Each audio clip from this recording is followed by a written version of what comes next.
can hear we're live. I'm just gonna see if I can grab the food.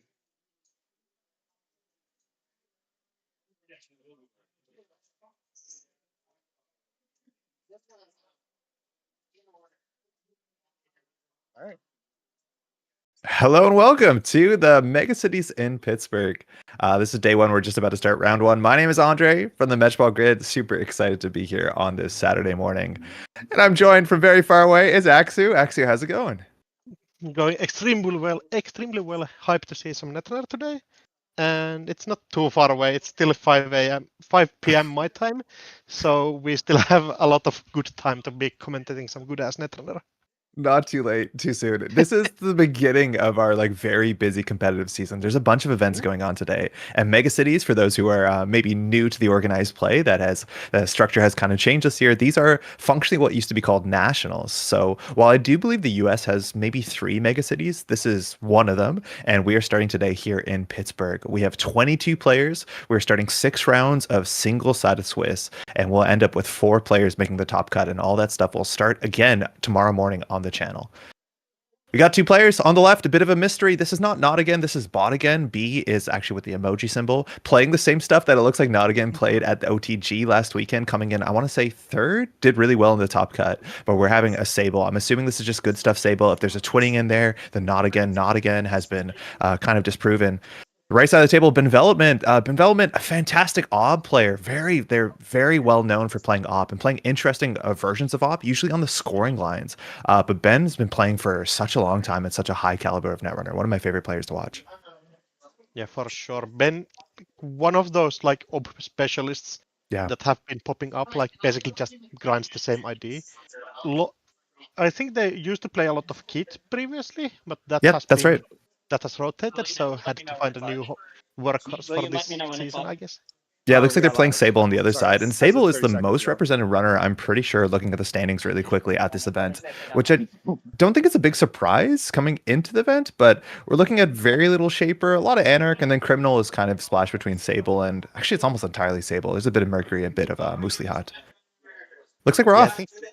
Yes, I think people have been kind of falling back in line, just realizing Reg Sable is one of the better decks that you can probably do. Yeah, Deep Dive is obviously a big fear, but just the reg stuff working out. And again, not against list, who we want to be very clear, we don't believe this is not again. Published a list saying that we don't need multi-access. It's a list with no multi-access and did really well last weekend at OTG. But we'll see if bot again here has decided to spend some influence and get the twinning in. We can see a bit of Benvelopment's hand. I do believe we see a green mail there, a 2-1 that doesn't give bad publicity anymore. But on top of things like 2 Kana, that's what I'm expecting. So not only do you get that score and push yourself forward, but you get some more board state. You do need Ice Up HQ turn 1 against a Criminal, that's for sure.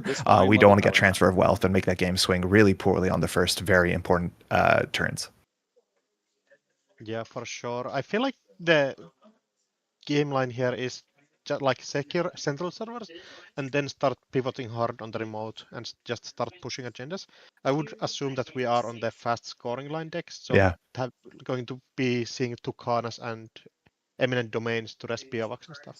Yeah, BOAC pretty good. I think Stavka half run still might be up as a thing you could deliver to deal with some of those some of that criminal programs. Now, criminals are somewhat not uncommonly running 2 copies of each program, and we can see a bit there. We actually saw all of Botigan's hand, and while we have that early Carmen, I'm pretty sure we don't want to get that down on the table as soon as possible. If you don't actually have a program, you don't have to protect your programs. Looks like it's just assets. 3 installs, HQ open. So whether this is assets ob or whether Benvelopment just has a bad start, but Botigan's hand is totally loaded. While the Bravado's not going to do anything, we have the Sure Gamble, we have the Info Bounty, we have the Class Act, the Pinhole. So, it looks like it is a Pinhole, not a Carmen, but that is just a fantastic hand barring the Bravado that doesn't find a home here. Yeah, definitely. I feel like we should set up and just go for some of the remote servers. Running HQ, that's the mark. We're going to get a click back and the 2 credits. So installing the Info Bounty doesn't cost much. Green Mail is the start. Just 1 point is a great snipe there. And opening with that in hand feels pretty good.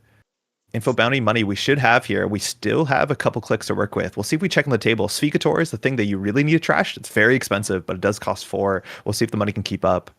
Touching the table there. That is the Excavator. Yeah, 4, it feels like a must trash in a lot of board states. Now this hand has no more money and we want to get the Class Act down. It looks like we're just going to let it stand and then draw 4 cards, get that filter draw on that 5th.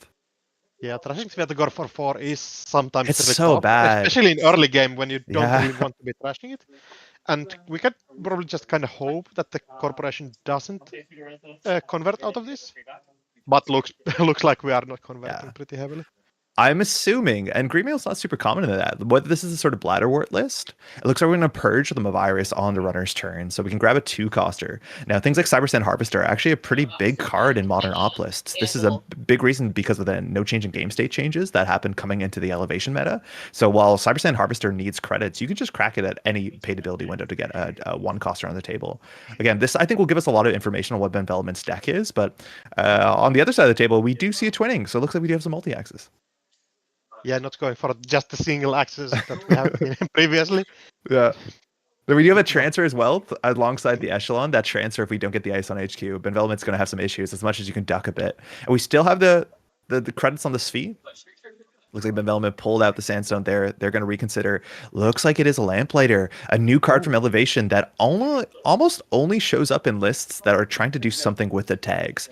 The sort of Amaze Amusements, the sort of like public trail end of line tags, because the Lamplighter has really cool text. It's restrictive text. If an agenda is scored or stolen from the server, the ice is trashed. But that means in theory you can fire op at instant speed and get a 1-coster and put it underneath the nose of the runner who's breaching the server.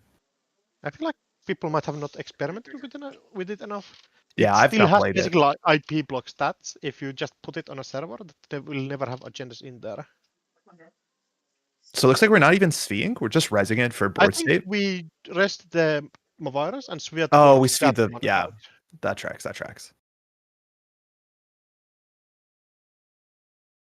Petty Cash is the start. Yeah, cannot play petty cash after drawing. Oh, it's click one draw. Yeah, petty cash you have to do before. You can't have completed an action. Yeah, bit of a weird functionality there, but Yeah, I've been telling about folks should not play subliminal messaging on turn one, on click one, on click one, and now you're kind of forced to do a similar action. We'll see the Lamplighter there. We have Echelon in hand, but that's going to be more expensive than paying 3. But the question is whether bot again bites. HQ Ice could be a Sandstone. We did see some cheap end ends. We're expecting a lot in the deck. we also saw Biawak in hand, but probably not putting that on HQ here. We'll see what the mark is. R&D is probably the best. Looks like 1-2 is going to be Archive. So at least clickless you can get 2 credits. The hand has no run events that can also compound on that further value. But we'll see if we have the money here to deal with the Sphere. Just pinhole setting the server behind Lamplighter if you don't Yeah. want to be paying credits, but maybe I like better that. saving that for future. It's just kind of hard to tell what this is, right? Like it wasn't rezzed. It wasn't scored. It looks like we're going to start by bravadoing HQ and just say if you want to res. Looks like it's not going to be a res here, so we'll get 6 credits or 7 credits on an axis. So a couple cards drawn in so far. That's the petty cash. Unfortunately, no information gained. Uh-huh. But our money is good here if we want to charge the excavator. 4 to trash is still a lot. We still want to get the class act draw if we can get it. Transfer wealth, we kind of wanted to just chum the waters there, and we'll see if the ice would be res. We're going to get our filter draw. Yeah, getting early class act. So nice just to be able to filter your hand. Maybe get all the cards you don't really need right now just out of there. Double transfer.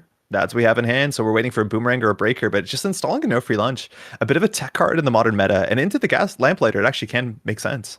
Ooh, Antil. Yeah, I think just leaving it there because last time we couldn't rest that and the virus. So yeah, we were 1 credit short of resing both of them to get the Sphere trigger. So this gives you 1 credit and 1 card. Now that probably will come down with the pinhole threading. We'll see if our runner player wants to keep that pinhole for something arguably more important. But 4 credits and a card in the early game is very important for the corp to stabilize. yeah, I feel like we definitely should be running that. I think it probably depends on if the corporation sets up some extra eyes on top of the Lamplighter. Yeah, I think that opening with the triple installs is probably not what this deck wants to do. It feels like Benvelopment had to kind of pivot with the hand that I believe they mulliganed into. But they are more known to be scoring more than going full horizontal. So we'll see if it's somewhere in the middle.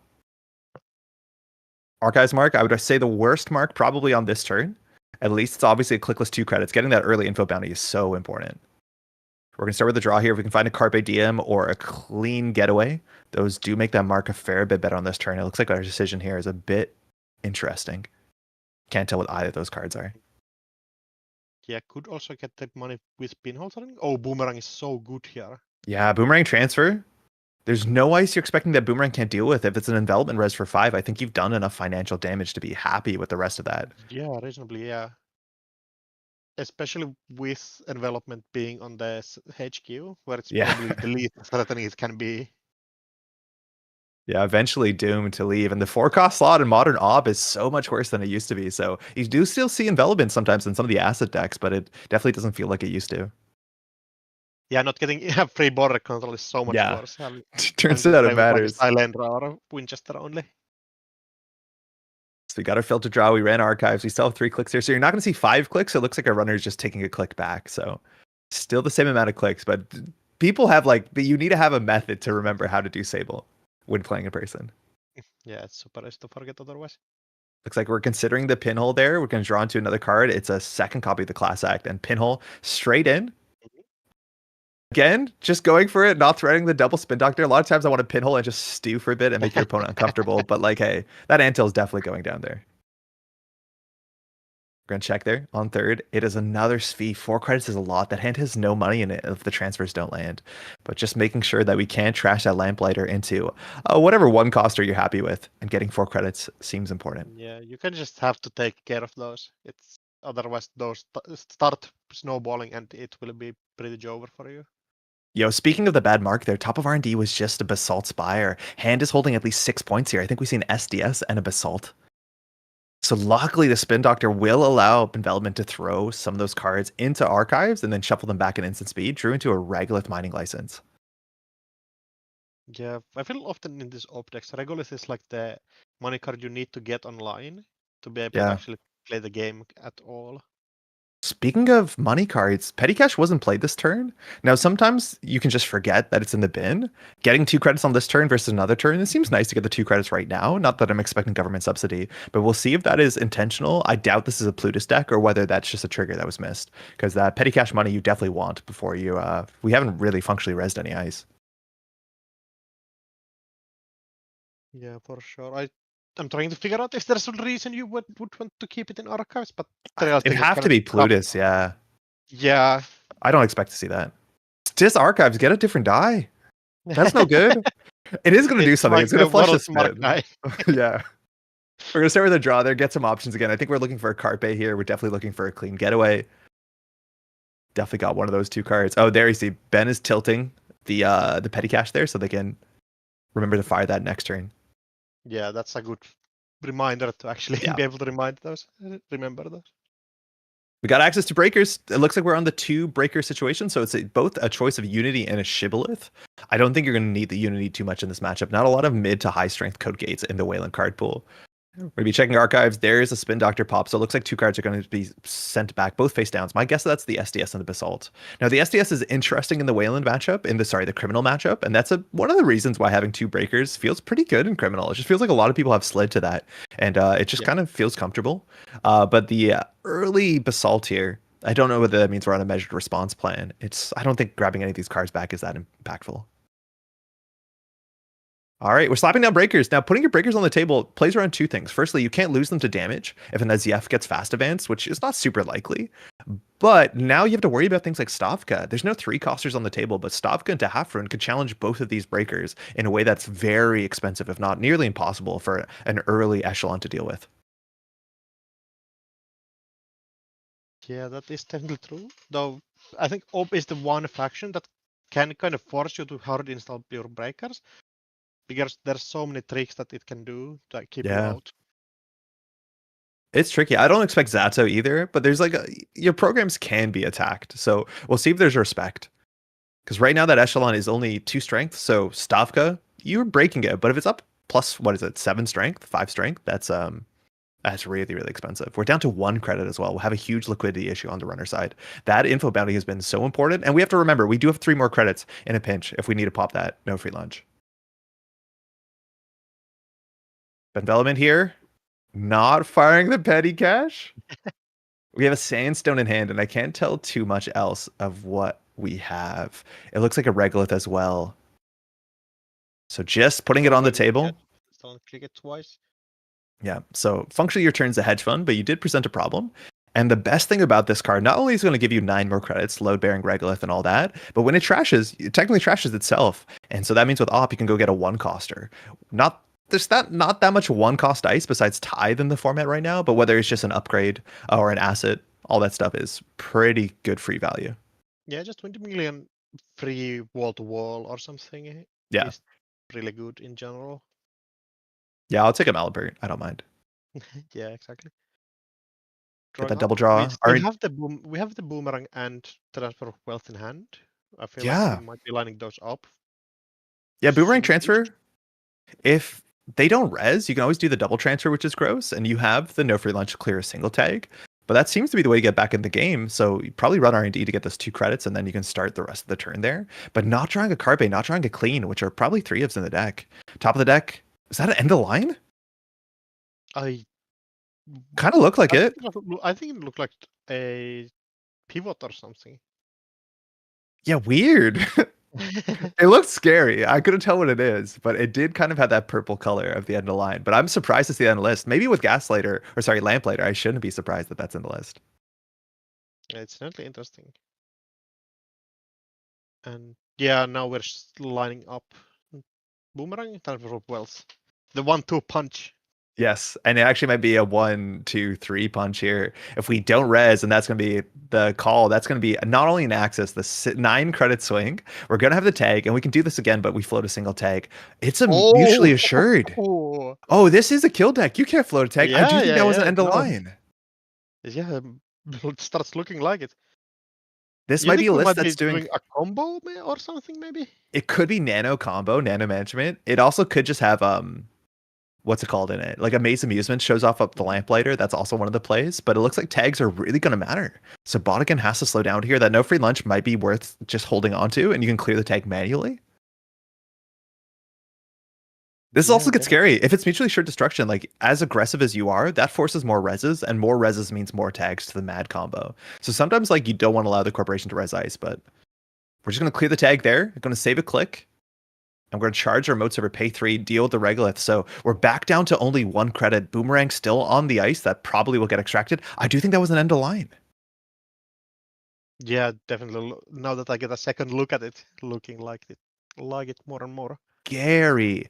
I don't know what that card on the far right is. I haven't seen that art. I think it's a altered. Yeah. Altered. Okay, I think it looked like an altered diesel, but for some reason that's probably not in the deck right now. Yeah. Yeah, it's shiny card there. I don't know what it could possibly be, but we see a sandstone in hand, so we have some ice options. Ben Veltman gonna draw a bit deeper. Commentary in 2025. Yeah. I do think we might have double end of line in hand, so we'll see if there's any way to give a tag. There's only 4 cards in the runner's hand, so that is enough. Whether measured a response also comes into play in this deck, that's going to be the tricky thing. But Benvelopment here on 1 credit, I think icing up all the centros would be a good thing to do to stop the economy from the info bounty. The problem is I don't think we have that ice to spare.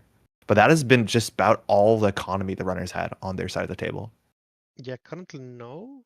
And that's an extract. Oh, it's extract. Yeah. Cool. Oh, that guy. Yeah, I get it. That makes sense. That means the boomerang is staying. Oftentimes you'll try and strand the boomerang, but it looks like we're just gonna put another ice on the table. We got to get a 1-coster here, of course. So we'll see what it is. Just the tithe. Just as the R&D mark is being rolled. Yeah, right in front of it. We don't have Ice Wall in the format anymore, so this is just going to be the most annoying 1-coster, and it is quite annoying as much as it doesn't end the run. Yeah, breaking for 2 doesn't feel really good. And I wonder if you just break it for 1, give the corporate credit, you get a credit, click, so you get an access. I think Ob typically is like one of the least economy heavy fact IDs. So like giving them credits is going to be kind of tough, I feel like. Yeah, but they're on 16, right? Yeah, but they have 0 ice rest currently. Yeah, that's true. I think the runner's game plan here is to set up like double chessmas and just make the operation like bleed on central servers. Yeah, Chesa seems important. It looks like we're going to make the play. We paid 1. We're remarking? What's happening? Oh no, top of the deck. Touch-ups! No! Oh, things are going to get gross. Yeah, we're definitely killing. Yeah, someone's getting hurt here. 2 credits in for the info bounty. Now we're getting that Dr. Nuka. We have a money problem. Drawing 4 cards here with the class act. We're going to return 1 to the bottom of the deck. Carpe Diem would be so sick. I do believe we saw Companion there. Usually Mystic Miami, which is not bad at all. I think we saw a Paladin there. If I Oh, don't it could be a remember my Pally. alternate.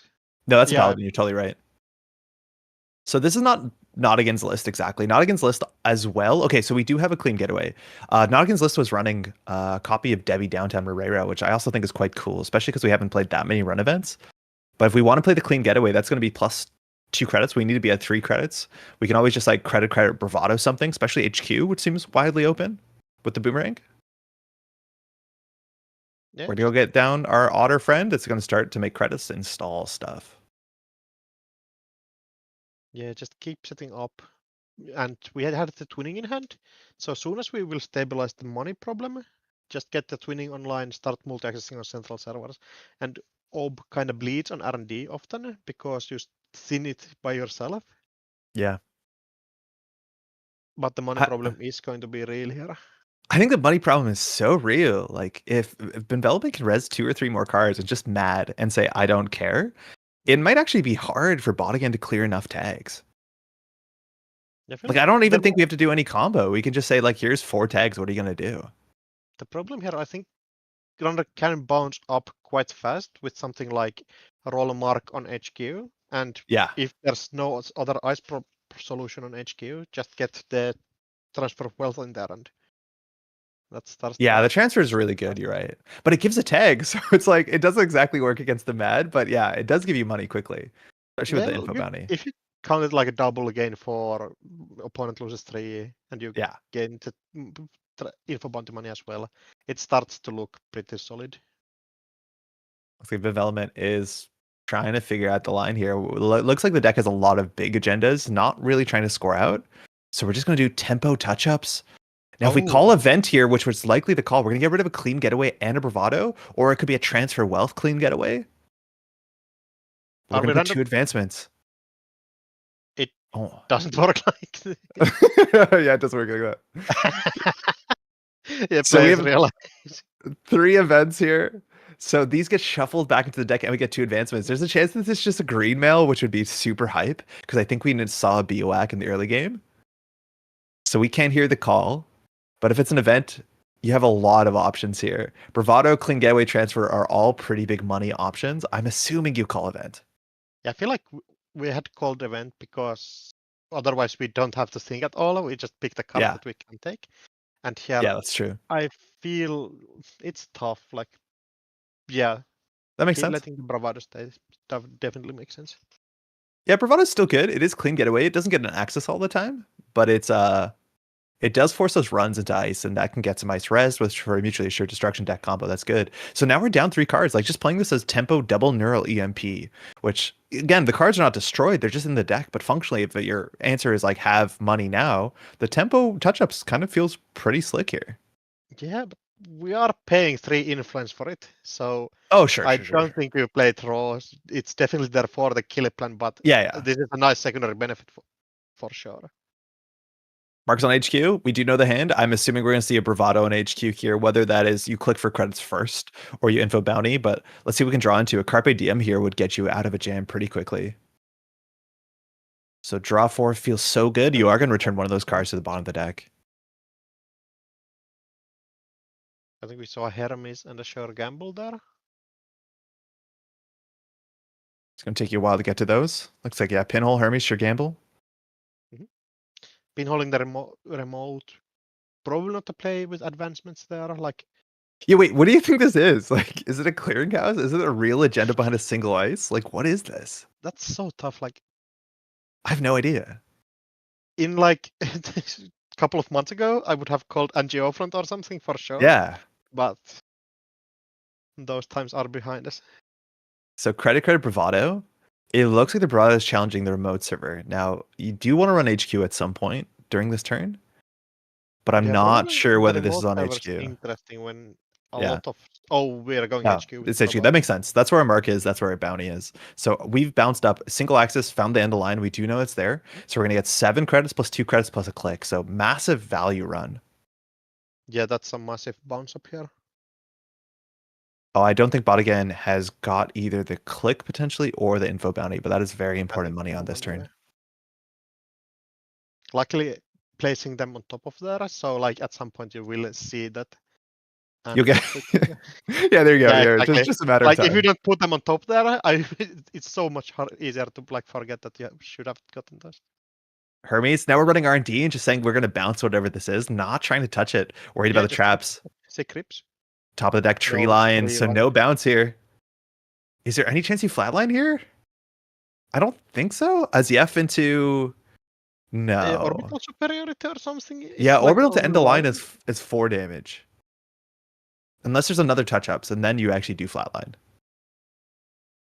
Yeah, touch up orbital for sure. And then we are kicking ourselves for using the no free lunch earlier. Yeah.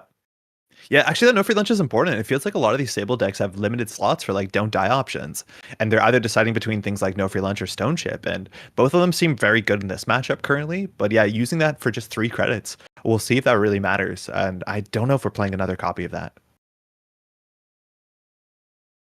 Yeah, slotting multiples while you're not on like pass that can get them down for free does seem like a iffy proposition. Development there was doing some sort of mental math to figure out what to do with this on the table. Of course, if you just score out a 5-3 here, if it is an SDS and you're saying like, I don't care, you're going to lose a breaker one way or another, that's technically an option. Now it will open up with Hermes, the boomerang, that will functionally destroy the boomerang, which isn't great, but HQ being open or HQ being boomeranged are kind of the same thing here. So it's not that bad of a Hermes on this board state.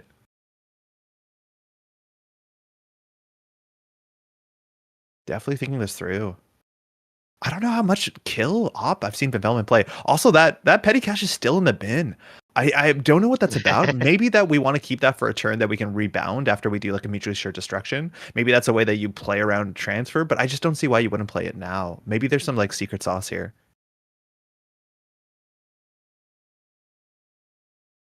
Yeah, we all like other options that I can think, like getting a log jump thing, like free advancement. Yeah, that's cool.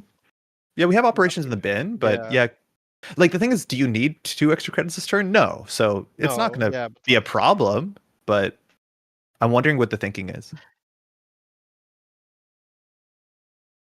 yeah, for sure. So piecing through the Especially hand, when like it can be a thing that the opponent just will go grab with a compilation. compilation. Yeah, it's a cool line sometimes. Bit of a scary thing, but yeah. So the runner only on 6 credits. Again, if we do ice up everything, I don't think you can keep out the info bounty. R&D is a bit too soft. Obviously, Archives is open. HQ with the boomerang is pretty soft technically too. We do have a tree line if we want to position it. Mm. But just flicking through that Yeah, hand like to figure out. I do believe we have all the like kill combo cards, but just not enough resed cards to do anything with it. Let alone probably not the board state. the remote card starts looking more and more like a Vladimir City Grid. Maybe. I just don't think we have the influence for that, do we? Uh, maybe not. Ooh, Yeah. advance. Or What is this? that's Now, so interesting. if it was a clearinghouse, I'm pretty sure Bevelman would have rezzed it to the R&D axis so that it can't get bounced on last click. So I think this has to be an agenda. Yeah, but what agenda are you slow cooking this much? Yeah. Maybe we're just trying to get to threat 4 and we don't care, but we're going to start there with the draw. Mark is R&D. So second ice there, we're assuming one of these has to be the tree line. I do think we saw Sandstone at some point, but that might also be on HQ. The hand is now we have our Kurapira, but we want to install that so we don't lose it to damage. That's going to drop you down to 3 credits, which is not a lot of money to deal with. The mid-range barriers in Wayland, Lilo, and everywhere in modern Elevation Netrunner feels so good against that. Not only that fractor, but most fractors. Yeah, Fractal's definitely a subtype that has been falling down quite a bit from the glory days. Currently, Kurapira maybe it's one of the best of them, but still Yeah. Kurapira having to break for the first couple of times for really expensive amounts. Installing the twinning, using the Paladin Poema, so we can't charge that this turn. Mm-hmm. Yeah, maybe this is orbital? Like, are we doing orbital double scorch? No, it's a 5-3. Yeah, Advance. gives you SDS. Huge. Now, Yeah, that's taking down the echelon. Hermes is going to trigger here. Now, we know that if we took down the Shibboleth, there is another decoder in hand. A Unity was kept by a runner player, but a lot of these decks have 2 breakers. So it's very likely Botigan is now going to be left with only Boomerangs and probably a copy of Revolver to deal with all the sentries that this deck can present, which are not that many. And some of them you can let fire. Like, you technically don't have to break the hands here on the Tithe. But we'll see how now we can charge the twinning here. We could just be playing also Carmen, maybe? That is an option, but yeah, second Revolver does make sense. Yeah, I like 1 Revolver, 1 Carmen, or like 1 Echelon, 1 Carmen. Or 1 Revolver. I'll say every combination seems fine. Another transfer. We drew the second info bounty last turn. So here we want to install a thing. The problem is like we don't have that much that we want to install. Sure, gamble for 4. If we want to use the Paladin Puemo credits, and we're just going to install the Courier. Oh, no, that is the one that we do want to install. So that will charge the twinning. Yeah, get the twinning counter down. And the next push, we can like go see 3 cards of R&D and bounce the remote cards back in hand. Hammer in hand, that's a scary one to see. That's a good card. Now, if the Revolver hits a table, that's a bit different. But even into early Echelon, that's pretty good. But we see the hand now. There's an extract again.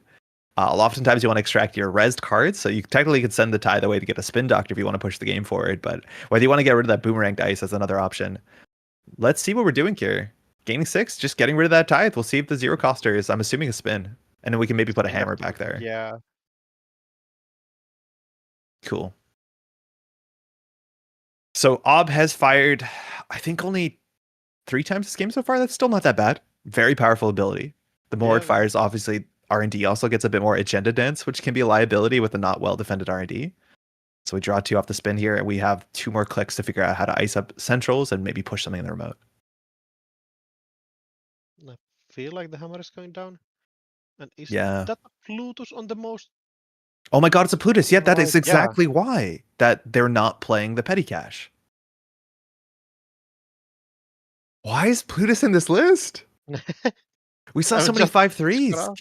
Can you do something cool with Plutus? And no, it only plays transactions, right? So it's not like you can Plutus mad combo. Yeah, Plutus into petty cash just for an extra click. Yeah, what do you score out though? Like an Eminent from hand? An Azief from hand? I know. I'm really excited to see why it's in there. Yeah, that has to be the only read. That's the only reasons why you don't play petty cash is because you're playing Plutus. I was just surprised to see it in an op list, but Velman is definitely cooking.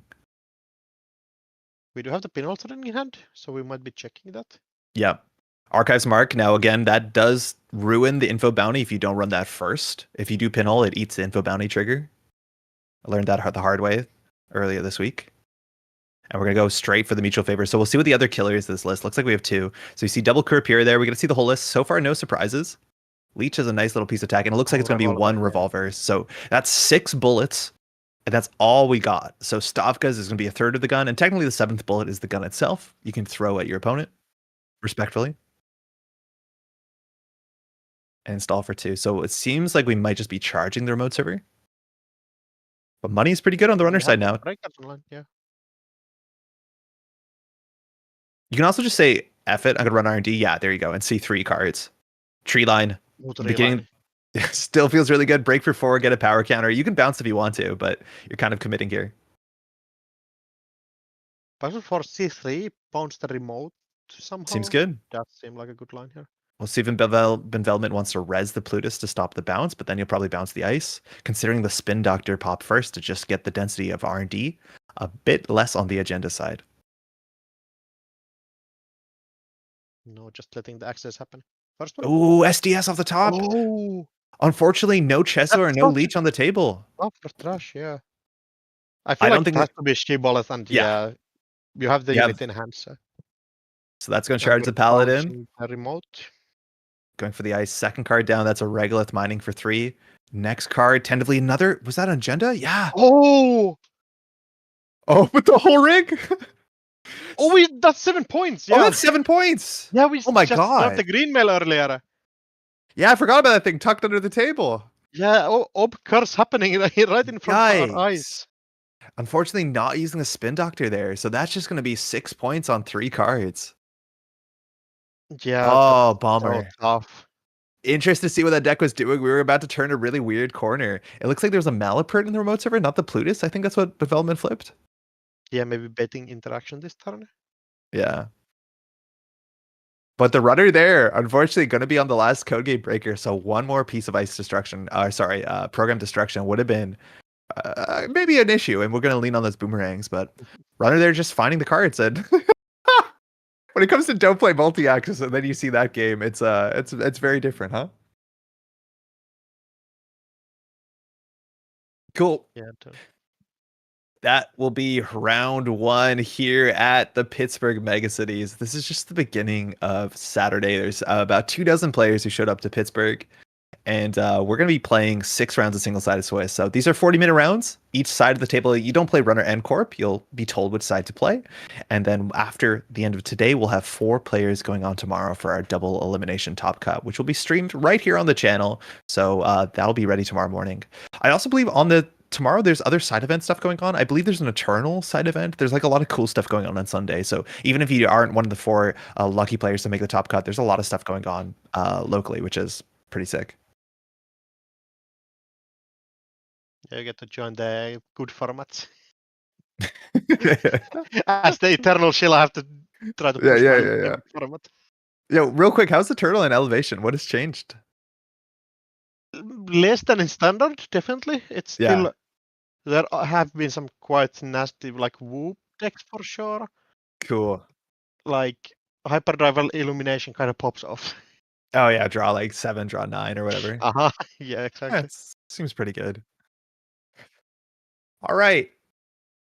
With that, I think we're just going to throw to a break for a bit here. So we'll be back with round 2, which should be starting. I can't actually tell you because I don't know, but probably like 10 to 15 minutes is my guess. Yeah, something like that. We'll see you in a bit. Don't go anywhere. You're watching. This is Pittsburgh Megacities Day 1 of Swiss. We'll be back in 10 to 15 minutes.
Yeah, Elevation definitely did have so many nice like arts that you could put on playmats and full art and everything. It's Yeah. like a treasure trove of good art. Yeah, I'm glad that one got onto playmat as soon as possible. The other side table, this is Funky Man. Funky Man is playing some Magdalene. We've seen a whole bunch of different Magdalene decks get posted, whether it's on Madani, whether it's on Lilypad. My guess is actually we're more commonly seeing Lilypad as a way to basically make yourself a six hand size runner. If you can install a program by discarding one at the end of your turn, Magdalene can install a program or piece of hardware. And if that's the first program you've installed each turn, you get to draw a card. And that's actually after you've discarded down to hand size. So you go into the next turn with 6 hand and functionally a 5-click runner, which is pretty good. Yeah, I definitely. What I know of Funky Man, I would not be like certain to call any single card out in actually being in the deck. They, they definitely love playing a bit more of the jankier, interesting stuff. Awesome. I'm excited to see it. But yeah, I think a lot of the shapers we see are not like this, I would say super creative. And I mean that like, tone flag, totally neutral. It's just a lot of the shapers are like a bit conservative, good stuff, late game engines. The economy options you have in Shaper, they do feel a bit limited. I guess with the smaller format, you don't have that many options across most of the color pie. But I'm expecting things like either sometimes you see environmental testing, sometimes you see knickknack, but it's more consistent that you often see like coalescence into spec work. And then Fermenter just seems to be like the load bearing piece to a lot of these decks. Yeah, Fermenter definitely been showing up in Elevation metagame. That card is so many credits on a single card. And Oh, with yeah. Shaper specifically, when you can keep putting it back in with symbol chips. It doesn't stop. Yeah, just basically dripping for 2 credits a turn, adding up pretty big time.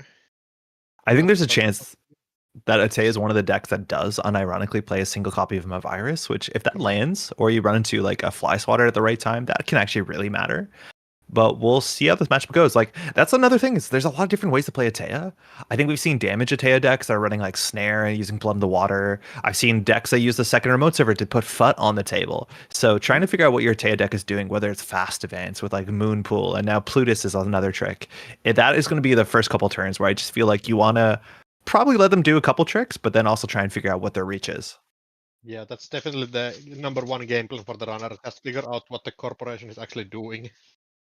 Yeah. Looks like we just have a couple minutes before the round starts. I'm going to review. I guess we get some results. It's only round one, so it doesn't really matter that much. But yeah, I can't.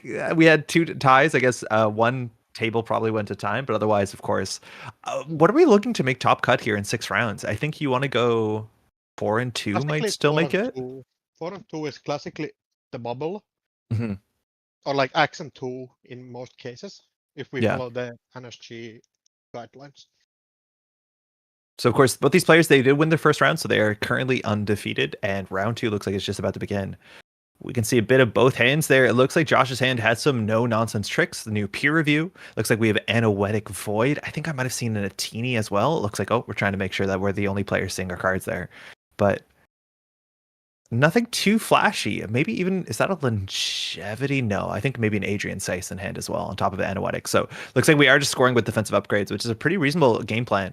As much as Magdalene has been quite strong, I think early Magdalene getting all the breakers on the table and contesting, especially defensive upgraded servers, is really difficult. So if Josh can just like jam their remote server, leave centrals open and say, I won't lose the deep dive sooner than I can score out, that's a legitimate line against these Shaper decks. Looks like, unfortunately, we're going to send those cards back. Be a bit more like bit more of a line when we had backdoor programming that would protect central servers by itself.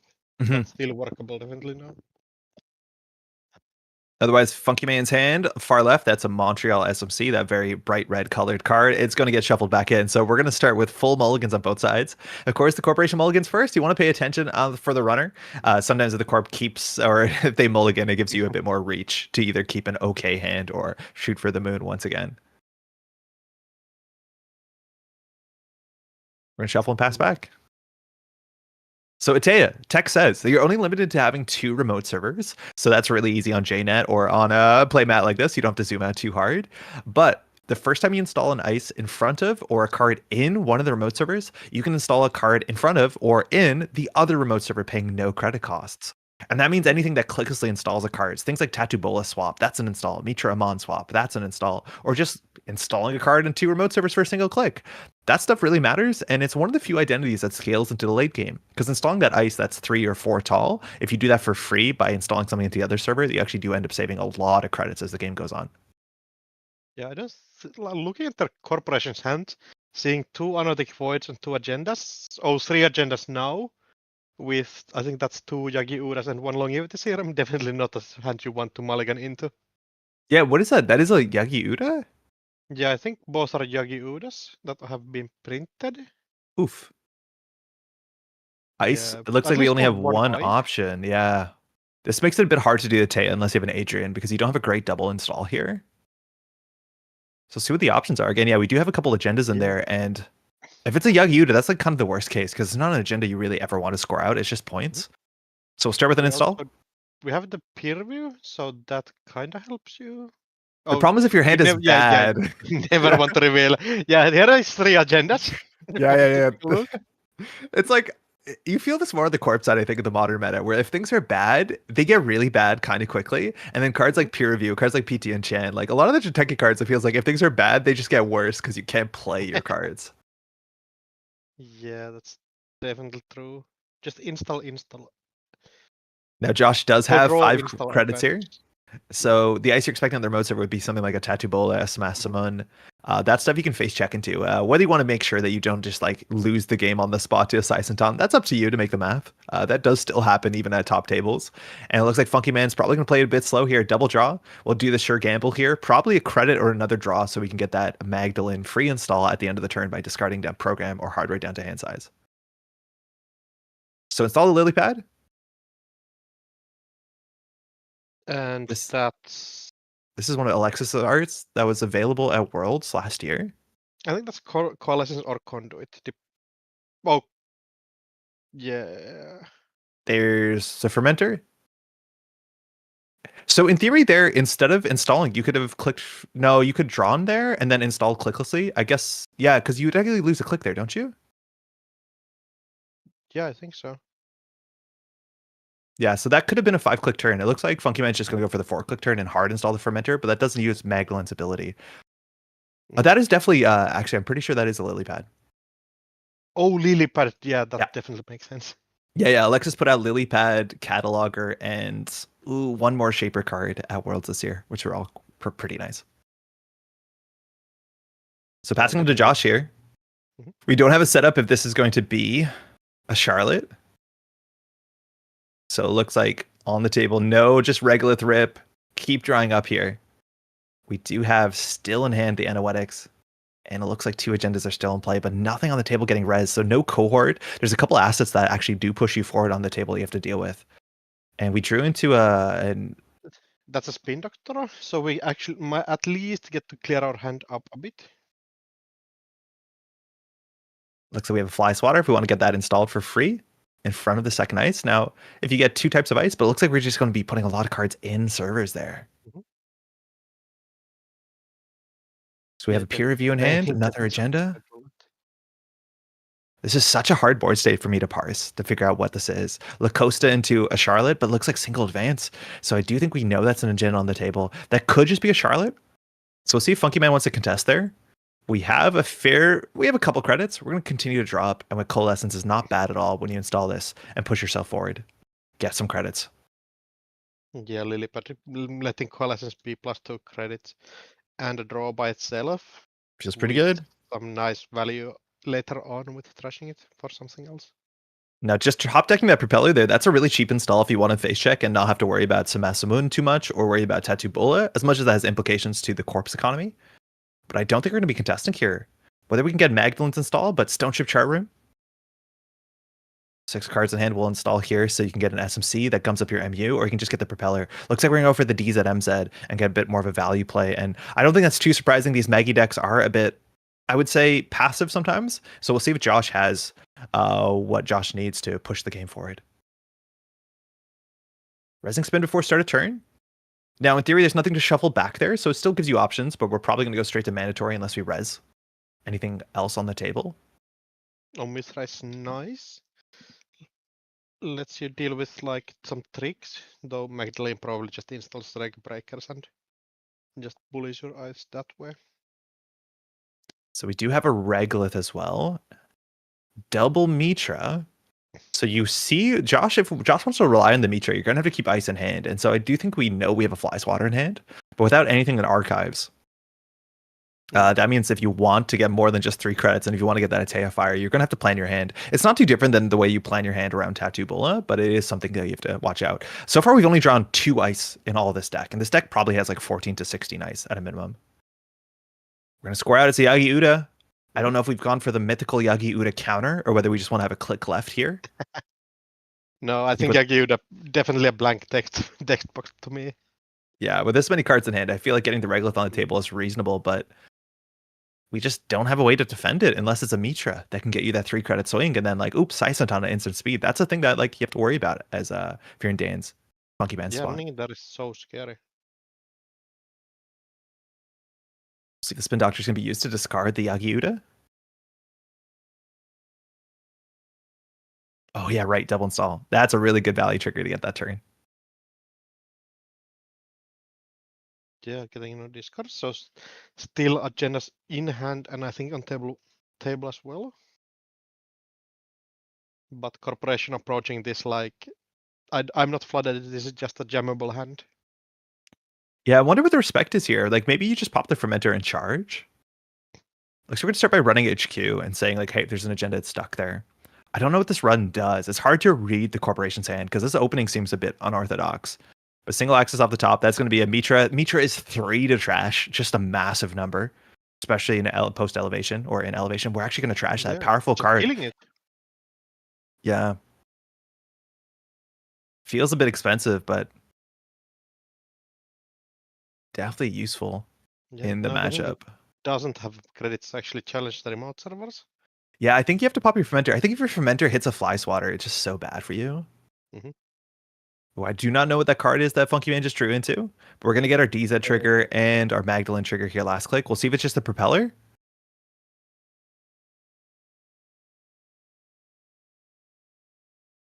So that's a self-modifying code with the Montreal emblem. That is something that we put together a couple of years ago to an event that Funky Man was at. So that's going to get a card draw. It's going to eat the DZ trigger. Now, in theory, you could DZ on the runner's turn, or sorry, the corporation's turn, but there's not much that you can get for 3 credits that will push you forward. Oh, such a load-bearing Regolith here for Josh. Just straight take 9, and that'll give Josh the credits that he needs. I do think now he's also on 5 hand sides because we did lose a card last turn. Yeah, Corp. That's a load-bearing Regolith if I've ever seen one. Oh my god, yeah. When you can't play the peer review, looks like we also drew into a Hollow-Min, which is a very interesting card as well, especially with Mitra, that you can get that on the table at weird paid ability speed, kind of. Back to Funky Man, do you recognize the card that's on the right of the pinhole? It has like this altar with a lot of squares. Shot.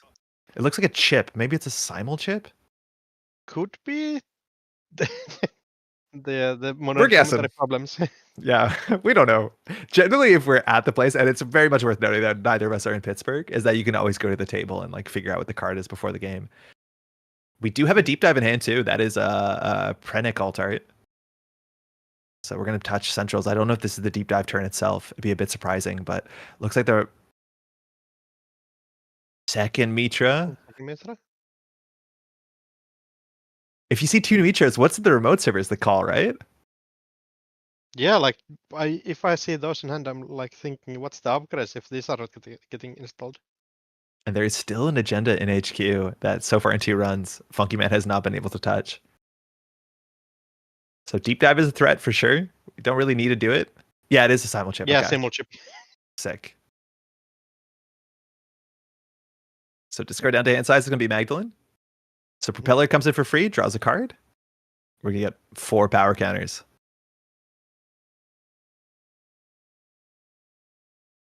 All right, back to the corporation. The Regolith will be 6 more credits, which I do think you appreciate here.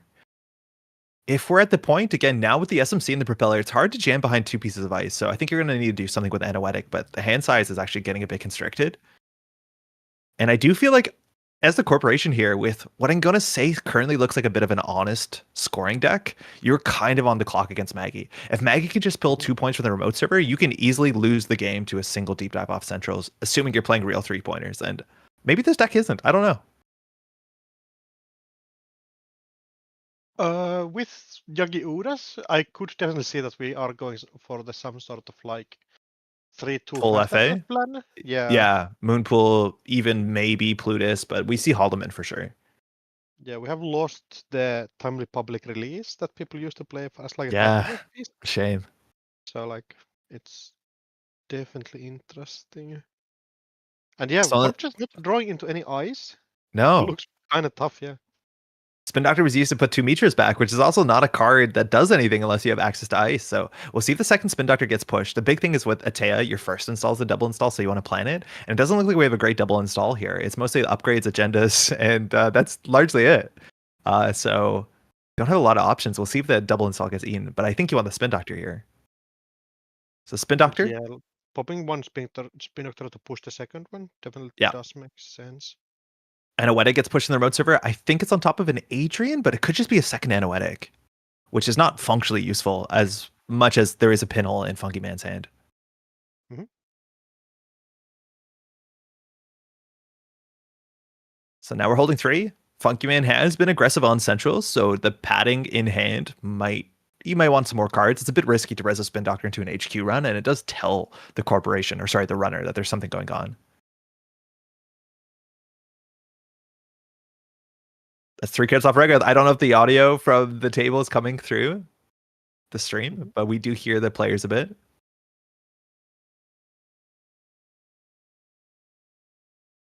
Oh, we're putting the gent on the table. Yeah. So now you're going to add those cards back. You're going to shuffle and you're going to install one of them. So the Spin Doctor is in hand. Yeah, key part of the play is remember to shuffle after. Yeah, super important. So what does peer review give you? 3 credits? It's a greasing, right? Or is it 2 credits? It's 3 credits because it's a better greasing. Nice. Well, hey, you can install ice with peer review, which like that gets me every once in a while. I'm better as in a credit amount, but yeah. Like showing the cards definitely also a second weakness. Yeah, you notice that Josh could not play that comfortably on the first couple turns. And that's sometimes the worst thing with peer review and also with its kind of predecessor, Celebrity Gift in some ways, is that when you run HQ and see a Celebrity Gift that the corporation hasn't played, you know their hand is messed up because they don't want to show you what's in there. Azimuth, we're at 6 MU here, so we are good. We have Lilypad and DZ. We have a lot of MU to work with, so that will help you with trashing some stuff. We're going to go for the pinhole. Interesting to know where this goes. Yeah, I feel like I think if you check the newest card, we installed last yeah, because if it's a Spin Doctor, you have to res it here, and then you can trash something else. So this is going to see a Yagi Uda. Now with only 1 card in hand, there's no Spin Doctor on the table, so you actually can't fire the text off of a Anoetic. You just don't have cards in hand. Yeah, like you could just run this. Pop the self-modifying code, get something else. Yeah, you could install, I think that Funky Man's had an Echelon in hand for a couple turns, so you can just drop that and run. Adrian sometimes is a side game they have to win, but spec work. Yeah, we might have credit issues after that, but... Yeah, maybe. I think we're going to need a Simulchip back the Fermenter maybe this turn, so we'll see what happens. We have enough cards in hand to tank most of the sentries. And last click run. Yep. So Adrian, no matter what happens, you trash something. But otherwise, Josh will be in points. It looks like we're going to be resing a Fly Swatter there. That's the one breaker. Oh, sorry, one of the 2 breakers we don't have. So we'll see if we pull the Unity. The real awkward thing is if you spec work there and drew into your decoder, it's in your hand. So unless you do something convoluted like self-modifying code into Muse. So Funky Man is just checking that it's not in hand there. So we're going to go crack the SMC. We're going to install the Unity for 4 credits with the DZ discount. And we'll break for 1. So we don't have a lot of money to trash things with. Besides, we do have the Azimuth, actually. I think you really need to get the Fermenter back on the table, the Simulchip, by the end of this turn. Yeah, that's definitely like the lifeline econ card of the vault deck, basically. Access Josh. Waiting for confirm. So no Mitra. We're just going to steal the 2 points. The server's just falling apart. Oh, Hollow that's the Man? Hollow Man anointing void in Right. there, I guess, then. I think, yeah, there's one void in the other remote. There's might be double void. But this is I definitely think not a taxing server. I think it's Atrian Oh, void in the other server. So yeah, I like think you're definitely right. drawing up in the wrong order here, getting all the upgrades before any ice. Yikes. A server fell apart, just the fly swatter and a bunch of unfortunately promises that Josh can't cash out on. Now, Funky Man's gonna have to discard down here. I think Simulchip for Fermenter seems really important. He did trash a program this turn, so you don't have to do the cost. Deciding what to carve in the hand. Yeah. I think this is the keep pile on the table. I do think you definitely want Pinhole in your hand in this matchup. Definitely, yeah. SMC Now, doesn't really matter anymore when we have the Echelon in hand. Oh, never mind. so Funky Man says installing the Echelon, but pull out the SMC. So that might be a physical mess up because he did say gonna use the Simulchip to trash. Oh wait, that's with Maggie. Yeah. Okay, go. So Yeah, he's going to go for the Fermenter coming Fermenter. back. Yes. Now, this means that the Echelon will have to grab with the Simulchip, and that does save you credits later on. So this could suggest, and not that Funky Man has it, but it could suggest that there's a Simulchip in hand, because now the only access we have to a killer is probably in the bin. I don't think we're running 2 killers in this list. Yeah, I'm just wondering what the self-modifying code is getting us. Do we have any more scary programs we might want? I guess it's getting a Palangi, a Coalescence. I can't tell. Could be. As I'm seeing the coalescence, I think a 1 credit. It's not play. great. Yeah, as far as Lily Pad gets out of your deck or from your Yeah, bin, but like it's not still, like, amazing. If you install it for free and the other cards are worse for you, Yeah, it you might does as well. something, which is like, yeah, might as well. Exactly. Because I think Funky Man was short 1 credit to install the Echelon with Maggie, 1 or 2 credits. So like I feel like it was just better than nothing. Also, I'm just really quickly checking MU. Looks like We're good. We're good. Yeah, yeah. Yeah, we're at 7, so we should be currently at 7. We're maxed out. Yeah, it's always scary with shapers, Oh my god! like looking at all the programs. Game loss speed run. It is so easy to Yeah. put all your programs on the table and then have an issue very quickly. Josh, drawn up a bit there. Peer review. We know that there's still a Spin Doctor in hand, so our secret spin is known, of course. That's not on the table. You have a Mitra, and again, Mitra doesn't do anything if there's no ice in hand or ice in the bin. This deck is probably on 3 Mitra. Luckily have at least 1 ice in hand. I don't know. Incorrectly. Important shuffle. Very key. No, there's no ice in hand. No ice, yeah. No. Probably the spin is the read. There's no way you push an agenda here. But now that like Funky Man has a lot of credits to play with. You can push the like no shot. This is an agenda. So this has to have the Mitra. Well, sorry, it's very likely that the Regolith has a Mitra. But again, that server, if you think it's an Anoetic, you should just run it. You can run HQ, see if it's an ice. If there's no ice in hand, you know the Mitra's not going to do anything. The problem is you don't have a lot of money to trash things, but the remote server runs like kind of reasonable if you can get your money up. I don't know. If you have an overclock, you could just flush the whole server. Maybe you're worried about Sisenton, actually. Maybe I should be a bit scared of that. Sisenton, yeah, with 0 credits. I Yeah, think it's not you great. probably want to do something else first. And you're not in a hurry at all. Like, no, I guess not. gotten Put 2 the points. table audio You in. can just start setting up, get all of your stuff online. It's a little quiet, And but I think that's Central's a still comfortable place to extremely be. weak, so you can just set up for the dive. And close Yep. up game on. You want to get a click gainer and Sorry? then just win off the dive because you're right. Josh is not threatening to score out. We've got 2 of the 3-2s out of the game, so unless we're playing all the 3-2s possible and a longevity, the most Josh can do here is 2 more points. So we draw into Overclock. We drew into a Ritual, throwing out the Harmony, saying that we're not going to need that late game value bump. Deep Dive still in hand. We're going to pass it over. It looks like we're going to start with a Spin Doctor here. This you often want to do before mandatory because you can always shuffle cards from your discard back into your deck and have a chance at drawing them, but looks like we're just going to send it through 3 cards. And we do have the longevity in hand, a real 3-2, and enough cards to fire Anoetic. Did we get this table? Still no ice? Runner Yeah, win. You were Either we running? are playing Okay. very few ice and Because just the relying on upgrades, Aesop's is Yeah. like, or options we you have just to are getting make extremely sure the tables unlucky. are right, usually, but I No want to check. way. That looks Either or. dire. Runner win Definitely on draw to first click. That looks like a piece of ice. It looks like a brand as well. 7K, yeah. Sisenton to me. Is that what you saw? I think so. Maybe it's a diviner? Trying to move on my in my seat. Did you Looking see at the maximum number of Dewey flips Yeah. you can do in one turn? Might be a Take a brand. guess. Yeah, I think you were Looks a correct. bit purple. Okay, you're gonna empty the regular there, take the 3 credits. This opens up the server so you can do the 137. double install play. Now, if you have things like Adrian, that's really nice because you can install Adrian in So the Spin Doctor basically, server and then just first slide of it all, over. you have Polly's But I Cafe with don't think every we have a program in the great double game, install here. full copies on it. So like you can do Yeah, it you don't new whatever install you the need. Brawn. You can just say the Okay, Brawn that's will not the be issue. swapped in with Basically, nature in the every server, run but with the is a propeller flip. across the table, the Every Brawn doesn't do that install much. is a Pisha Shao, which is another run, which is a flip.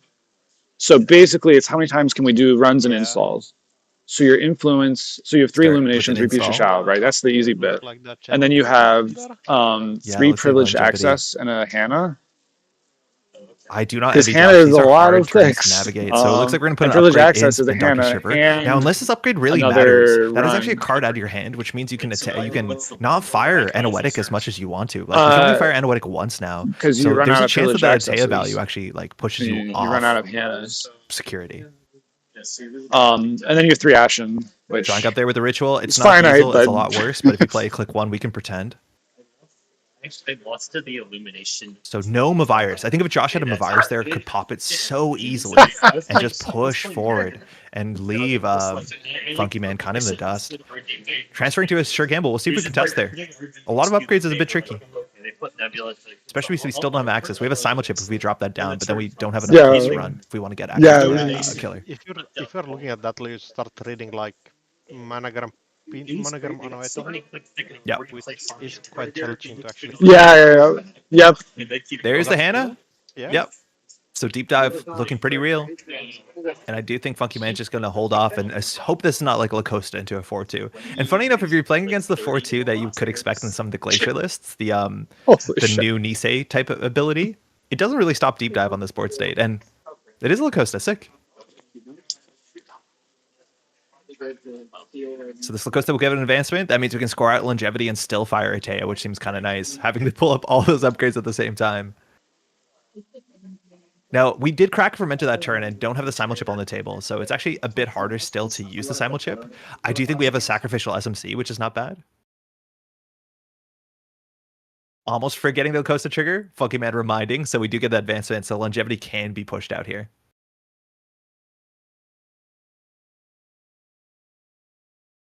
Looking at the hand, we just drop deck a send a message, so there are real 5-3s in the list.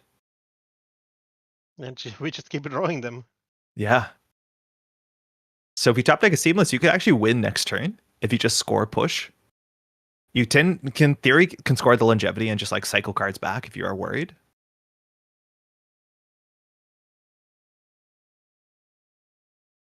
So we're going to double advance. That's longevity serum. It's a 3/2 limit 1 per deck from System Gateway. You can trash any amount of cards from HQ, and then you can shuffle 3 cards from archives back into the deck. So at least you'll get value back into the deck. I don't think we need to carve the hand. No, Out of all the limit 1 per decks, this is the one that sees the least amount of play, and it does feel kind of silly compared to the others. Yeah, the other ones win your game almost directly, and this one does. This one, beat the people hell have to, out, people have to read the text to remind themselves what it does. So just shuffling 2 back. Yeah, Hollow Man Anoetic Void. So saying I don't want peer review, I don't want Regolith. So again, in the context of deep dive, sometimes just adding more cards to your deck can matter. It does seem a bit like, spitting into the ocean, but you'll take that if you can. Yeah, percentage chances are still percentage chances. Yeah. It doesn't at the end of the day, it doesn't really like change the effect anymore. And if you draw into an econ card while you're already like loaded, Yeah, it's kind of a bad draw. does slow you down a bit. We have 1 click left here.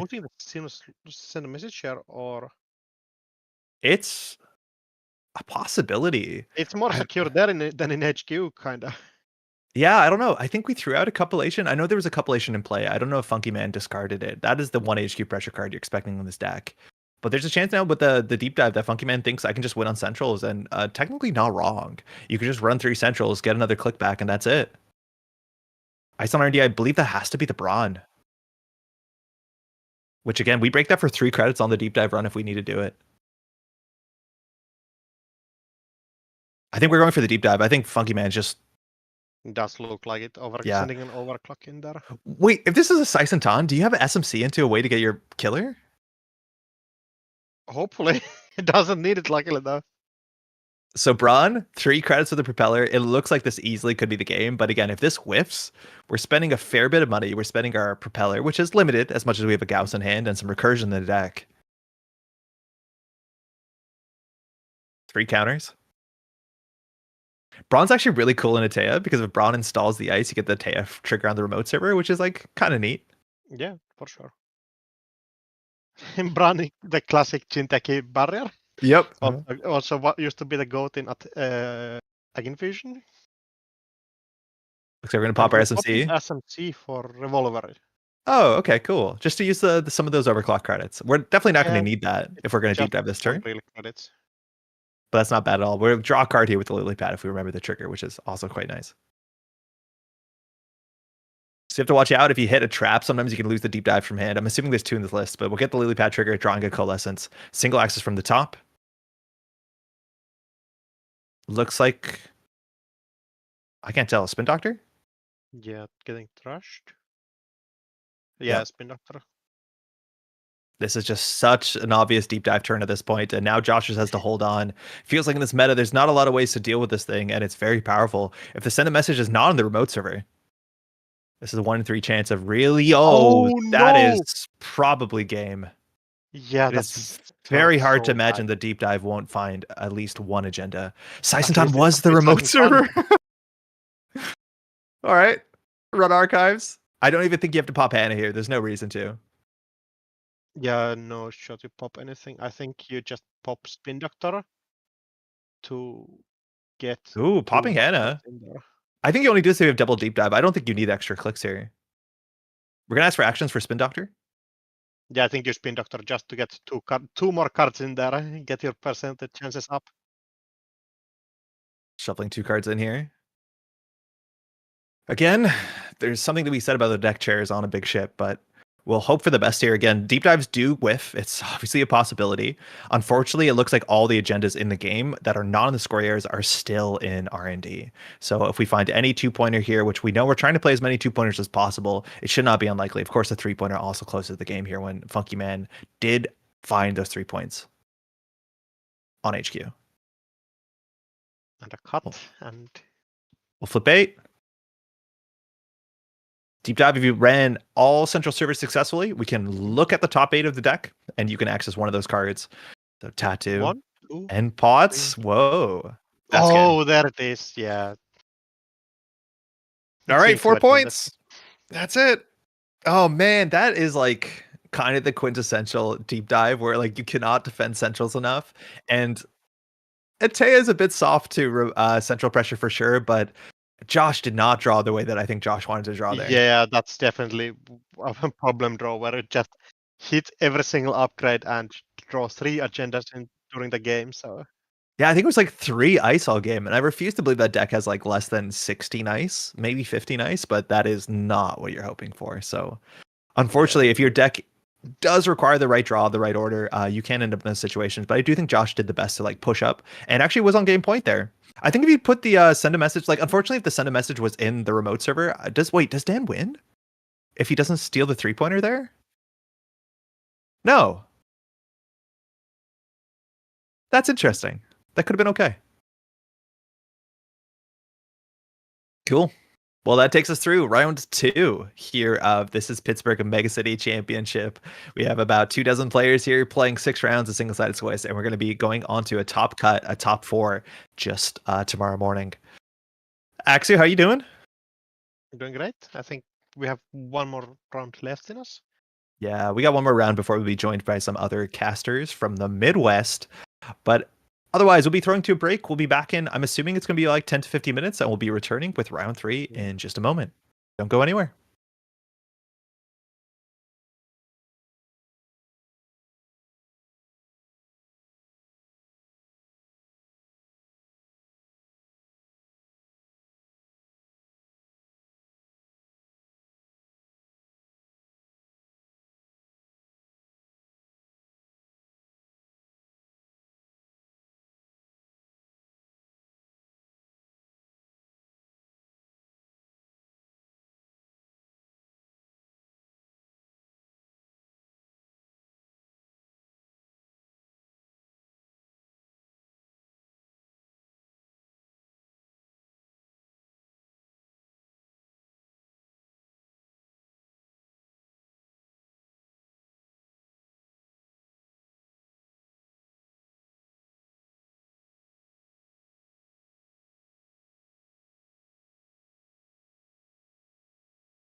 Welcome back to round 3 of the Pittsburgh Megacity Championship. My name is Andre from the Match Ball Grid, and I'm joined by Axu once again. Axu, how's it going?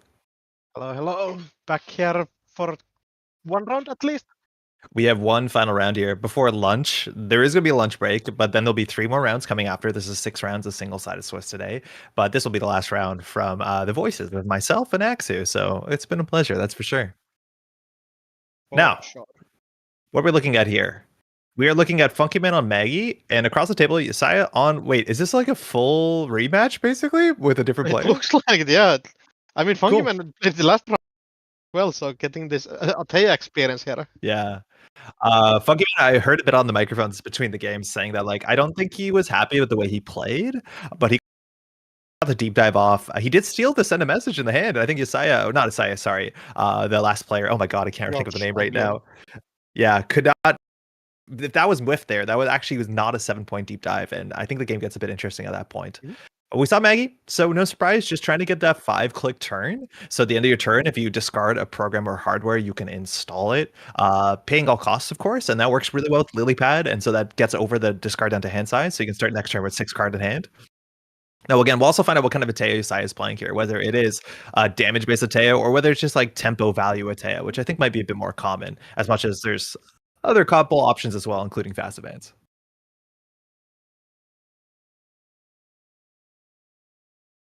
Yeah, just getting one pile shuffle in there before we get straight into it. Yeah, it's a habit most players should be Get the doing. clear cards, yeah. It's like not only the Especially shuffle, in it's also the Netrunner, count. where you like have cards that you accidentally can easily leave to your opponent's deck. Yeah. Just counting the deck size, make sure that you get your 49 cards or whatever you have, and be ready for the game. A pile shuffle is technically a pile sort. You're not allowed to just do that, so you generally see a shuffle after it. But I always do that. Make sure I have my 45, my 49, whatever it is, my 46. I'll be honest, and just make sure you're also not leaving anything in the deck box, which is a good little ritual. So I think we're gonna see the same sort of fundamentals where like we'll see a bit of a passive early game. I'm assuming this Atea might be able to pop off a bit faster on the first couple turns. I do think, unfortunately, the last Atea just drew kind of awkwardly with a lot of upgrades, some peer reviews that were a bit clumsy with the hand. Because I think Atea wants to go fast. It wants to be a very jammy deck, get this Lacostas, maybe even play Seamlesses and just push the game at high speed. Yeah, you definitely want to get your maximum value out of your ID trigger, and just getting extra clicks tempos out so much faster than some other IDs that get more value-based value out of the ID. Yeah, the scary thing for sure is the deep dive threat, because if you're committing 2 cards a turn to your remote servers, that doesn't leave you with a lot of cards for your centrals, and you're just hoping if the game's about the remote servers, the centrals don't matter. But of course, in the context of deep dive, we can see that to not be exactly the case. So both these players, I believe, are still undefeated. 2 rounds in, they should be 6-point players. I'm just checking on the refresh there. Yeah, it looks like this first place and second place playing against each other. There's only 4 players who are still undefeated. We haven't seen Seb K or Odd Radish on top tables just yet. After the break, it seems like we'll see maybe a mid-table at the top tables just to make sure that we're seeing more players come in and out. But currently, this is just like statistically table 1.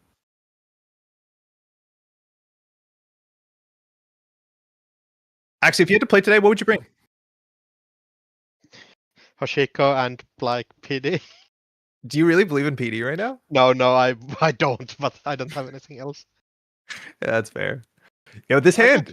Hoshiko knew them also, but Did you see the amount of net damage on the ice in that hand? It was Bathynomus to yeah, anemones. I think we for sure know what kind of a Atea deck we are playing right now. We're doing something different. Isaiah also in the Steel City Grid t-shirt. It's pretty slick there. Looks like we have the keep there, and Funky Man's going to go for the mulligan. I didn't see the runner's hand, but that hand has so much damage in it. Each of that ice can do 3 net damage on their own. So we'll see. Actually, is one of those a diviner? I can't actually tell. I think it was an enemy, into a Bathynomus. Yeah, basically impossible to actually know right here. Double install Atea again. First time you install, you get to put another card in the other remote server, either in or in front for free. You only have 2 remote servers, so you can't do any good asset spam stuff, but still quite opponent ability here. We're going to see where we put the ice. Now, Bathynomus, you want to put on archives generally. That's not the worst thing against deep dive, because it does do 3 net damage and has 4 strength, which is actually pretty good against, well, not so much a revolver on the early game, but very awkward against an echelon. Yeah, for sure. Getting that to 4 strength is basically impossible with that breaker. I wonder if the Bathynomus means that this is like I don't actually know what it means. Like maybe it means we're on the new 4.2 that puts you on archives instead of ending the run. Yeah, maybe. I feel like it also could be Regenesis stuff if you actually want to protect archives Yeah. more heavily. Could I you mean, Zato this thing? It's like one of the it's worst Zato It's triggers. like a faction staple ice, you know. Yeah, I know. One day. Have Looks to like we're get my icing dick out. in there. I mean, it's good. We got Ice Archives, right? We'll see if we're doing some cool tricks with there. That's a lot of cards in hand. We open with the Ritual. We can start with the Sure Gamble here, of course. We don't mind having too many cards in hand. And as much as we haven't seen a VR-cation just yet, you want to get that end of turn discard to install that hardware to install that program. Cards we can notice, I think there's an Echelon in hand. There's definitely a Montreal SMC, which is quite nice and shiny. Fermenter is some early economy, but we're just pressuring HQ here. I think Funky Man is just playing the turnout that you don't want to install too many things. Get an Axis here. Not too likely to be an agenda. Well, actually, maybe if there's an agenda, it's probably in hand. So Spin Doctor for Yeah. 2. You think the spin is nice and fun? Yeah, not bad at all. Like, That could suggest that the cards on the table are more important than spin, which actually might mean another spin's on the table. But card draw is important in Atea. yeah, also just being able to like shuffle back the agendas. I feel like it kind of floods up quite a bit, especially Yeah. like Glacier. Click for credit, we'll discard that Fermenter there. So that's why we got that HQ run in there, just to get that 5-click turn. And Fermenter on the table is going to come in with a counter. Drawing into, that's an agenda for sure. What is that? I don't see any. There's that Regolith. So Load betting Regolith in there. yeah, classic here. Whether we're just going to straight gate 9 or whether we're going to gain 6 and then use the Atea install with an agenda and one unknown card, which I think is an ice. It's not an obvious Atea install here, but HQ here's a 50-50. And so far from what we've seen, Funky Man's been a bit aggressive on HQ as opposed to other servers. Maybe more than you expect for a shaper that's a bit, I think, slower to set up. Yeah, I feel like those definitely were like just extra clicks that we might have. Yeah. If you want to run anywhere, it might as well be HQ. Yeah, especially when HQ is the unprotected server right now. Drawn to an Overclock overclock. helps a lot with the SMC in hand. Yeah, we have a Revolver. I think the black and white card is a Stone Chip. There's both of our killers as well, an Echelon. As much as I think you'd rather have the Revolver early, just to make sure you're not face checking. It's a bit ugly into 2 strength. Okay, Spin Doctor on the table. That makes a lot of sense. Yeah. So this is an HQ run. Was that draw 2? Samun? Yeah, draw 2. I think we draw Regolith and Semak Samun. Yeah. And I think the agenda in hand was proper negation. Okay, that tracks. And a single axis here. 1 and 4. We find the Pathinimus a bit of a reader. This thing has a lot more strength when you put it on archives, but the subroutine still just does 3 net damage. So technically it's Size Anton, but you break for 1 credit with Echelon, which is not a great spot to be in. It's not the Stone Chip? Technically. Yeah. Hmm? So still we have 6 cards in hand. It looks like we should be able to get our Maggie here, even if we just click for credit.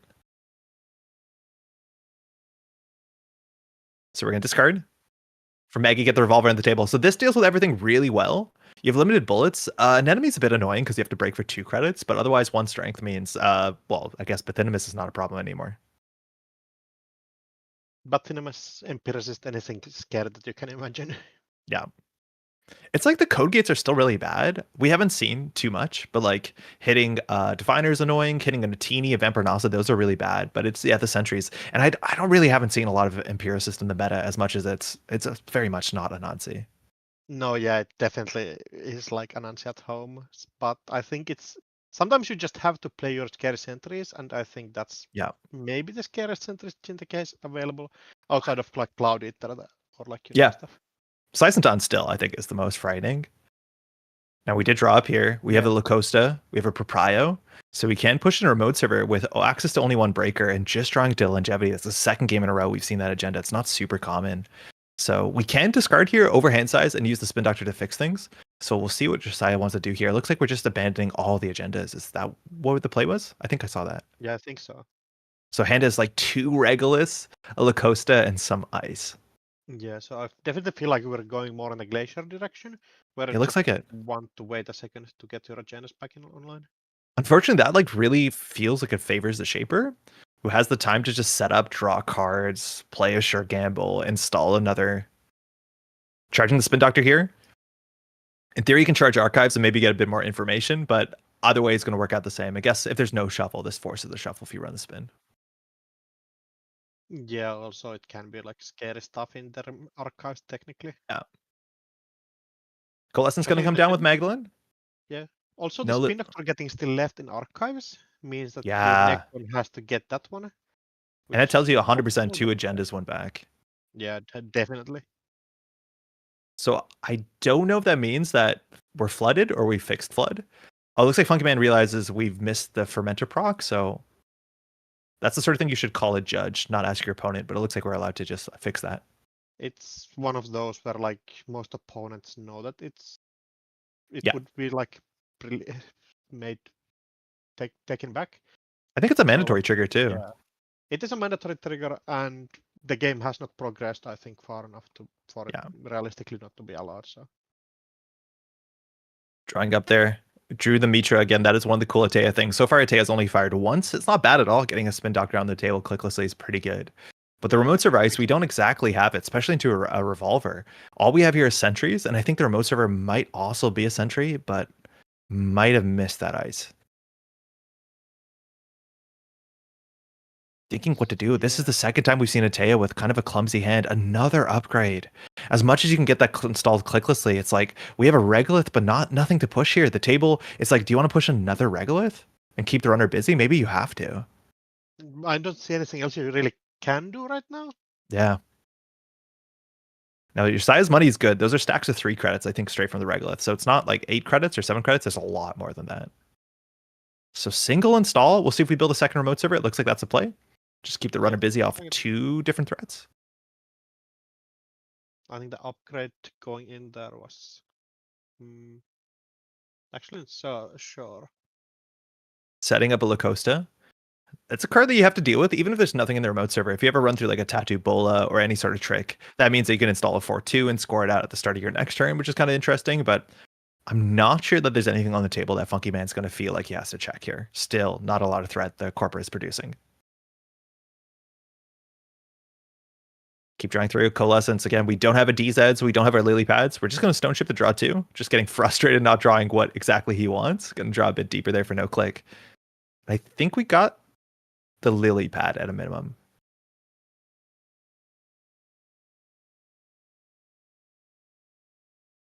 Deciding what to put on the table here. We should have access to most of our things. There's the lily pad. So for 4 credits, that comes down 2 more MU, and it says the first time you install a program, you get to draw a card. And that's how you functionally can get to 6 hand size at the end of your turn, which is not the most important thing seemingly in this matchup, but you do want to just be drawing cards clicklessly for sure. Get through your deck. You still have a lot of setup to do. Yeah, drawing cards is like the main way you actually get through your deck. So It's good. Nuke is going to come down. I think we're still over hand size because of the stone chip. So we should be able to even just click for a credit here and get it installed. Whether it's a breaker or just another coalescence. We just want that lily pad trigger. We want to keep pushing forward. Run HQ. That's Funky Man Classic. You got an extra click. We just run HQ here. A lot of trashables. Finding the Bathinimus again. Seeing the same cards again and again. Imagine a game where Bathinimus is accessed twice. Never happens in Netrunner. We're going to go to the discard, and we'll see what we install here. Another Fractor doesn't really matter. Or sorry, another killer. So it's just going to be 2 credits plus on another Coalescence. There is a window to empty this at the end of the turn. I think JNet doesn't allow you to do it, but you can do it in paper play. Yeah, that's one of those genic intricacies. Yeah. Should be fixed soon, I reckon. Yeah, so definitely have like a Sai just asking about the timing of Magdalene. It does work. Yep. Not There's a playability window after the discard phase. Yeah. But even the fact that like you beat your discard phase and pass with 6, like that's also sometimes unintuitive. Definitely it's or the old classic lat discard, then pop stone ship and draw back to up to 7 and still get the lat draw. Another draw there. We drew into the Proprio negation.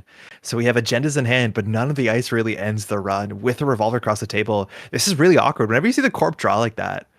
Now, you do have upgrades. Like you can just count on your, I don't know if we have an Anoetic, but you can count on your Adrian as much as Adrian's never super reliable. But with the Lacosta here, I think you really want to consider pushing out a 3/2 or a 4/2. And even if the runner steals it, it keeps the runner busy and expends resources. We'll see if we get the Adrian shuffle. The There we go. Bathinimus on the remote server here. Is that what ended up there, the Pythimus? I believe so. That's bullets. Now, this is also where your opponent can be scared about, like the Mitra that's potentially in the remote server, because that means you have options of what to add. But it doesn't look like there's a lot of ice. I imagine if Isaiah had ice, we'd see the table build a bit more quick than this.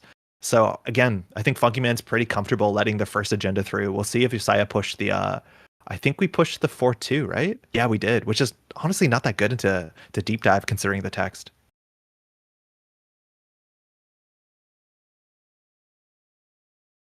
Cracking the fermenter for 10 credits, no Mavirus going through. For 2 matches where we've seen way too many upgrades, Mavirus wasn't one of them, and they would be so good against the sports state.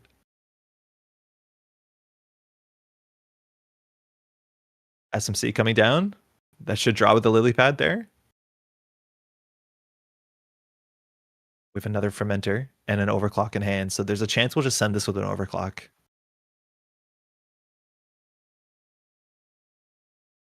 Enough cards in hand to not worry about an enemy. It looks like we're just going to overclock. Run the remote server with 5 credits to spend on breaking and trashing, let alone grabbing a program with the SMC. What are you scared about here? I don't think there's anything that you're worried about. Not really. Like if it's like a barrier into a code gate, that starts to get a bit scary. Yeah, but just annoying. There's the Bathinimus faction staple. Break for 1 bullet, no cost. Yeah, that Does not feel great. You have enough money. You have still regolith. Regoliths Yep. in hand and everything. We're going to continue deeper. There's a Samasamun. So this is 3 strength barrier. You can always go through this for 3 net damage, but you can also go grab your Fractor. I believe Funky Man's on Gauss and Propeller. So both of those options are relatively good and relatively cheap, as much as the Gauss has a bit of a shelf life. The Propeller has a different shelf life. And using half the Propeller on a single Samasamun doesn't feel great, but that's what Recursion's for, right? Yeah, I still feel like we probably are going to get the Gauss. I think that's a Gauss. The quality of my feet just dropped significantly, but it looks like a Gauss, right? Yeah, same. Are you But having the that same looks issue? like a Gauss. Yeah, just break for 1. Not too bad. So we still have to play an Adrian side game. I'm not sure what the text is. I think you want to win the side game as the runner.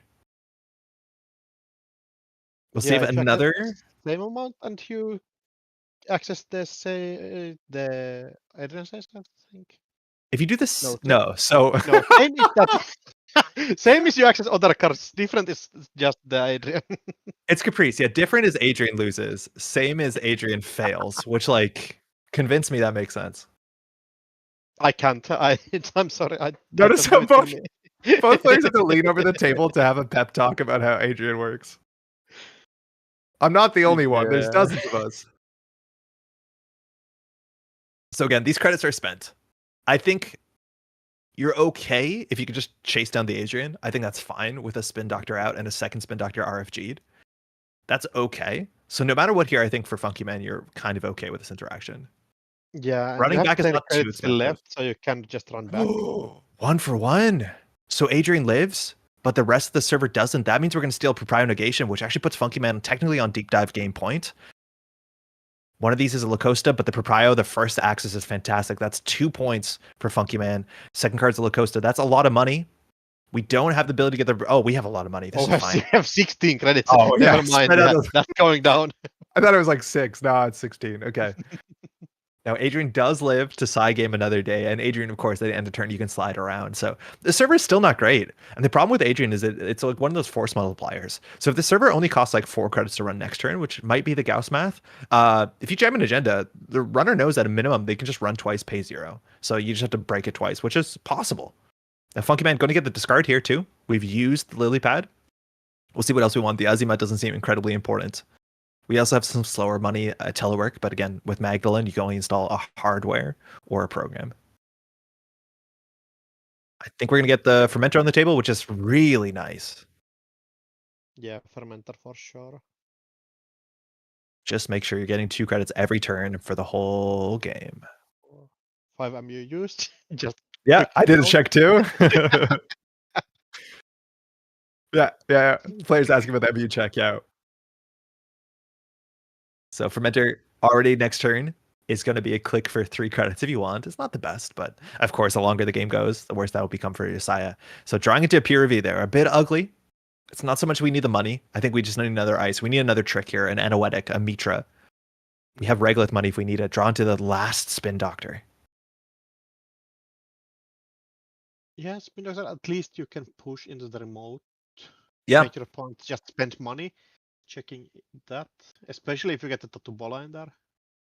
I'm worried. Yeah, we haven't seen a tattoo in any of these games, which is so upsetting because that's like such a power card for Vitea. But I'm pretty sure at this point, Funky Man is just going to sit back, do the minimum amount of pressure, and just say like, "I'll draw into a Hannah, I'll draw into a deep dive," and the game is obviously pretty cooked with a single ice on centrals. You do have to watch out. I think there's a big chance Josiah put what's it called, an enemy on R&D, and that's one of the few things you can feel like in Shinteki that you can deal with the deep dive.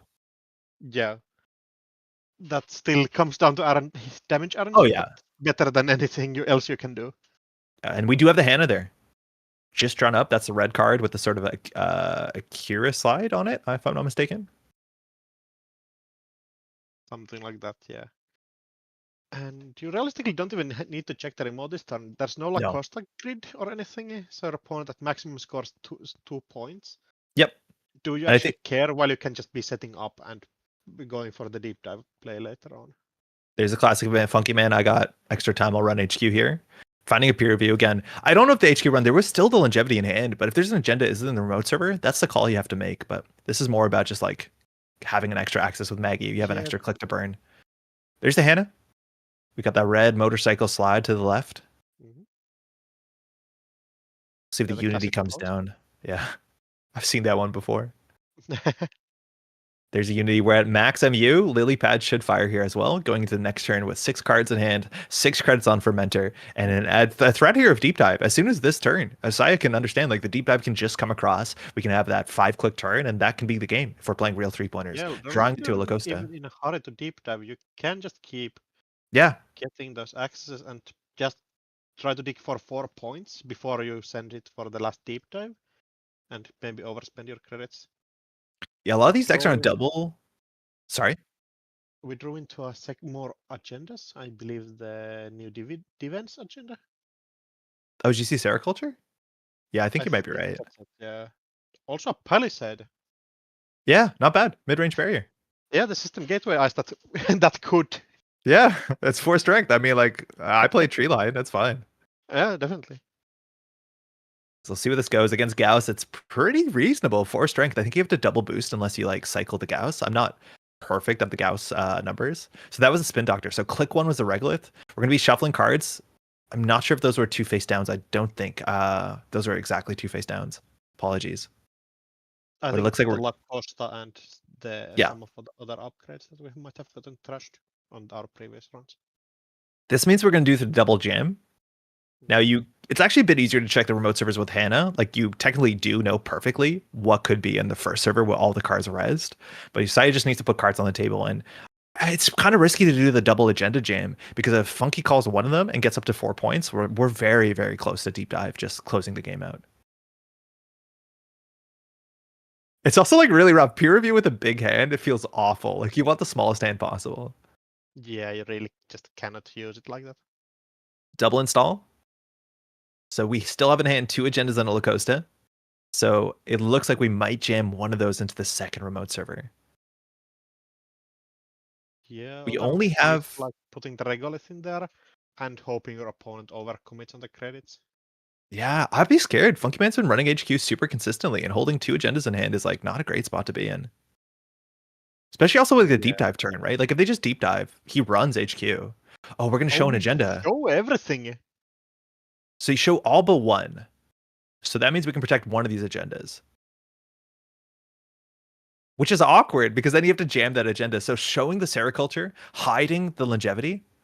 We're gonna do a quick little shuffle there, kind of necessary. Play some 3-card Monty. And so now you have to jam the Sericulture, I think. Because if you run HQ and see the Sericulture, what do you think is in the remote server? Like, it's always really awkward. I mean, if you jam the Sericulture, opponent runs HQ and steals the longevity. I mean, that's bad too, yeah, but... yeah, there's no winning here. I know, there is no winning. There is a real cost to that peer review. It does not feel smooth unless you're like totally managing the board state. We slide over Adrian, of course, on top of what we're assuming is the longevity. So the Sericulture's still in hand. Yeah. We're just gonna start with the nuke. I The think problem here is like how much credit do we actually get to rest this ice? There's not one a lot. Palisade. I think you're assuming it's Tattoo Bola. Oh, I think Funky Man might have missed the fermenter again. Yeah, That yeah, not seems sure. I think the seems remote server important. actually is currently like a Palisade into Tatubola into the Anemone. Yeah. Yeah, that's not the worst. That's not a really taxing server, but if you have to run it twice, it starts to add up pretty quickly. But this is where it's cool. Like, okay, so admittedly, we have a sericulture. So if you fire the Tattoo Bola, then you can put an agenda from hand in the other server and then score that next turn. The thing is, like, that puts Yesaya on 2 points, which doesn't really move the game. We're going to install the Telework contract, our job. We can click once a turn to get 3 credits. So it's another card that gives you something to do with that extra click where you're trying to get your Magdalene value. That's kind of nice.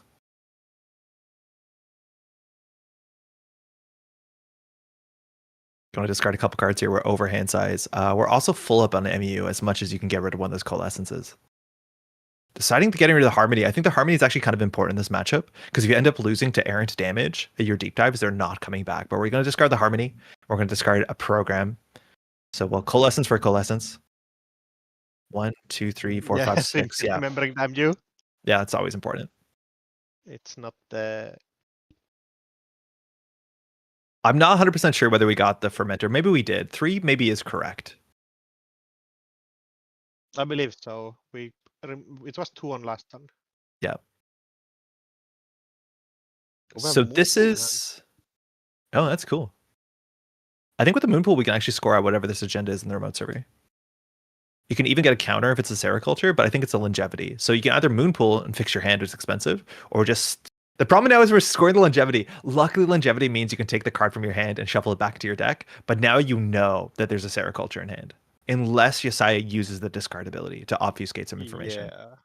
We could discard like the Regolith Mining Glasses just for the Exactly. mind games, but no, just taking peer review back into the deck. We'll I think see the how well Regolith- Funky Man is tracking. If Funky Man is 100% tracking, he knows that it's a 1 and 4. And I think he has a compilation. He can guarantee 2 points this turn by just running HQ twice. We'll see if he sees a line there. I think he has a compilation. Yeah, he does. So he can guarantee to be on game point.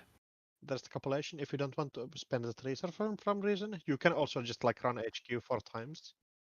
Yeah. And get by law of the numbers, but With 4 cards, it's perfect with Cup. You steal 1, then run back. You're good. We're just going for a single. No compilation. We're just hard of the cards again. Wait, rolling the Nuka is really, yeah, you need that. Okay, Regolith, you can trash, then go back. We're going to let it stay. The agenda's in there 100%. oh, are we going back just running it raw? We are, yeah. I think the compilation seems so nice here. You want to fight the lily pad? Or we're going diving? for a dive. Okay, this Anemone needs to hit deep dive here. Needs to do Yes. the heavy lifting. And even an enemy here, you can't discard the agenda because you know the archives run is coming up. We have 6 cards in hand, so if there's a deep dive in here and there's 1, it has a 1 in 3 chance of hitting this, if I've done my math correct. So we're going to discard something there.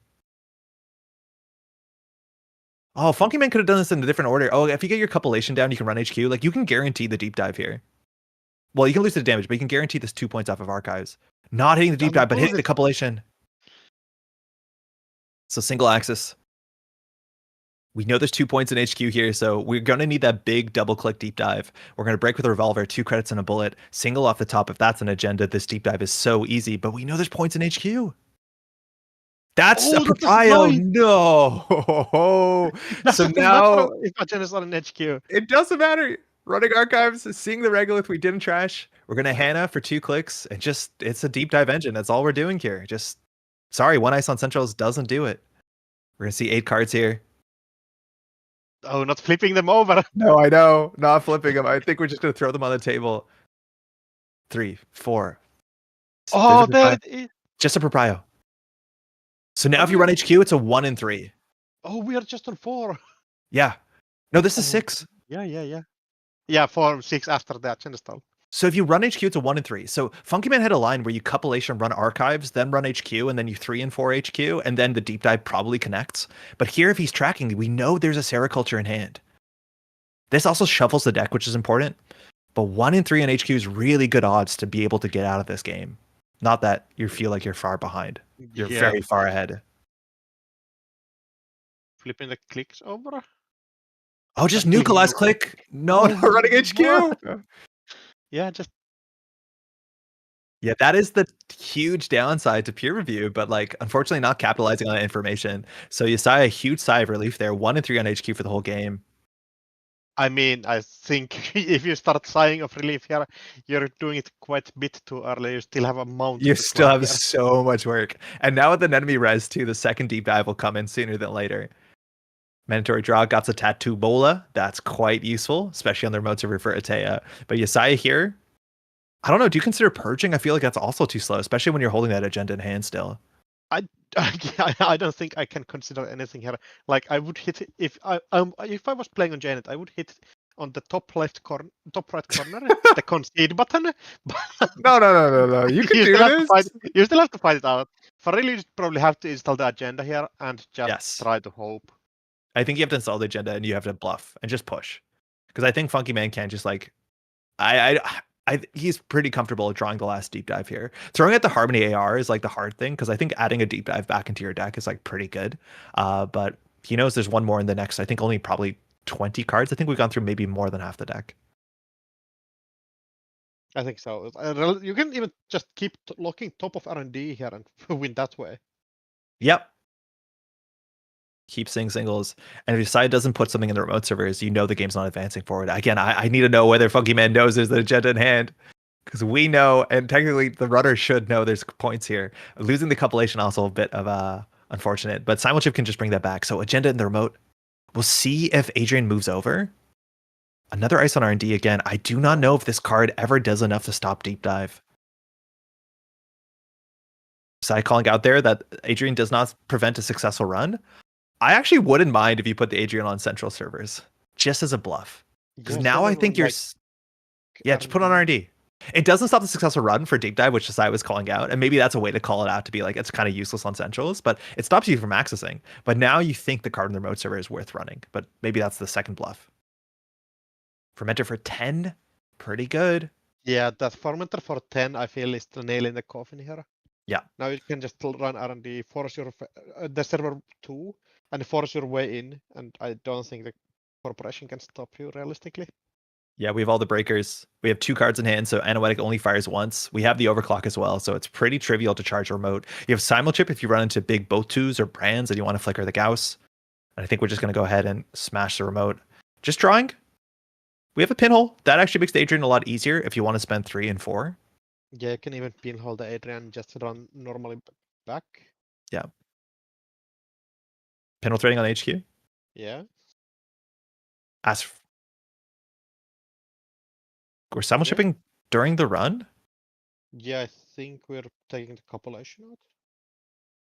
Okay. Trashing. So that gets a lily pad draw. Did we trash a program? Yeah, Fermenter. Oh, yeah, 100%. Now we're asking for action, which is fun, but there's not really much you can do here. There's compilation if you steal the Adrian. So like you're not saving credits, it just has the HQ pressure threat. The problem is that HQ has cleared itself. So we're stealing the Adrian? Yeah. So you can run HQ and see all of it. It's only 2 cards, but I'm not sure what this compilation is lining up for. The agenda is still in the remote server. Overclock run kind of gets there. You have to be a bit scared here. Running glass click into Atea is a bit dodgy because if it's a Tattoo Bola, they can Tattoo Bola swap and then install an agenda in the other remote server, trashing the Regolith, and then obviously that's not great.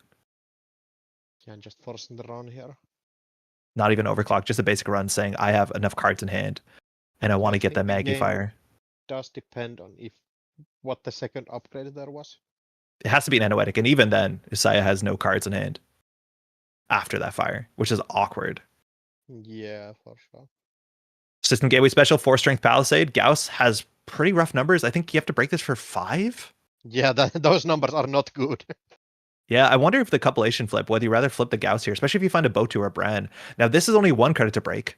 Now, you have Saya has ice in hand. It does do a swap with Atea, but we're down to 3 credits. So in theory, if you actually could consider bouncing here tactically, and unfortunately the Regolith means you'll bounce back. Do we have ice in hand? No. Yeah, I think we were installed the Tattoo Bola on their R&D. No swap. Mitra? Oh, Mitra. Do we have Ice in Archives? We're just getting 3 credits. Yeah, just for 3. Oh no, Atea!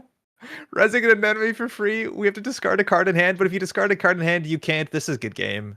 Unless you can get Funky Man to Yeah. jack out here. This is the Just agenda. ask for most for ordering. action and ask, are you sure after, and Yeah, just keep hope your opponent checks out. be intimidating. You gotta. This is all aura at this point. Roll 11, pretty high roll, honestly. Yeah, luckily it's not a dice That's a game. good roll. Yeah.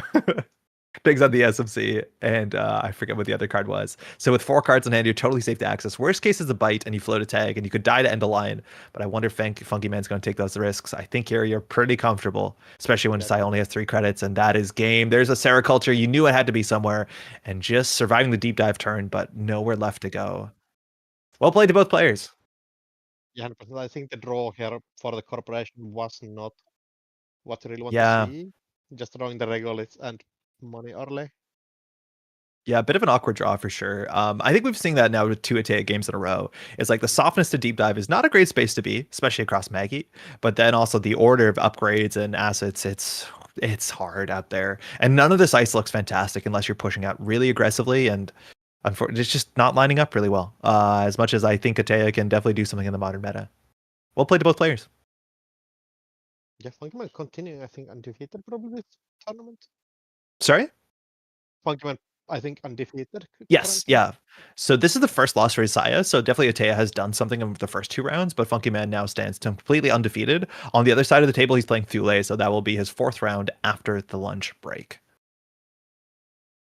Speaking of lunch break, I think that's it for the 2 of us. Aksu, I'll be back tomorrow morning. I don't think you will be, but this has been a lot of fun. Yeah, originally I was supposed to come online, but stuff happens. I Stuff hope happened. we still get a co-commentator for you. Yeah, I think we will. We'll figure something out for sure. But you're watching the Pittsburgh Megacity Championship. We're going to be throwing to lunch. I believe the lunch break is about maybe an hour, so it comes back at 2:15, so it's an hour and 15 minutes. Otherwise, we have 3 more exciting rounds of Netrunner coming up. Huge shout out to all the organizers at the Pittsburgh Megacity. They've been doing a great job. Seems like a fantastic event. And with that, I'll be back tomorrow. Aksu, thanks for just sharing the mic with me. All right, see you around. Take care, y'all. We'll see you in a bit. Bye. Bye.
Hello,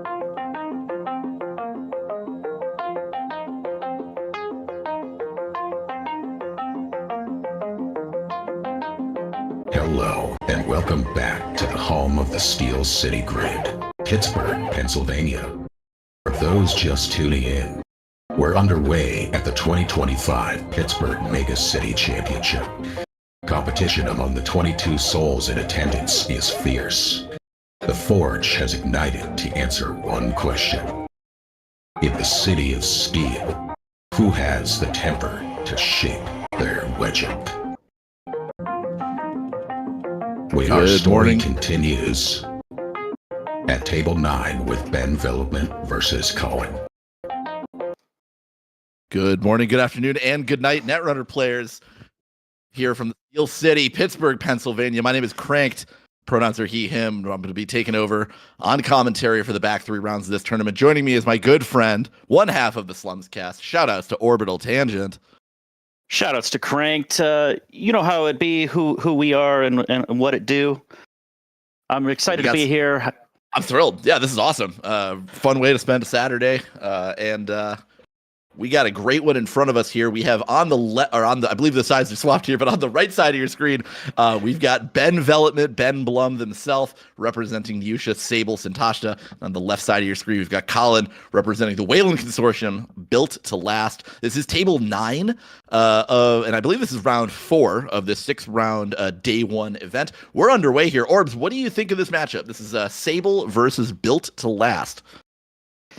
I think that this matchup can be pretty interesting. It's really going to come down to how fast Sable can get their rig online and how fast they can get the money up to what I assume that they're going to do is land the deep dive. But Built to Last can make that rather expensive with the tree lines.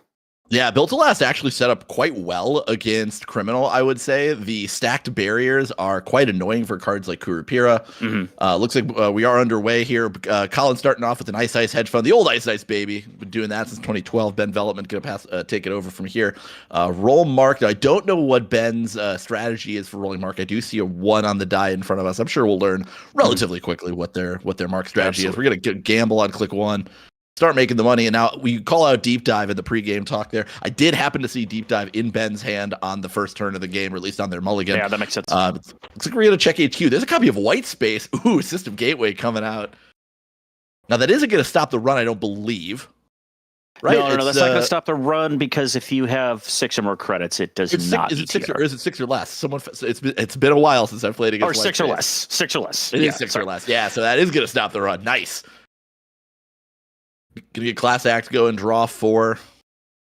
Okay. Now, White Space, not too much of a problem here. Really just a gear check. Really, realistically, any decoder should be able to make quick work of that one. But sucking 3 credits away from a Deep Dive Sable list is pretty important. These Sable decks can run relatively light on money if all the centrals get iced and running the mark becomes difficult.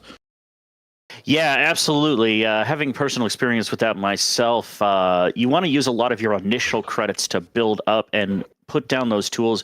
They're going to allow you to bypass ice cheaply. So getting some credits sucked down is not really what you want to see. Although pressuring the corp in the early game isn't too bad. You do want to try to get a single access for at least a couple points early. There is the ice coming down on Archives. Now, it is interesting. I think the exact flavor of Built to Last is going to be impactful here in this game. Many Built to Last decks are sort of the Hyperglacier strategy, where they're playing just 6 agendas. They're just basically going to sit there and grind you out over the long game, build impenetrable servers that maybe you can only run a handful of times. But this doesn't, based on what we've seen so far, this doesn't really suggest that that's what's going on here. White Space would be a really relatively odd inclusion for a Hyperglacier deck. We could be seeing more of a traditional Rush style deck, just trying to score the 7/3/2s that Wayland was blessed with. Yeah, absolutely. I would also posit that it's probably a Rush style deck as well. Taking a look at and we're seeing a Tithe as well, definitely indicating that Rush style.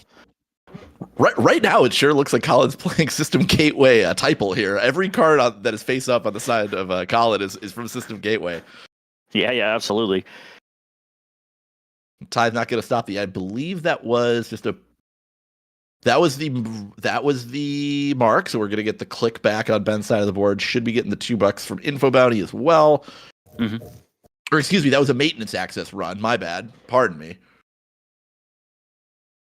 I don't hate the idea of a build to last that is sort of hybridized between that rush strategy and a little bit of Glacier with those tree lines, locking out that remote against a lot of these deep dive decks. Is kind of cool. You can waste a lot of credits by trying to push through, and then them taking their really bad breakers trying to get into your remote. Yeah, the breakers in Criminal, especially in the deep dive list, where you don't really often have the luxury of splashing for tools like Unity, or in the past it was Cleaver. You could definitely exploit that. Even something like Carmen, which is ostensibly like a quote unquote good breaker for in Criminal, is very easily exploited at certain breakpoints. Yeah, absolutely. And Kurapira is absolutely awful, I can tell you. Now it can turn stacked barriers into a liability, where you need the big barriers on the outside of the server, so that the runner can't just sit there and farm Kurapira counters off of something teeny and something tiny. So maybe a second hedge for sure. Second hedge fund on Colin's side of the board. Can't tell if that looks like a card in a new remote server. Make some change. Looks like we're sitting pretty over at $12. Ben gonna roll the mark again. Rolling the number 4, placing it in front of R&D. So I would suspect that R&D may be the mark of this turn. We shall see. Can't get a good look at Ben's hand over there. I think I saw a copy of Mutual Favor in there. Looks like we're going to charge R&D. Yeah, forcing those ice reses, trying to see what's going on. That's the new one from Elevation, so that no longer System Gateway only. Yep, yeah, that is Shylendra. That one's going to fire in full, so it's lose 2, do a net damage, advance a card.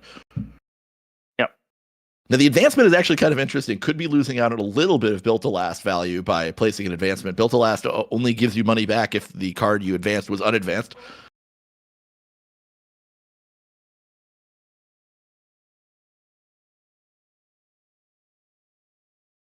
Resolving Challenger. There's the net damage. That's an Estebrado. That one may matter. Oh, yep. Yeah, that definitely indicates the classic deep dive list that has been going around.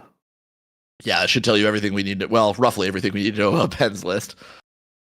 Yeah, absolutely. I would posit that this is a little bit of Ben Velopment flavor on the Sokka Sable list. So probably a couple of cards swap, but mostly the same.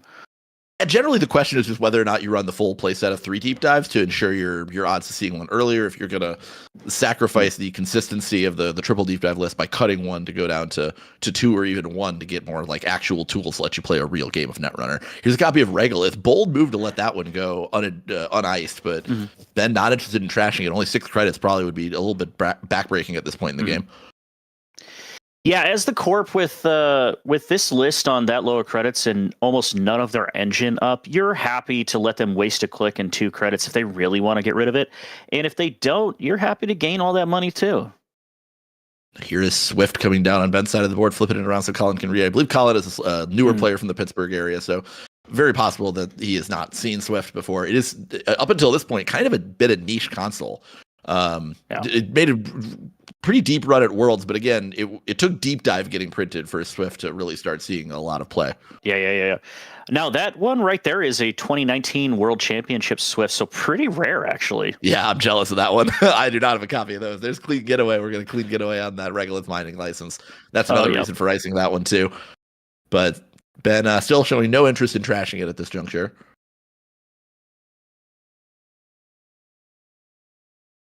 Like we're seeing backstitching and Carpe as the options from the Class Act.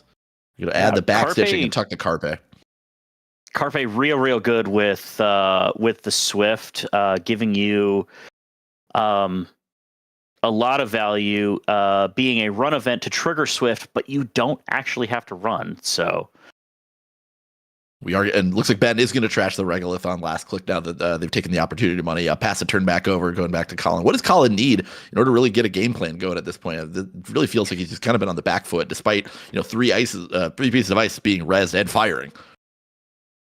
Yeah, at this point, it looks like you really have to build out that remote. You've got to find some of your more glaciary pieces and force them to either run the remote or let you shove some points through, because Development here is on 4 credits, so not a whole lot to challenge at this point. So if you can do something new in the remote and then a decent piece of ice over top of it, you could start pushing through points. Yeah, Colin just needed something to apply a little bit of pressure. Ben not really being given anything to respect at this point. No remote server, no mystery cards being dealt with, and it's actually I don't know, unless Ben has some sort of inside info. I don't know that they've actually been able to really sniff out exactly what Colin has been doing. Yeah. Well, at this point, a couple of ice and a couple of money making. Who's he? What's it? So not a whole lot on that end. This is kind of a perfect scoring window because even though Ben has gone up on credits, there's no breakers to speak of yet. So if you could get something in a scoring remote, you can maybe start to put some pressure on, and maybe that's what we're looking for. I'm not entirely sure with that spin res there.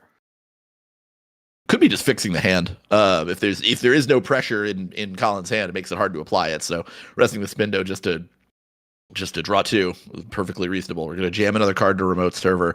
See if we ice that one. No, we're going sideways. Oh wow, yeah, we got 2 new remotes. That's pretty wild there. What do we think those are? Table snares or bites rather?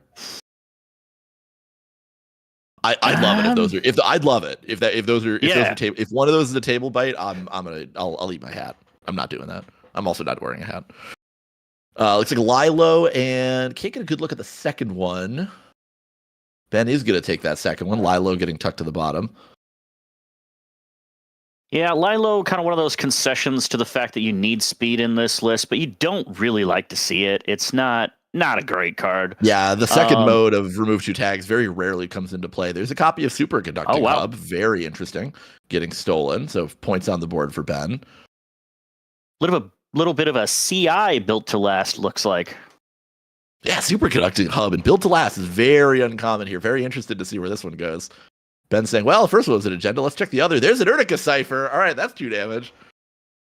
Okay, that's actually a good hit for Colin there, but not really shaking that let's play a lot of system gateway cards. I love it. This is honest. This looks like honest built to last stuff going on. I'm just going to play ice, I'm going to play some money, and I'm going to play some agendas and some traps, and I'm going to make you figure it out. And I'll just play the game that gets dealt to me. Love it. Net damage was it looks like Ben lost a copy of Transfer of Wealth and a Revolver. Now, the Revolver may come back to bite Ben. Many of these deep dive table lists are running 1 copy of each breaker, including but not limited to Revolver. So if there's a second copy of Revolver in Ben's list, no harm, no foul. But if there's not, then Sentries just got very interesting for Ben. Yeah, absolutely. I would actually be interested in seeing if this is running both Carmen and Revolver. That does seem to be a common breaker suite among criminals. You want the Revolver for the much more expensive Sentries, and then you use Carmen for the cheaper ones, or the ones that have great break points for it. Colin continuing to just draw up. Urtica Cipher probably wants to get installed over here relatively soon. Gonna ice the Spin Doctor. Urtica gonna stay where it is. Appreciate Colin leaving that res just so that he can make Ben remember what where that damage came from. Hey, if you ever want to take 2 net damage, all you got to do is touch this thing again. Here's Lilo. Yeah, so tucking that up, previous Lilo, it looks like because 1 was already in hand. Okay, makes sense. Not really a card you want 2 of it in your hand at any point in time. No, absolutely not.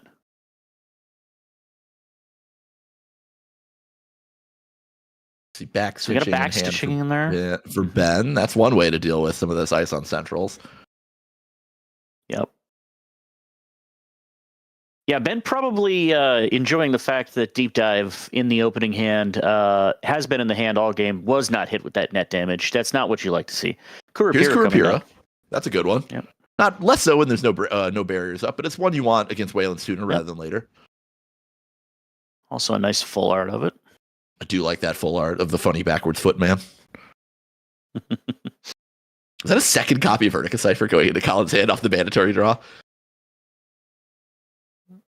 Colin, if you can hear me, please install the Urtica Cipher over an Urtica Cipher.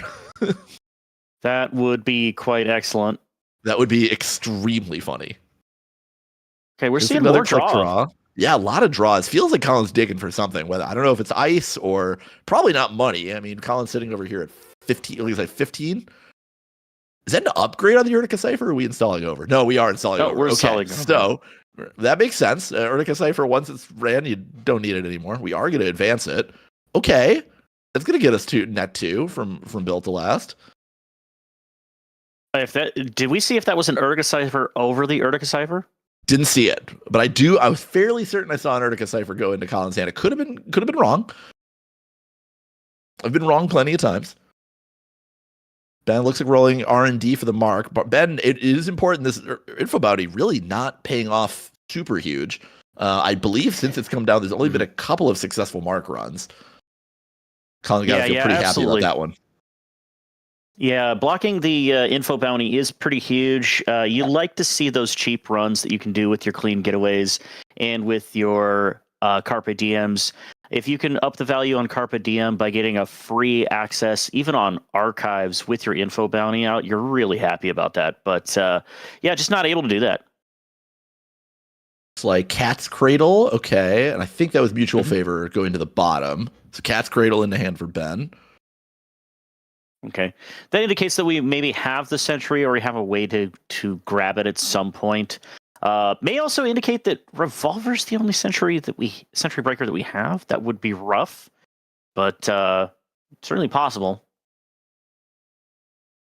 There's also enough bypass in the Sable list between things like Estebrado and backstitching. You have other ways of getting through Sentries as well. Here is that copy of Cat's Cradle. Yeah, it's definitely something you'd want to see a little bit earlier, especially against that white space res. But and the Shylendra. Yeah, absolutely. Okay, Boomerang. Okay, Rango, that's a good one. Let's see where that's going. It's gonna go on the okay. So that's interesting. Gonna potentially charge the Spindo this turn. And here's Bravado. Now it's making a little bit more sense. Yeah. You know nothing there is gonna hurt you, so that's a pretty good move. I like that move a lot. You're going to get your extra click. You're going to get your credits up.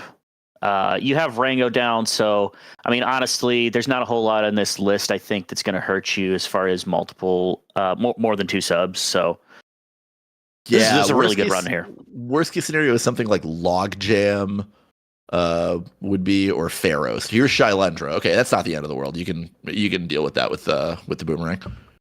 Yeah, you're basically fine with that.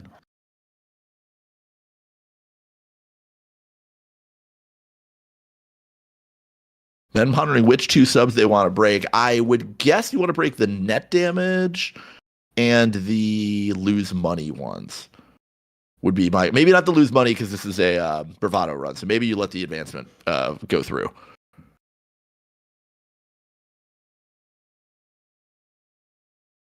Okay, we're just gonna leave the Spin Doctor. That makes sense.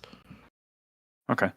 Don't believe Ben. I actually don't believe Ben had money to trash it. They were down to one credit on the successful run. Yeah, it looks like the ones that got broken were the net damage for sure, but I'm not seeing a counter come down, so I don't think. Yeah, it looks like looks like it may have been the advancement and the net damage got broken then. So Ben just choosing to lose 2 instead. Again, that makes sense given the fact that this is a Bravado run. I think if that's not a Bravado run, you probably break the lose 2 and let the advancement go through. But pass the turn back over. There's a copy of Send a Message in hand for Colin. I wonder if Colin's playing All System Gateway Elevation. If those are the packs that he's chosen to play cards out of today. Would be a real interesting move. Let's see how far the court effectively the 2 core sets can take one person. I'm into it. Yeah, same. Colin choosing the hardest path. I respect it. Absolutely.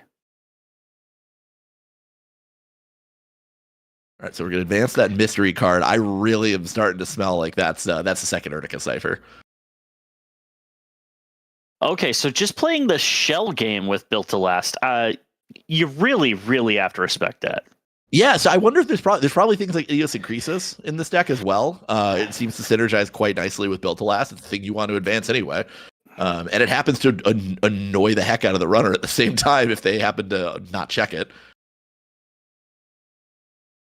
Mark is going to be R&D still. I believe Ben is using the 1, 2, 3, 4, 5, 6 method. So 1, 2 HQ, 4, 5, or 3, 4, excuse me, for R&D, and then 5, 6 for archives. Yeah, that makes sense.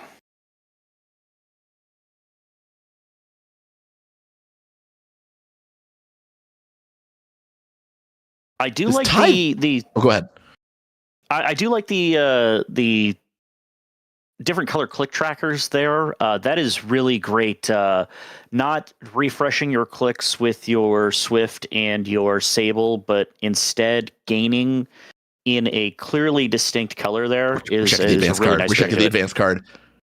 Oh, we are. Wow. Clearinghouse. Okay, that also makes sense for being in this deck. That one Nice, cannot nice. live. There's just no chance. Yeah, so that telegraphing one's to the that runner, you one's have to go gotta check this. Yep. This tithe is probably. I wonder if this tithe is doing a decent job of kind of walling off the deep dive for Ben. It's just. I think it's too much of a risky ask to just run through the tithe, suffering a net damage when you have to hold on to a copy of deep dive.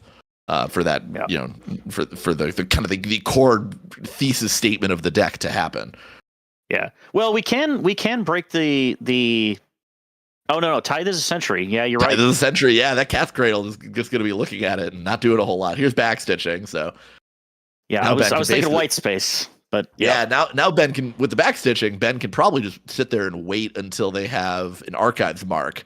Although I don't know that bypassing a tithe with the backstitching was necessarily on Ben's checklist today. But like I said, sometimes you play the cards that the game deals you. Yeah, absolutely. I mean, if you can't get through it with any other method, then it's fine. But definitely not where you want to spend your backstitchings. You want to spend your backstitchings on things that are going to cost you like 6 credits, 7 credits, 8 credits. Pharos is the card that I'm thinking of. That's probably what you want to save them for. Absolutely. All right, so we're going to jam another card in the remote, advance it once to gain some money. Let's see if Colin does the second advancement. The second advancement, essentially free, unless you have something better to do with that click. If Colin makes Ben touch another Urtica Cipher, I am going to proclaim him a hero. Yeah, I'll be thrilled if we see another Urtica Cipher happen. The thing about Deep Dive, though, is Deep Dive often does not really have to respect the board. The card says run all the centrals, which essentially says don't run the remote. So the fact that Ben's even choosing to respect the remote game in the first place is interesting to me. Yeah, absolutely. I mean, the Corp doesn't win unless they go to 7 points. So with Deep Dive, classically, you can let them push the first couple of scores through, especially if there's nothing that changes the game, like the agendas of old, like your old Ares that was in the CTM lists. There's not a lot of those game-changing agendas in the game still. So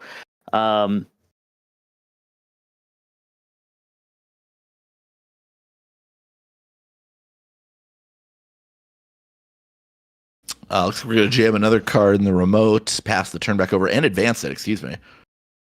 Did Colin miss the built to last? Did Colin miss the built to last credit on the new card behind the Shylendra being advanced? I believe those were both done in the same turn. So is built to last is once per turn? Isn't it? No, it's whenever. So It's whenever. So credit being left off the board, not the end of the world here.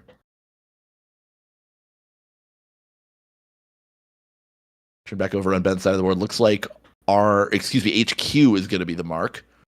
Mm-hmm. Again, we do know that there's 3 points sitting in hand, or at least we have seen 3 points sitting in hand on camera. Potentially, that could be that one of these cards is a copy of Send a Message. Not the most opportune time to score a Send the Message, given that there's no unread dice on the board, but 3 points is 3 points. Hard to argue with it. Oh yeah, absolutely. I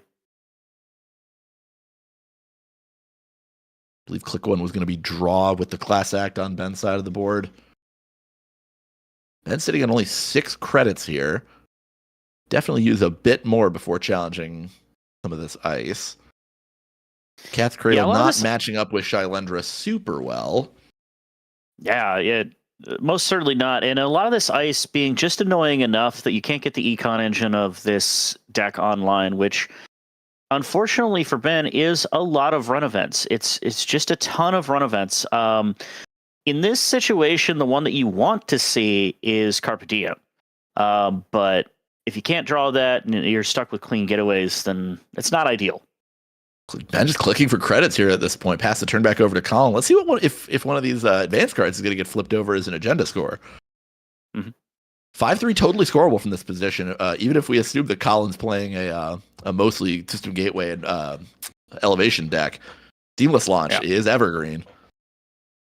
Yeah, Seamless Launch would be a great include in this deck. We haven't seen a whole lot of the influence spent so far other than the Urtica ciphers, so And the spin it's doctors, reasonable yeah. to assume. Yeah. Ooh, your second ice coming on this remote server. That to me would indicate there's probably an agenda in there, or a bluff of an Urtica cipher, which would be interesting as well. We're gonna ice both. I like that. I like that more. And then we're gonna advance the double ice card. Okay, that makes sense. Okay. I would be surprised if Ben chooses to charge both of these, short of something like, Estebrado can't be used on remote service. It's Centrals only. So yeah, I would be surprised if Ben charges both these remotes, but.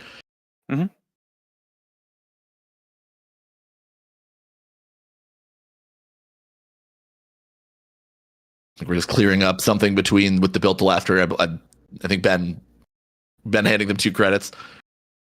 Oh, yeah. So I think Ben's saying that they might have just been wrong on the ID ability. I think so. Yeah, that makes sense.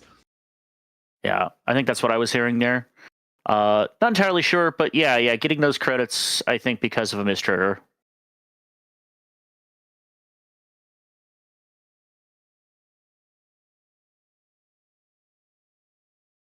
Looks like there's a copy of Melandrogem in Ben's hand on the far right side. That's also another way to deal with some of this annoying ice. Oh, yeah, absolutely. That's a star in this deck for sure. White space and Tithe going to be dealt with pretty cleanly by that one right now. And then once we hit, what is it, threat 3, that we get you can just bypass anything? Ooh, there is a copy of Carpe Diem. It's threat 4, but you have Threat to 4. remove it from the game. Yeah, exactly. So you want to use the it's second 2 token on that counters. one. Mm-hmm. Yeah, it gets 2 counters. You can only use it once per turn, however. Ah, okay. Yep. Can't let bypass be too good, can they? Well, no. Continue to draw for Ben. Now Ben looking like they're digging for something. We did see a Carpe Diem go into hand. Here is Mr. Hands. Yep. Very powerful bypass tool. It looks like we're setting up for the deep dive turn. I would not be surprised to see a bunch of drawing for some key events, because you're going to want like a Carpe Diem to get that Swift trigger and make that run. There's a Carpe Diem right there. There's one, yeah. But you want that so that you can get that click engine online, and then you want just a bunch of credits built up so that you're going to be able to get and pay through. You're going to be able to pay through anything, basically. Okay, it looks like 1-2 is the roll for Art Archives mark. So yeah, Ben using the Melandrogem to bypass the Tithe here. Now there's no chance that. Can Ben deep dive this turn?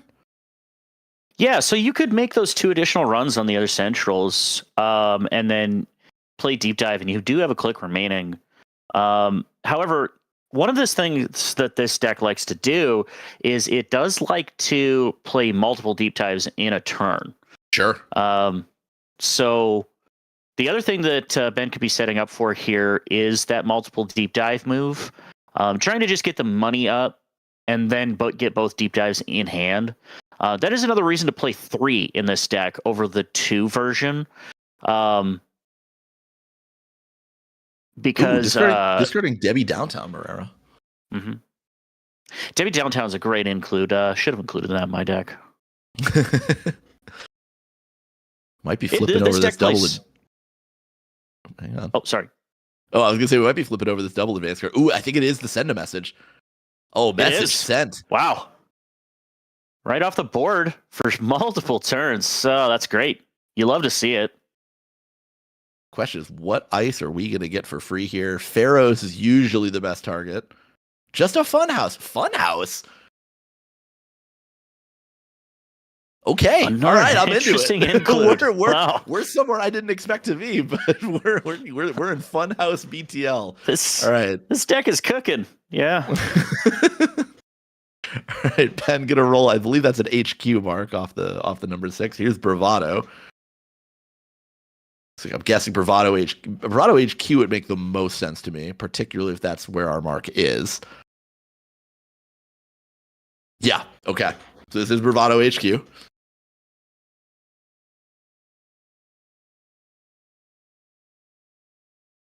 God, so much money from this run between Bravado and Info Bounty. Only have to break one subroutine on the white space. There's a copy of Retribution. Okay, now I understand what this funhouse is doing. Yeah. Okay. Yep. Yeah, it looks like we have a spicy system gateway elevation mix here. I'm This not rules. seeing too much. This rules so hard. Yeah. If we see that Retribution blow up Swift, I'm gonna be in hog heaven, man. This is gonna be awesome. Oh yeah, totally agree. All right, looks like we're gonna draw from Class Act on click 2. Definitely still potentially threatening deep dive here. All the other centrals are very, very easily poked, I would say. Shailendra on R&D definitely the toughest one, but I mean, you can also just, ignore it. I guess you can't. It does net damage. Net damage is the curse of Ra against these these deep dive decks. Yeah, absolutely. But it's, I think, 7 whole American dollars to break through that with Cat's Cradle, which is absolutely awful. Here's second Class Act. Yeah, so it was like, looked like it was credit up and installed Class Act. Yeah, this is looking to me like Ben just is like, I need deep dive yesterday. Didn't we have deep dive? So Ben had deep dive in their original opening hand. They mulliganed.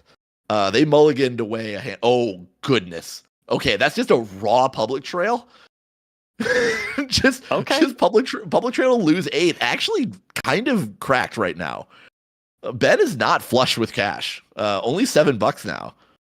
Yeah. This is some interesting play by Colin over here. I mean, with ostensibly what we've seen so far, just elevation and just system gateway cards. If Colin hasn't sniffed out that Ben is on deep dive, then he is playing phenomenally. Given the deck that he has decided to play on Corp side. We are going to roll. It looks, I believe that was an R&D mark. Was it not? I thought it was a 4. Which is probably exactly what Ben wants if they were able to find a copy of Deep Dive, because now Deep Dive extremely on the table. Yeah, absolutely. Deep Dive, surprisingly on the table in a lot of situations where it probably shouldn't be. But and the info bounty also going to be doing a lot of work here, because it's essentially, as long as you run your mark 3rd, you will always have deep dive money. Absolutely. Yep. Critically too, if you run your deep dive, you run your mark 3rd, you can get the money after the run. So anything that says lose credits, you're like, okay, cool, whatever. Yeah, exactly.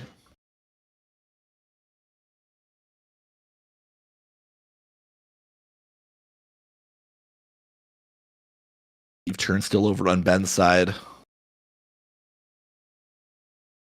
Yeah, I think Ben just needs to fire off a deep dive as soon as humanly possible. There's Bravado. That's for archives. That's going to get the Melandra gem, I would think. Oh yeah. It looks like that's what's happening for sure. I suppose you could let it fire if you're not scared, because I believe Ben has a lot of cards in hand from the Class Act draw last turn.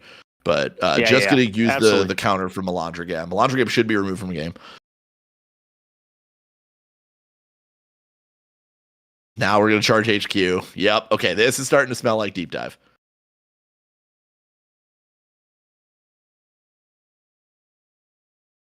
Okay, for sure. Go. It's the access. Retribution again. Really liking that retribution there. It looks like we should be getting a marker click though, right?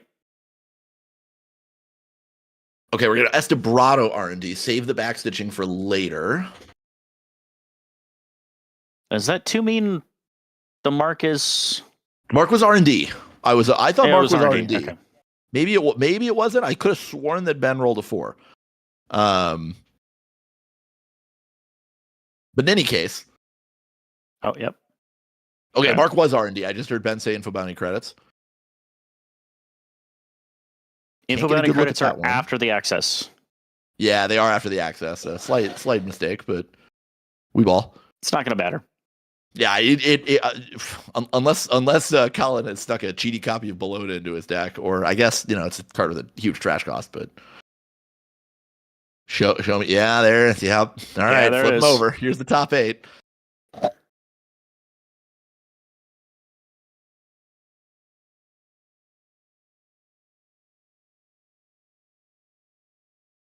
Should be removed from game.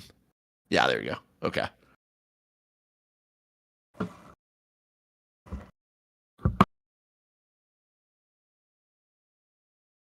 All right. So we see Regolith. That's nothing. Karuna. Okay, there's one. There's another. Okay. Yeah, we are 1000% in system gateway elevation. Yep. 1, 2, 3, 4. So probably 5, taking 6. those two. We're short one. We're short a card. One more. 8 is a huge number. Okay, well that one's good too. All right. So I think you take the orbital and the above the law here, because those are the ones that if they do happen to sneak past, yeah, exactly. Those are the ones that if they happen to sneak past, they're going to hurt you the most. Off is very good. Don't get me wrong, but it's just a bunch of money. Okay. And unless Colin has a way of converting a bunch of money into you are dead, mate, then not the end of the world. So. Okay. Yep. Okay. All right. This is the double deep dive. Yep. So this is the turn that you really want to do if you can. Because if you've gotten a single access and you can deep dive twice, you're probably going to win the game. Yeah, it's pretty likely for Ben at this point, but I have seen wilder things while commentating Netrunner games. So with as thin as this R&D is, it's also a small deck too. It's only 44 card deck. So hold on, hold. Okay, there it is. All right, well, okay. Okay, all right. Hey, nice. We got a full house there with off-offs and Palisades there, but that's going to do it. Ben Velopman going to take the game. Sable taking down Build to Last with the power of a 5 Influence Shaper card. Doing exactly what Deep Dive Sable supposed to do, though. Yeah, absolutely. I mean, building up, taking it slow. The challenges on the remote were interesting moves, but not ultimately a thing that Ben Velopman had to pay for. Even that Urtica Cypher hit didn't really do much with the game. So, basically just showing. Super well played to Colin. I mean, Colin showing up to a big event like this with just 2 packs worth of cards. And I mean, I think he made a game of it. Oh, yeah, absolutely. Colin keeping Ben Velopman on their toes there. So showing what you can do as long as you kind of know your deck, you know what your game plan is, and you execute. Scoring, a 5-3 off the table, that was pretty cool. So that was round 4. I believe there's going to be 2 more rounds of Swiss here before the end of day 1. And I believe we're going to be staying down at some of the lower tables to see folks that are still, kind of fighting for their spot in top 8. But we're going to be taking a short break here. I have to do some math as I figure out how much time that is from now in Central Time. Should be about a 15-minute-ish break before we get to round 5. So don't go too far away. We will see you shortly. Oh, yeah.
Alrighty, folks, welcome back. This is round 5 of the Pittsburgh, Pennsylvania Megacity Championship. My name is Crank, pronouns he, him, still joined by Orbital Tangent. Shoutouts to Orbs.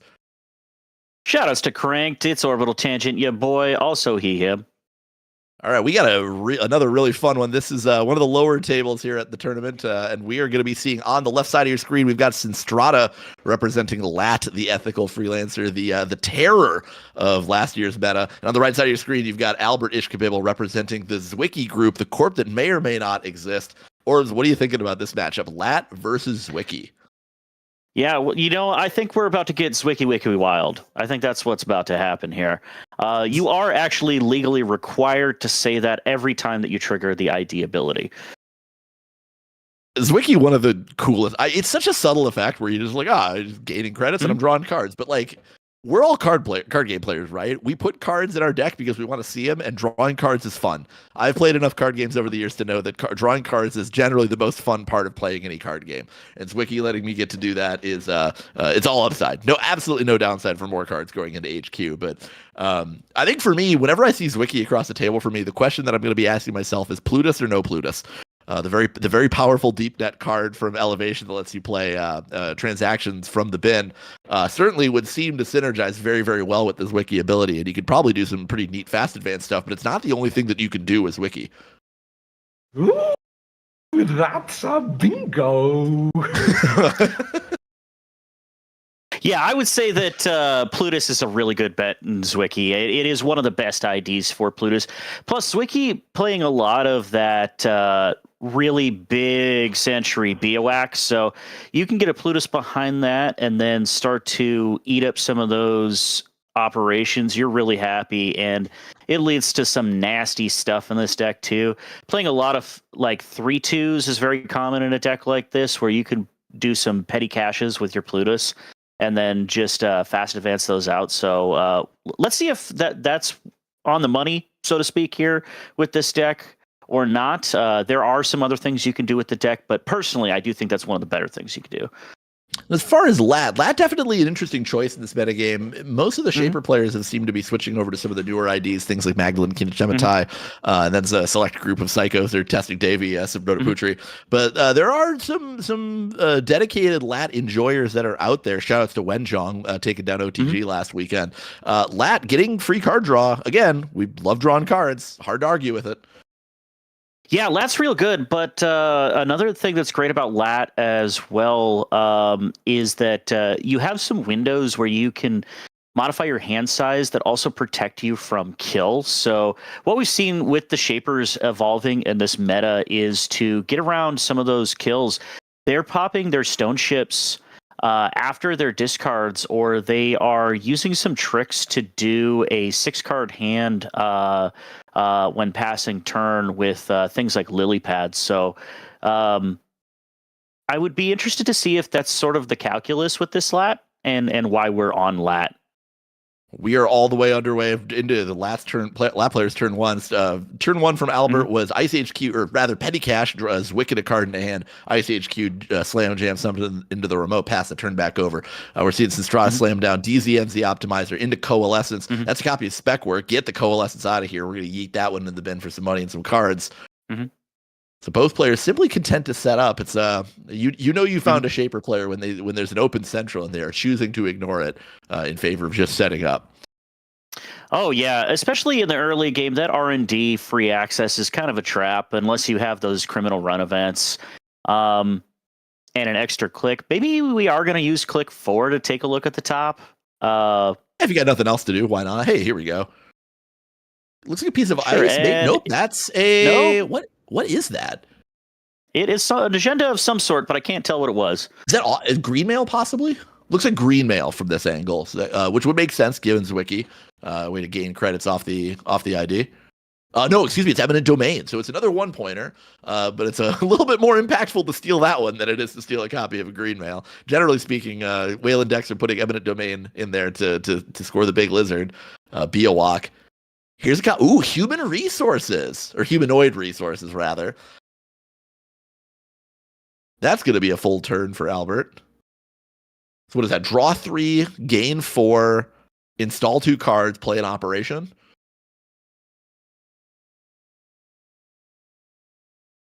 Seems pretty good. Let's see what the selections are. There's the install. We're going to just quickly make a cute new remote server here. And we're going to play a copy of Government Subsidy. Nice. Well, there's the money.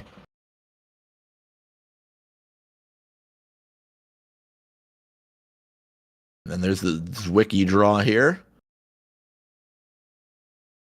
Pure gasoline, premium gas, human resources. One of my favorite cards to resolve from Elevation. It just feels good. It feels nostalgic. It feels like firing. It feels like firing a Rashida Orbs. Old school Netrunner players only want one thing, and it's Rashida.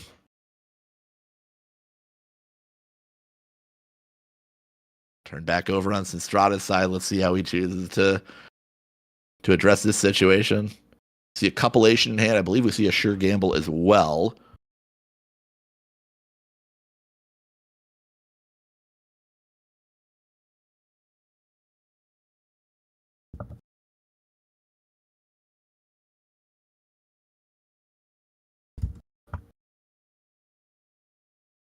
Looks like we're going to start off with a Fermenter. Seeing a lot of Shaper decks import 3x Fermenter into their... Can you hear me now? I can, yes. Hey, shout out to technology. Shout out to technology. How long has Orbital Tangent been muted? Just like a minute or so. It wasn't too terribly long. I think you basically just missed the humanoid resources turn from Albert Ishkabibble. But we're back over on last side. We've seen a Fermenter hit the board as well as a copy of Dr. Nuka into a Sure Gamble. Yeah, getting that Fermenter for free is great. These Shaper decks. I think we lost Orbs again. It might be with some technical issues on Orb's side of the board here, but that's okay. We will continue trucking along. He'll be back shortly. Let's see a copy of Predictive Planogram hit the board for Zwicky for Albert Ishkabibble. It's a pretty good one. You can usually just take the gain 3 mode, but it looks like Albert choosing to draw essentially 4 cards. Or no, excuse me, it will just be 3. You have to gain credits off the operation. Choosing to basically leave that draw on the table.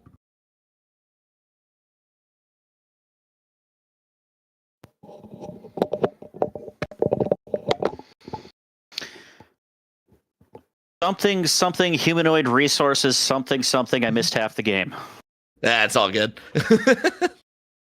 Both players content to set up here. There's been a copy of Predictive Planogram played for Albert Ishkabibble here to draw 3. Yeah. Interesting decision not to take the gain 3 mode to essentially draw a freebie. I think we see at least one agenda in hand. I think that's a copy of SDS drone deployment on the far right side of his hand. Can't really get a good look at what else is in there. Yeah, that's definitely an SDS, and that's not what you want to see against a Shaper at this point in time. We're seeing an ice on the remote. You think we're going to push a score or something along those lines, or? I gotta think so. I would wonder if this is some sort of a Tucana server that Albert is trying to set up here. Tucana into Eminent Domain would make a lot of sense given what we have seen out of his deck. Eminent Domain, very powerful win condition because getting a free 14 cost ice that most runners are going to have some degree of difficulty dealing with. Hard to argue with that one. Oh yeah, absolutely. Eminent Domain definitely to me screams big lizards. I would be shocked if that is not in the deck. I am betting good money that we'll see a big lizard at some point. Here's Copulation. I wonder if we're going to get an R&D run or if we're going to go take that petty cache. I believe there's a petty cache in Archives that you could go host on the Copulation as well. Yeah, there is a petty cache. Oh, there it is. Come and get it, says Albert. We are going to cup. And that's exactly what's happening. Shall appear. We're going to see the petty cache getting cupped here.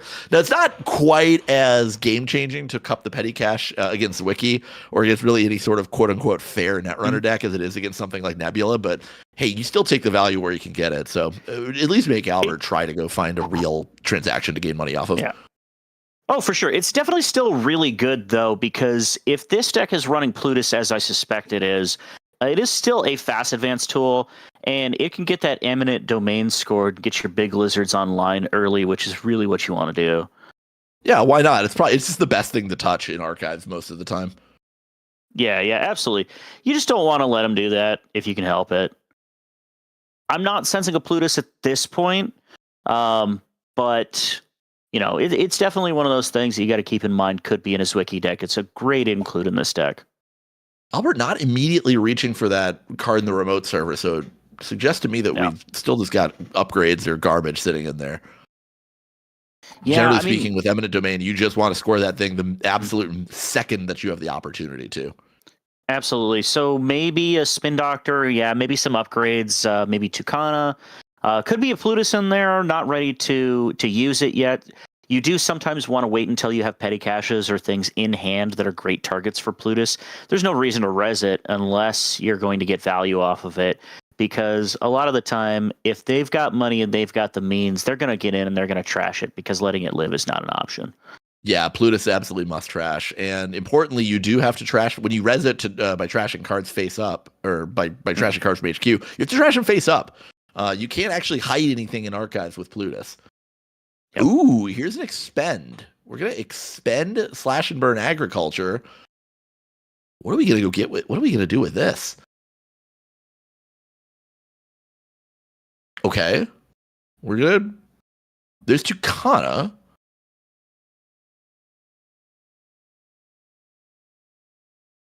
Guessing we have an advance here. Do we have a Spin Doctor to put in the remote as well? No, it's just a double advance. Would be very bold to leave the Slash and Burn in archives against a Shaper deck, but yeah, we're just gonna score an off. I suppose you could go. You don't want to put it there. Yeah, you don't want to put it there. Nope. You could. I suppose there is a world where you go get an ice off the Tucana res for archives, or potentially even something like you put what's the code gate that you can expend? Descent. You can go get a Descent to put in front of archives, pop the Descent back to your hand, and then expend it to shuffle those Slash and Burn back in next turn. That is sort of assuming that Sinstrata doesn't have a way to deal with a code gate for a single turn. Shaper definitely not a deck that plays cards like Muse and self-modifying code to deal with ice. Oh no, though. Absolutely not. Absolutely not. But it would be a pretty aggressive line to take, and I'd be interested to see what Albert goes for here. Okay, yeah, so we are seeing the Tucana. I was wondering about that trigger.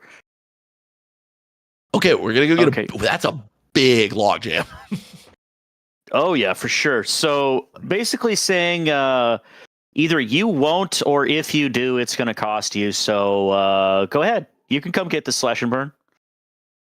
I believe that's going to be a Strength 3 logjam. We see Operation, Agenda, and Asset in the bin. So that should be 3 counters going on to logjam. Mm-hmm, mm-hmm. Now big scaling barriers or something, or maybe it's. Did I miss one? Maybe it's. I guess maybe I missed one. Could be 4. Oh, because you get the extra. I think you get the extra when you res it. So there's 3 card types plus the one that you just get by virtue of what the card does. Mm-hmm. And 3 subs. So not looking hot for breakage here. Yeah, now granted, you are probably pretty happy if you're Sinstrata to see Logjam go onto archives where you don't necessarily have to deal with it right away.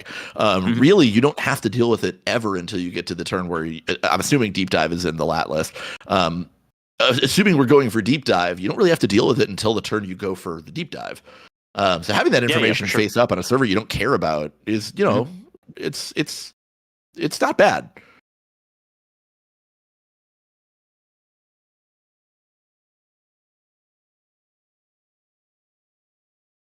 Turn back over on Strata's side now. Yeah, both players actually looking pretty good here. I mean, Zwicky's kind of where it wants to be. It still doesn't have all the centrals iced up, which is not ideal, but it's sitting on good money there. Shaper player also sitting on a lot of money there. Both players at 2 points. Neither player's really run away from the game at this point. That is going to eat the DZMZ trigger, that install of SMC there. Yeah, unfortunate interaction there, but do we think that this is maybe a turn where Sinstrata's going to challenge the archives? Yeah, it looks like we're challenging archives because it's a guaranteed 2 points. So yeah, Goss is going to match up really nicely if that's in the deck. Yeah.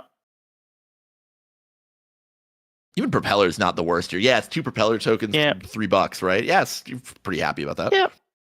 Yeah, for 2 points, I mean, that's putting you in a pretty decent position. Also, after this break, going to be above that measured response level. So even going to threat 4 is not terrible. We're not going to threat 4. Only 1 point scored on Sinstrata's side. Oh, you are correct. So actually, even better. So Yeah, this is extremely safe. Yeah, this 2 points is extremely safe. I like this run. Plus, there will be clicks remaining to pop the fermenter. So yeah, if you just want $6, that's totally fine. You can also let the fermenter cook for another turn. I would I'm a 4 counter fermenter guy. So if it were me, I'd probably sit there and let it cook another turn. But yeah, I've been seeing a lot of arguments for popping the fermenters early.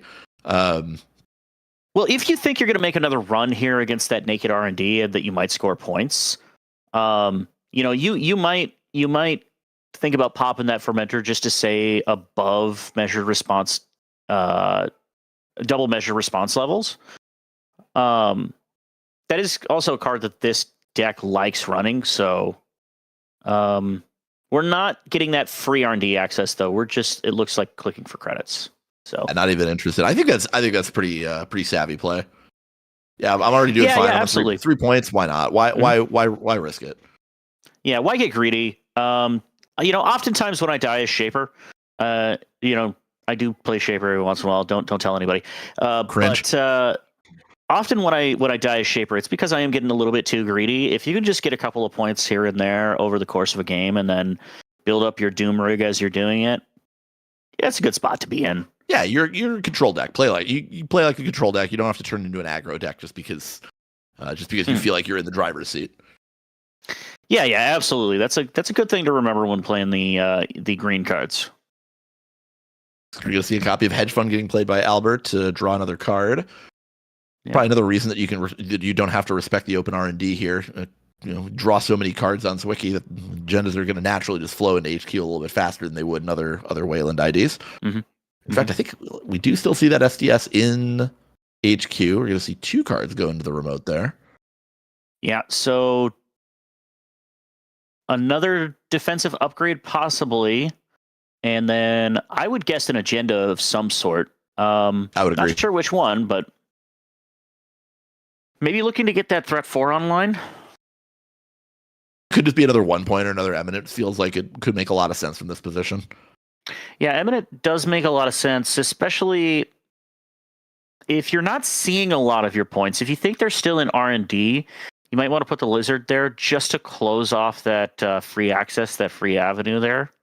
Agreed. It also makes Deep Dive a bit of a tall ask in the late game, depending on how much money Sinstrata is able to accumulate from things like this fermenter. Yeah, absolutely.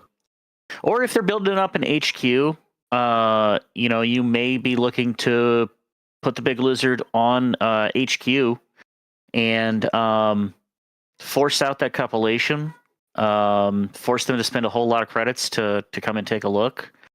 I'm not really hating either move here. Yeah, Eminent Domain would be great. So let's see if that's what's in there. I'm definitely sensing some sort of agenda. That's also the least risky option, I think, to jam at this point. Yeah, absolutely.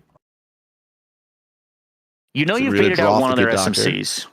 So, And importantly, They do. no simul chips face up at this point. I don't Absolutely. think we see. Yep. I don't think. No, we do see one in hand.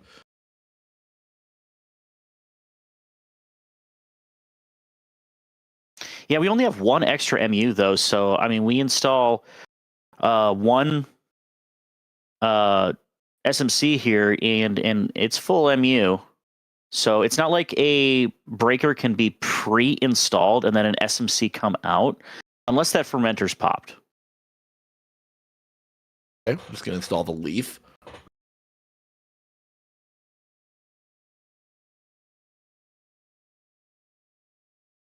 Okay, so I don't sense that we're challenging right now. No, this looks like a setup turn again. It seems really reasonable. It seems reasonable unless this is exactly eminent domain in the remote. If it's eminent domain, then I think that's a pretty big punish for choosing to sit back and on your heels. Just letting the corp have 11 credits plus a point of free value. Okay. There's the simul chip. So that's coming down. That's threatening. Okay, I can get back my SMC. I'm wondering if we see a fermenter pop here. Just gating the money, getting ready for next turn, where next turn we probably will see a run. I'm fairly certain of that. Just gonna play a sure gamble and pass it back over. Just a We're letting sure the fermenter gamble. go. Okay. Fermenter go up to what is it? 10 credits next turn. Yeah. It's huge. Yeah. P spike Getting hitting rid the of bin. pressure spike. Yeah. Wow. Yeah, with the Well, propeller a up, lot you of don't need. programs that you don't need. Yeah. That's exactly it. Yeah, you're using the yard as your second hand, especially with that Semel chip up.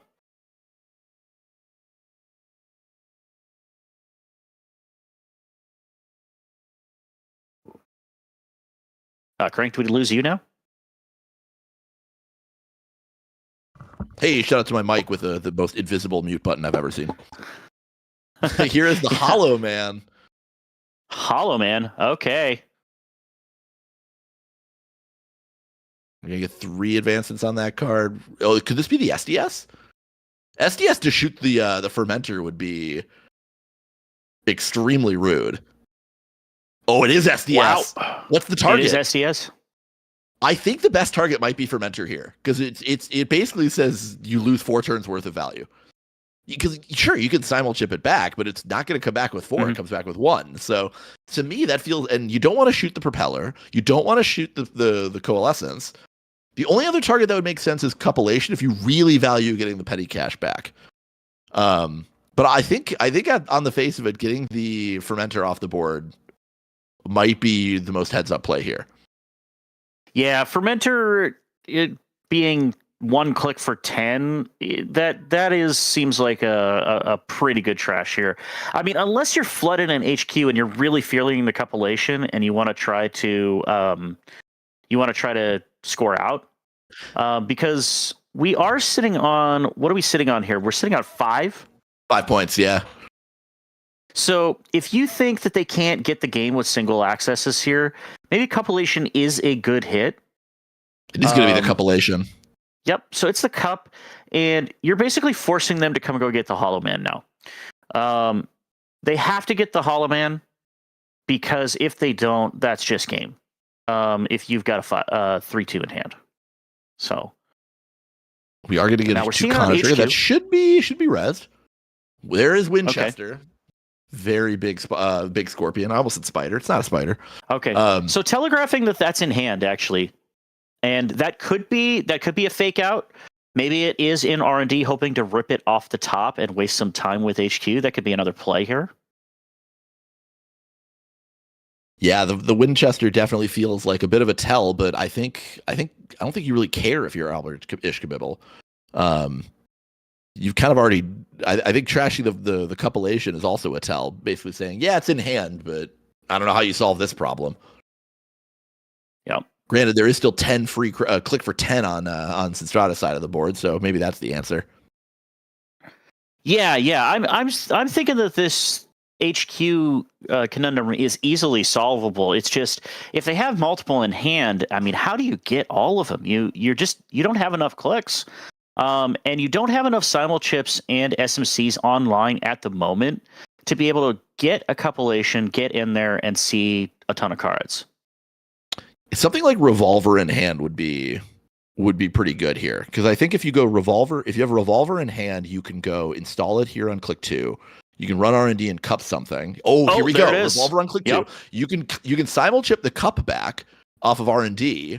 If you really want to. Here's SMC on 3, so that's not going to happen, I guess. But you can run HQ, though it is just going to be for a single. So I think Sinstra being like, okay, if you got it, you got it. But I don't think you run I actually don't know that you should run HQ for just a single. I think if you're going to take a single, yeah, you run the remote. You got to defuse the Hollow Man here. Yeah, that makes sense. That makes sense. You also can cup it, right? You could if cup's on the board. So yeah, there is still a world where, well, you're at full MU here. So I guess it doesn't really matter. You install over the coalescence, but yeah, you could totally cup it. Yeah, I like a cup here. Plus, you have to trash for simul chip anyway, so you trash the coalescence, and yeah. You don't have to trash for simul chip. There is a fermenter got popped this turn. Oh, correct. You're right. So simul chip is. Yeah, simul chip is a freebie. It's actually just pure value. It's all discount. But you still would install over the coalescence here because obviously that's not really doing you all that much. No. Albert Ishkabibble checking the bin here.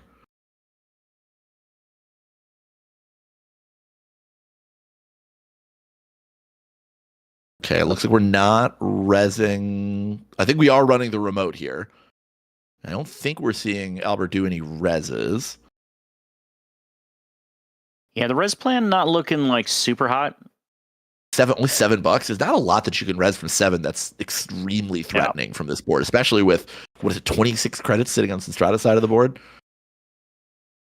And we're just seeing a straight up trash. We're not seeing it cupped. Yeah, I think that's fine. I think your simul chip is more valuable on the board at this point. And you can still take the cup line next, like on a future turn, especially if R&D is going to stay open. You do have a slash and burn 3-2 line, correct? Unless we're only on one slash and burn with this deck. Yeah, it's very possible. We don't, without knowing how many slash and burns are in the deck, but it is something that Synstrata should be respecting, I think, because that's an out for this game for Albert Ishkabibble. Looks like click one is going to be petty cash. God, petty cash is such a good card, such a strong card. It's actually clickless from the yard. Clickless plus you get a free draw for being Zwicky. Live free or Zwick hard.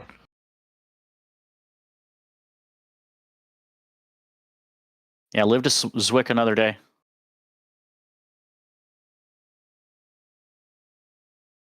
I think, did we see a green mail come in hand? What agenda came in hand? Yeah, we definitely saw an agenda. Looks like there's an agenda on the far right side of Albert's hand. I just can't tell what it is.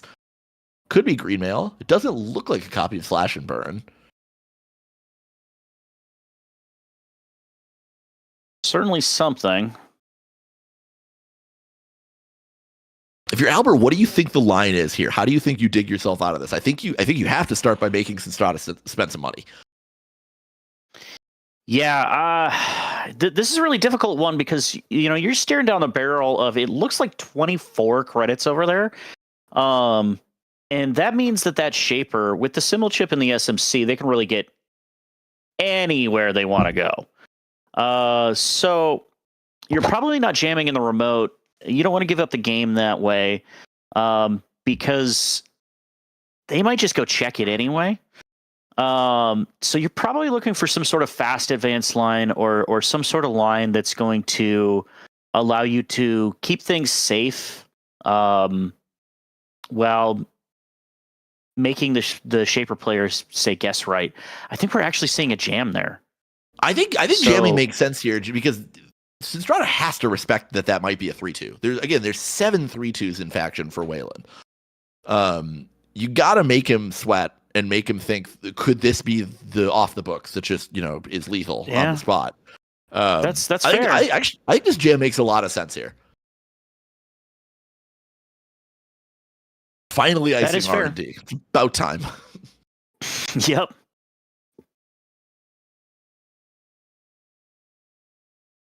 All right, here's spec work. Okay, simul chip back up to full strength here, and there's even more money in cards. Was it gain 3, draw 2? Looks like an double overclock going to hand off of that spec work. Now I think you're overclocking the remote. That's exactly what Albert didn't want to try to do. Yeah. Thanks, Macho Man. Yeah, I mean that's what you want to see at this point in the game. Even though you have all the money, I mean, doesn't mean that you want to spend all the money. Yeah, I mean, why not? I mean, hey, overclock, that's free real estate. Yeah, for sure. This definitely makes the choice to go check that and respect it like super easy. You've got another overclock in hand, so you're like, all right, it doesn't really matter how much it costs me. This could cost me 20 credits, and I don't care. Even if Albert doesn't res, you're perfectly content to use the overclock money for this SMC. Just complete the breaker suite. Oh yeah, absolutely. And then if there's anything left over, I mean, you could just use it to trash all the stuff. So.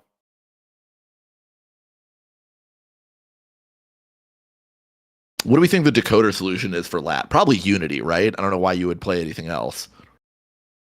Yeah, I would most certainly bet that it's Unity. And it looks like we're about to see.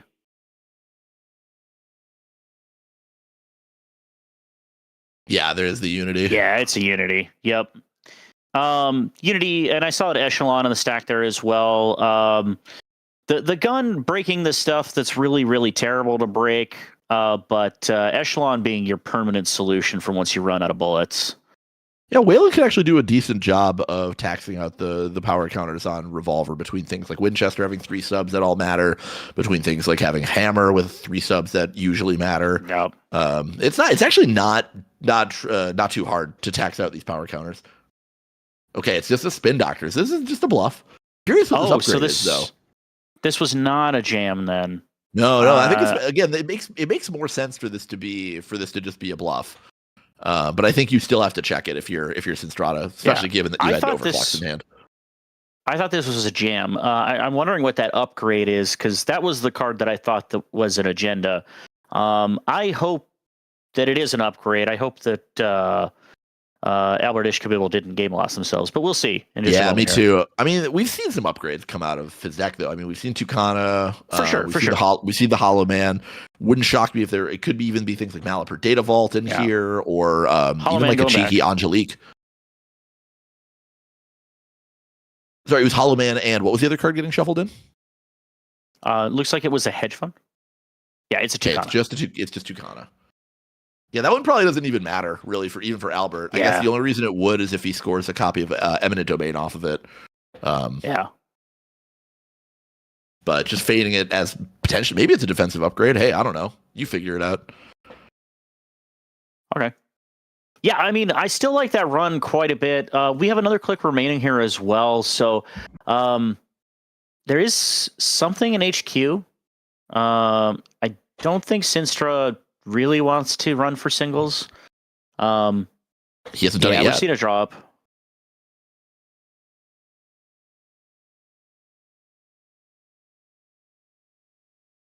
Okay, P-Spike coming out. So Unity pumps really efficiently now.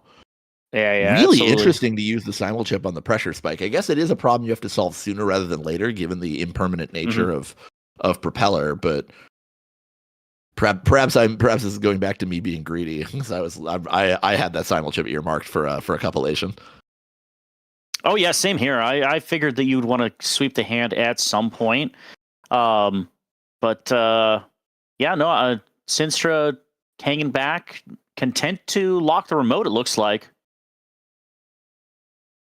Good old Shaper, locking remote since what, like 2012, 2013? Absolutely. Here's government subsidy. So money problems mostly fixed for Albert at this point. Yeah, now we get a Zwicky Wiki Wild draw. Okay, let's just keep shoving things at the remote. I like it. Make him keep going. I don't think Albert's gonna like seeing the second copy of Overclock come down, though. Now, did we see what went into the remote? Was it just a defensive upgrade? Didn't see it. Could be anything. Okay. Could be another Spin Doctor. I mean, if you're trying to dig for a fast advance solution. Yeah, there's been a lot of cards drawn. I mean, Wiki obviously draws a lot of cards just inherently based off the ID text, but then Spin Doctor, I'd be surprised if Albert didn't have some sort of a stew cooking in hand. Are we seeing a deep dive in hand or no? I haven't pulled one out, but again, it would kind of shock me if there wasn't one in hand. I think I do see one tucked over there on the right-hand side. Yeah, that's what I'm trying to determine here. I'm wondering if this is a deep dive turn. It looks like it's not. It looks like we might be considering running the remote here. I think we are running the remote. Just straight up, no overclock run. Okay. We are at threat for pressure spikes. A pressure spike going to deal with one barrier per. I believe it's one barrier per turn that it can boost by up to 10.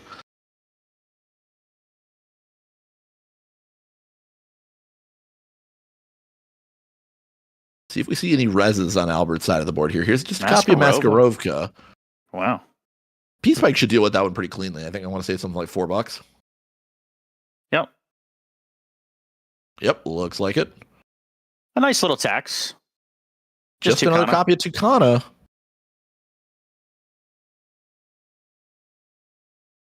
Okay, just looking for a little bit of a tax and a little bit of time wasting. Yeah, makes sense. I think this is the exact sort of thing you want to shove at the remote at this point. Probably doesn't matter, but if it does, you got to check it. Yeah. I am thinking that we're looking for a fast advance solution here. I don't see another way that Albert Ishkabibble can really pull out this game. But I mean, if we do find a fast advance solution, it's just a simple 3-2 and that's game. Yeah, I think the only other way to win this game would be sort of just taxing out the money on Sinstrada's side, but it's really, really hard to do that while also defending against deep dive. Absolutely, and it's a lot of money. It's a lot of money there. So wasting time trying to get the right cards, I think. Check an R&D. I like the R&D check here. Yeah, absolutely. Force them to res. They're on 11 credits here, so if you can get them to spend some sort of money, that's also good for you. Fly swatter. Interesting. Yeah, that doesn't really do anything. That's just a buck. Yeah, just a buck. Just making it not free. It's nothing. All right. That means that's also nothing for Albert Ishkabibble. Yeah. I don't think there's any petty caches in the bin, so we're not going to get any free draws for Zwicky here. Yeah.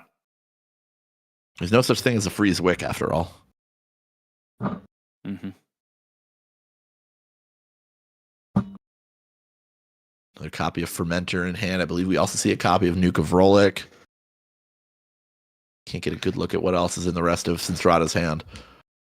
But the screws are starting to tighten.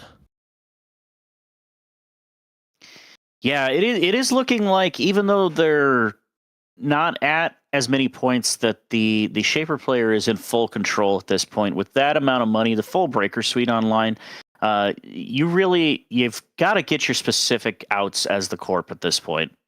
I think the second Fermenter would be a pretty good installation here. Yeah. So 2 clicks remaining on the Shaper side. We're seeing some banter between the players. A little bit of... With Albert pointing out something of a load-bearing logjam there. That logjam, I mean... Yeah. Again, this is going back to where it's big, but this isn't where you want it necessarily. No, absolutely not.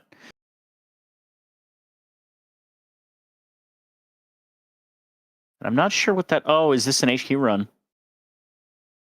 Yeah, it looks like an HQ check here. I like this even more than the R&D run.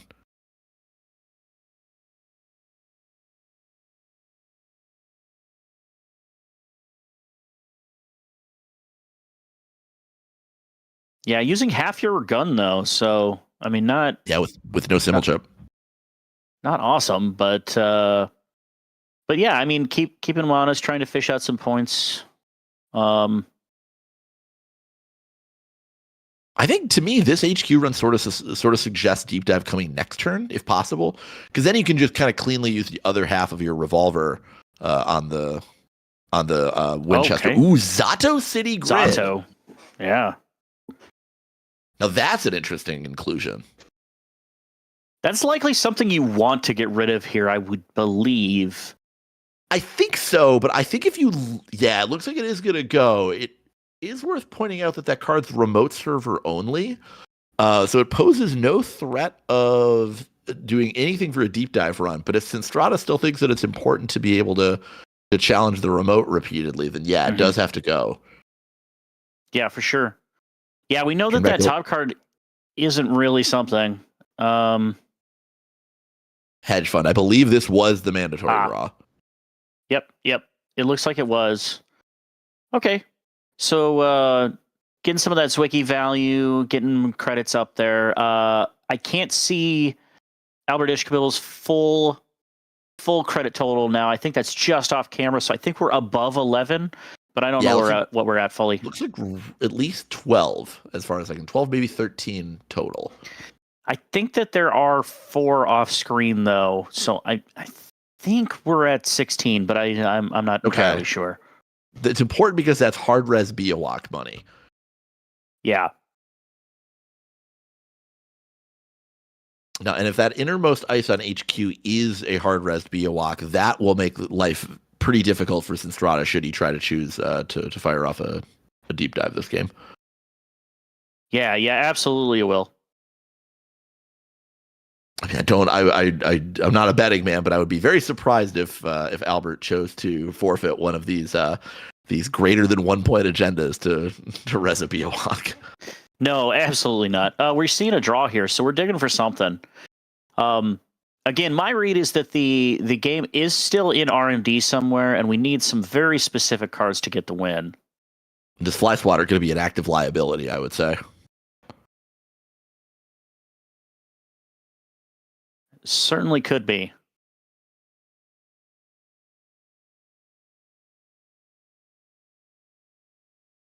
It's like still 1 click over there for Albert. Very deep in the tank.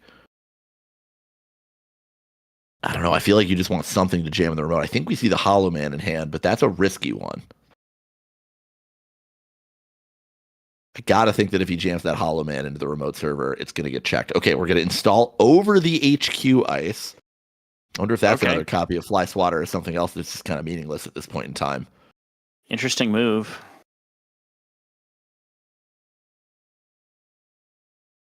Looks like we gotta pay for that one. Pass the turn back over to Sinstrata. Now, an interesting line with the Hollow Man is you could potentially you could potentially put the Hollow Man on HQ.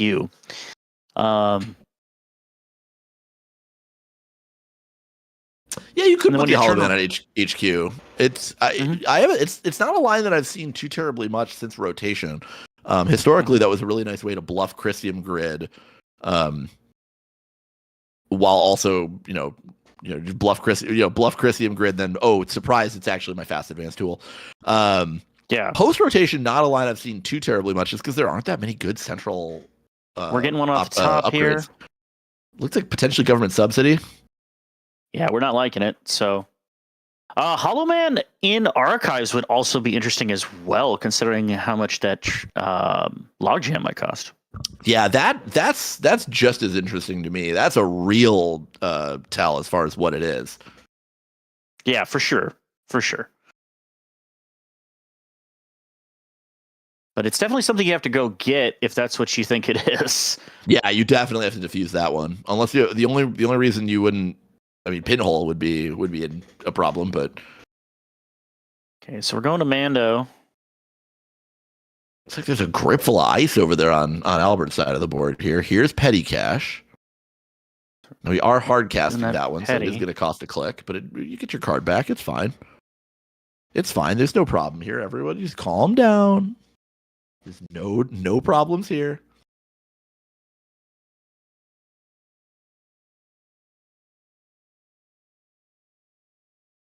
Power drawing continues for Albert. Yeah, what are we looking for here? What are we looking for? That's the real question here. If I'm in Albert's seat, I am looking for either fast advance pieces or stuff that I can just jam in this remote server and make Sinstrata waste his time and money.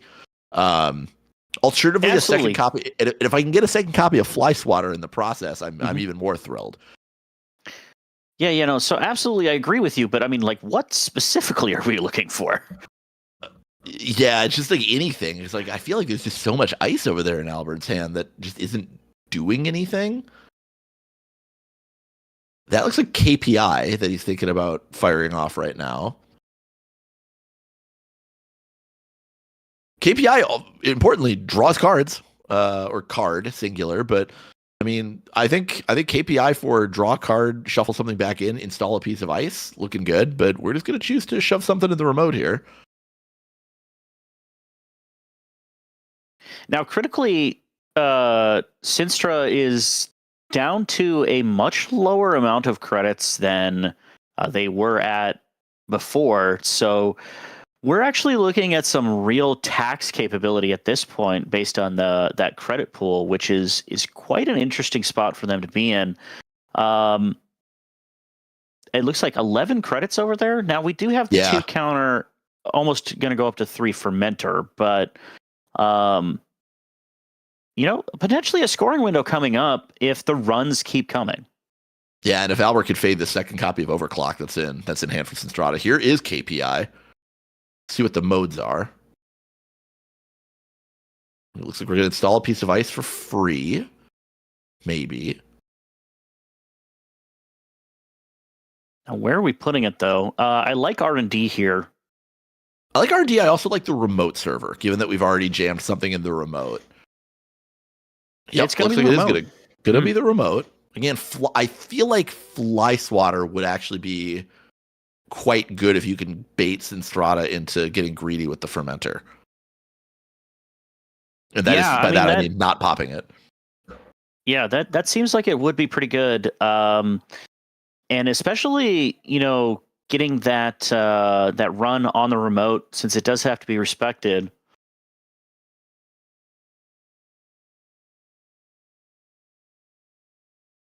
Now, Albert Ishkabibble has done so much of the baiting in the remote, though. You have to wonder, are they sensing at this point that Sinstra is going to take a turn with that low credit total and just leave the remote alone? I would suspect that's kind of a read that you could take. That's a large echelon. That's 5? Because you just got nothing but breakers installed. Yeah, it's all breakers. All breakers, baby. Oops, all breakers.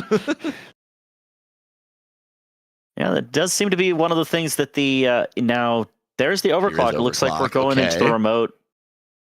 Now, Albert, it is important. Albert can technically bleed a 2-point agenda here. Yeah, absolutely. Sinstrata only sitting on, I believe, 3 points. Oh, yeah, absolutely. Only sitting on 3 points over there. Now, Albert Ishkabibble are probably not sensing that there was a overclock in the hand when building this remote. So I like the overclock here. It's going to maybe force some reses. It's going to pay for a lot of your run. If those aren't res, it's going to pay for your Maskarovka. So the worst thing that Albert Ishkabibble can res here if you're Sinstrata. I guess hard res Biowak if we're worried about that. Because neither of the 2 breakers match up super well, but I really don't think you want to res Biowak on an overclock run. Yeah. Hard resing Biowak here would be sort of backbreaking for the corp, and I just don't think it taxes enough at this point. You're just too poor at that point to really make anything happen, and if you're going to want to try to fast advance out, Logjam's good. Logjam's good. I like Logjam. Peacemike is gonna deal with it pretty cleanly though, because it can do 1 giant boost per turn. Yeah, that's for sure. But then you're gonna have to spend for the Maskarovka, and sure, just based on the number of subs that has, it's draining some credits here. Yeah, really. I think Albert is choosing. I'm going to tax you out on subroutines more than I am on strength. Yeah. I think that's kind of the calculus here. And trashing anything in that remote's going to be real credits now, too. And actually, I don't think Sinstrata even has to use the big boost from Pressure Spike, because it boosts for 2 credits, boosts it up to Strength 4, which is nice, convenient against the Strength 4 Logjam. Oh, there's the YOLO man. He's got to go. Gotta go. Yeah, he's got to go. And then we know the Tucana is the other card. Yep. So I like that as a taxing run. Yeah. Yeah, it was a good res. Click 3 for Sinstrata. Let's see what the 4th click is. Yep. Still sitting on $10. Could we just click this the telework contract? Looks like it's definitely a lot less than 24 though. Third log jam. All right, they're all on the table now.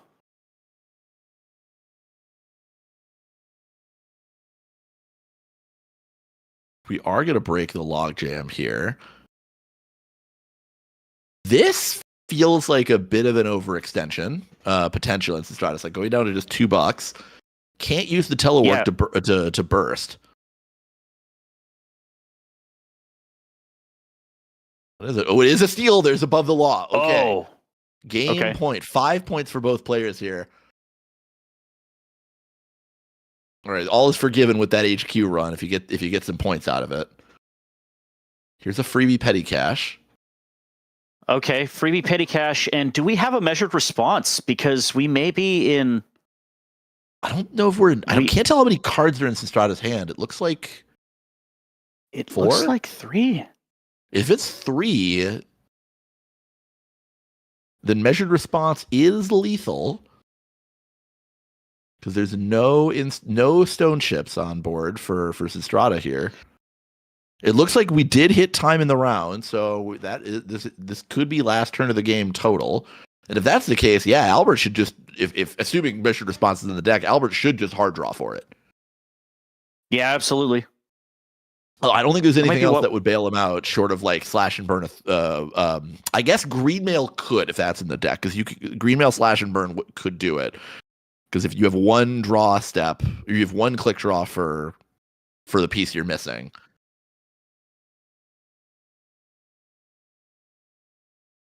Doesn't look like it. That's just humanoid resources. Doesn't do anything. Okay, Slash and Burn was in hand. Oh my goodness. Sinstrata needed to touch an agenda from hand there because Albert had it. Albert had it. Slash and Burn into above the lawn. Oh goodness. All right. Well, that's a hard tie for these two players, right? Just a straight up 5-5 tie. It does look like it's a 5-5 tie. Yeah. Oof. Oof is all I can say.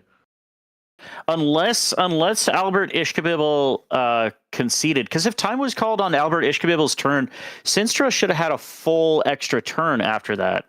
I think time was called on Sinstrata's turn. Okay. Which would explain the way these players are playing a bit better. I believe this is going to be. I believe I'll keep an eye on ESOP's tables, but I believe that's a tie. Yeah, it is being recorded as a tie. So I mean, really well played for both players. Really interesting game, very down to the wire, and really, I mean, I think it just boiled down to that HQ run on Sinstrata's last turn, snatching it. Well, I was about to say snatching victory from the jaws of defeat, but snatching not victory from the jaws of defeat. I suppose you'll take it. So we're going to go to a quick break here as we get prepped for the 6th and final round of Swiss on day 1 of the Pittsburgh Megacity Grid. My name is Cranked. My co-commentator, Orbital Tangent. We'll be back in no time at all. See you.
Hello and welcome back to the home of the Steel City Grid, Pittsburgh, Pennsylvania.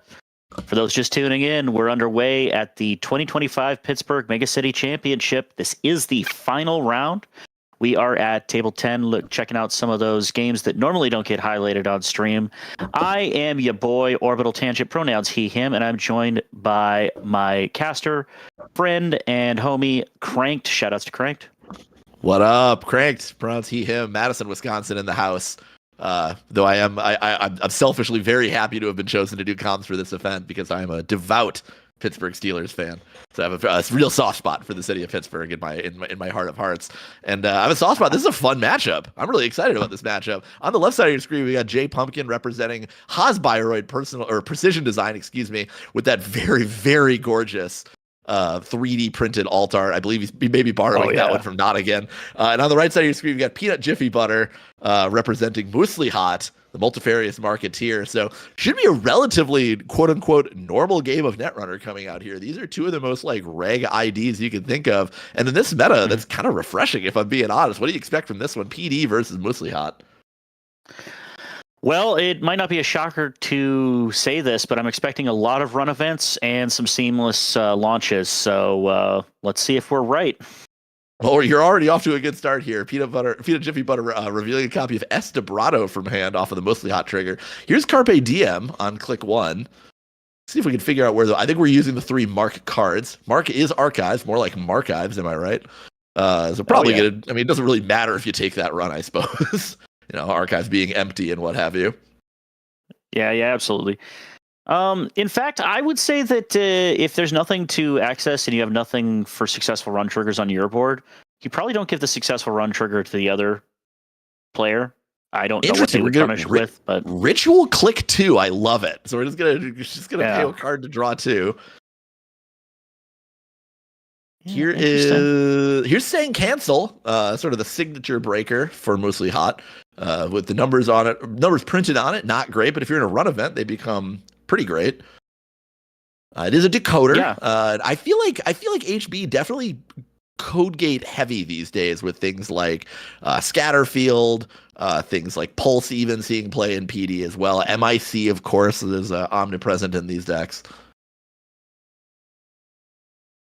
Pass the turn back over. PD. See if PD is going to start trying to rush out agendas. In a world without inside job, it definitely becomes a bit easier to do that with less bypass in the game. Less remote bypass, certainly. Yeah, less remote. Yeah, Centrals, it's relatively trivial. Things like backstitching, things like S. Debrato. I guess J Pumpkin just content to make a remote, not going to jam anything in it quite yet. Or we're looking at some thinking here. Considering there's still a click left. Yep. I saw Peanut shuffling up the mark cards and forgot. Oh, right, he's not Sable. So we are going to jam in the remote there. That makes more sense. This is the PD I recognize. Pass the turn back over. Yep. Only 5 credits on J Pumpkin's side of the board. Peanut going to reveal a copy of Bahia Bands. What a fantastic card. I love Bahia Bands. I'm going to pay 2 credits for something. Estebrado can't do that one on a remote. Can't do that one. Okay, so we're going to bring that one back. We're going to have Estebrado elsewhere. Let's just take a single off of R&D. Why not? And this is a rip. Does it? Oh, it is a rip. Oh, there's the vulnerability on it. That's a good one. That's the one you want. Yeah. Nice. So this run not looking too hot until the rip, and then the rip, oof. No, hey, never didn't have it. That's got to be some heartbreaking action if you're J Pumpkin. You absolutely hate to see it. That's the one you don't want him to have. Here's Bravado the remote. Yeah, Bravado the remote. Okay. Looks like $6 for J Pumpkin. It is a copy of Ablative Barrier. Well, we are at threat, right? Or is Ablative Barrier threat 4? I don't actually know. One moment here. Checking. It's threat 3, so I guess it's just not another installable. Yep. In hand. Oh, not even from HQ then. No. It also has to be non-agenda too. So, yeah, absolutely. Declining that trigger, it could be a tell if Jay is flooded. It's like a copy of Onicom in hand for Peanut. Really interesting inclusion in Mostly Hot, but it makes a lot of sense. You're already jamming all these run events in your deck. Why not have them all turn into cantrips? Turn back over to J Pumpkin's side. Yeah, I like that include a lot. Also helps you not die. It seems important in this meta. Yes, indeed. Now, So was that an agenda? No. Oh, go ahead. No, it looks like it's just a Tranquility. Tranquility. Yeah, just Tranquility home grid. So we're going to jam something. This smells more like an agenda to me, especially if we see the second piece of ice come down over top. Doesn't look like we will, though. Just clicking for credits. So it looks like, yep, just some credits. Okay. Just saying, I hope you don't have a Kurapira. Ooh, Tread Lightly. Wow. I love that card. Yep. Really like Tread Lightly. I like it a lot as a cantrip in this deck. Yeah, a little less good for charging the remote, but like, I mean, yeah, I'd just be happy to fire that one off on like one of these centrals randomly for a free run and a draw. Why not? And it makes saying cancel better too if they do happen to res anything. Yep, absolutely. Really nice. Here is Tread Lightly on HQ. This is a really heads up play, especially given declining the ablative barrier trigger. Yeah, I'm definitely also smelling that there's an agenda in here as well. Just human resources. Interesting not to install that off of the ablative barrier res. Even just in a second remote, like, Yeah. Peanut check it. But hey, I mean, possibly padding out the hand if it's if there's a lot of agendas in there. Yeah, exactly. So we're gonna click for credit. There is a copy of Bravado in hand for Peanut. Can't get a good look at what else might be in there. Looks like we're gonna spend 3 credits. Looks like Bravado on R&D. Okay. The ice in PD, generally speaking, is not super scary anymore. Like, worst case scenario would be like a cheeky on-sell. And on-sell would be pretty backbreaking at this point, though you can trash or click through one of the trashes. This is probably the other worst case scenario is a copy of Drafter. Yeah, I like this res a lot. Still on 4 credits, so threatening a score if that was a jam in the remote. And you have a seamless, or you can actually, you would need an extra click for a 4-2, but now, bring back the HR to hand, install on the remote. Could just be the HR. Here's an access. Looks like a piece of ice. Maybe an MIC. Yep. Couldn't get a good look at it. Got the bonus dollar from Bravado. As far as Drafter fires go, that was not that bad. That did not feel too terrible. Not Drafter really. can feel absolutely awful at times. Yep. Peanut is going to check. It looks like he's going to check the remote. Yeah. I like this. You just respect the HR. It's just a spin doctor. Okay. Yep. It's like Peanut going to trash it. Trash. Yeah. No reason to crack it there. No, not at all. This feels like when you go for a score. And that was picked up though.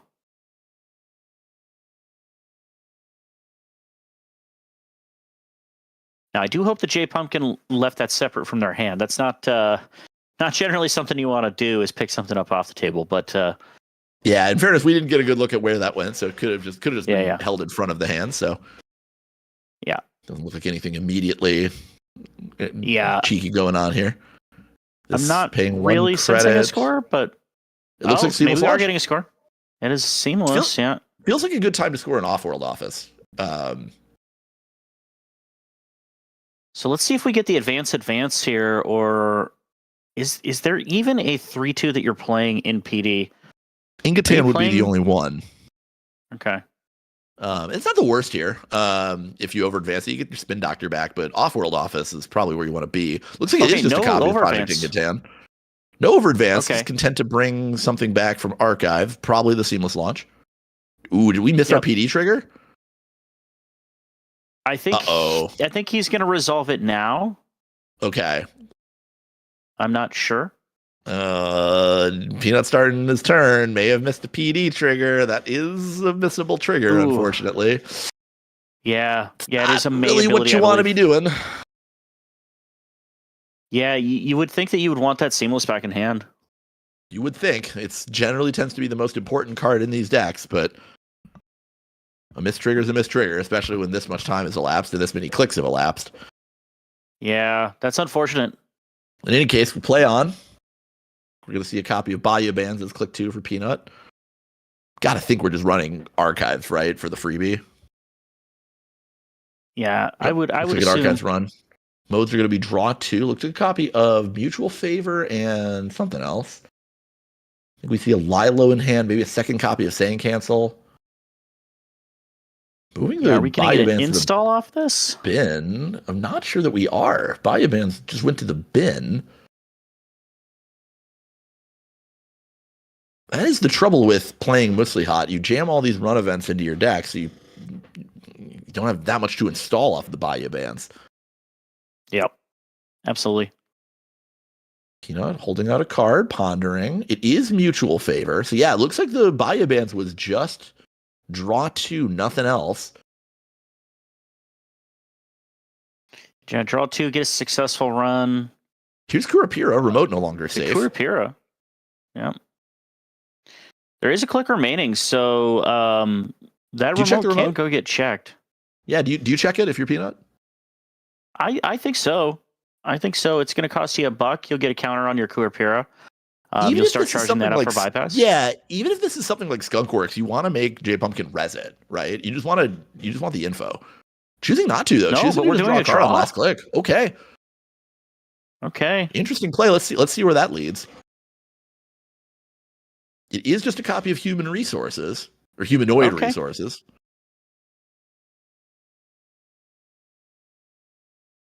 Human Resources seeming like it will be pretty good for J Pumpkin, sitting on only 3 credits. The ability to build a board from kind of nowhere here with this card. Very powerful asset. But yeah, you're probably looking for something to keep them out of the remote at this point. So you probably need some sort of defensive upgrade, I'm thinking here. You want to get the Managarm online? Yeah. I think if you get Managarm for the remote and an Ice for Archives, you'll be pretty happy. You really want to ice, if this is Managarm going into the remote, you really, really want to ice up Archives because you just know that Muesli Hot's playing some number of Pinhole Threading. And that is a card that on this board will absolutely ruin your day. So it looks like we're just going to jam 2 cards in the remote. Could still be an operation to play like a Greasing the Palm. Yeah. Just a hedge fund. Okay. I like to build up the remote here. An Anoetic Void or a Mangarum and an Agenda, it looks pretty good here, even though, but we're seeing the Transfer of Wealth. Yeah, that's not great for you. Because even if you res on HQ, I mean, Transfer of Wealth is still doing exactly what it needs to do. Yeah, worst case scenario would be like a Sentry on HQ, like another drafter, but again, does not end the run. Looks like we're just going to charge the remote here. Here is Managarm Skunkworks. Peanut opting to click through that one. Makes total sense. Does not have the money to pay 5. And it's second HR. I think you gotta leave this one and just trash the Skunkworks. Yeah. Yep. And that is exactly what Peanut is choosing to do. All of his money to do it, though. Yep, I like that install a lot. The spending clicks, getting the runner down to 0 credits. Yeah, that's great. This is opening up a huge scoring window right here, especially if you have another defensive upgrade to follow it up.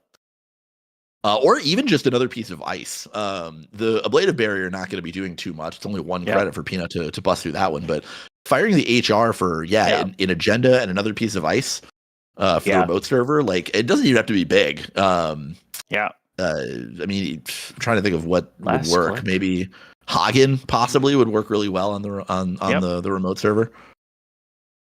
Yeah, that'd be great. A great include in these PD lists because it's live and real trouble to deal with at the beginning of the game. The Kurapira, I think, is missing a counter here.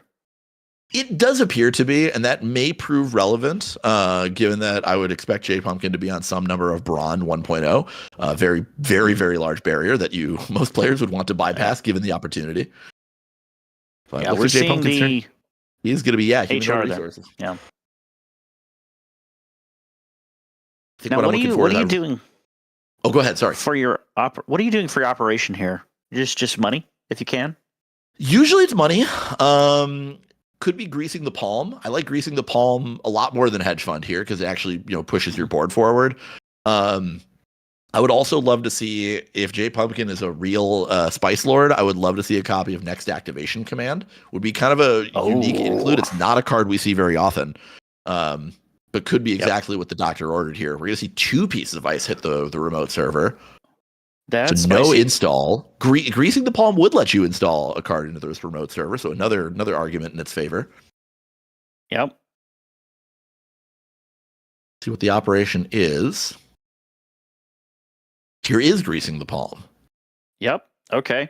So moneying up, getting a lot of ice on that server, throwing something in there, and then getting even more money. It looks like choosing not to do the draw mode of Tranquility at all. Yeah, the draw like. mode relatively uncommon, I find, unless there's something that you are hard digging for.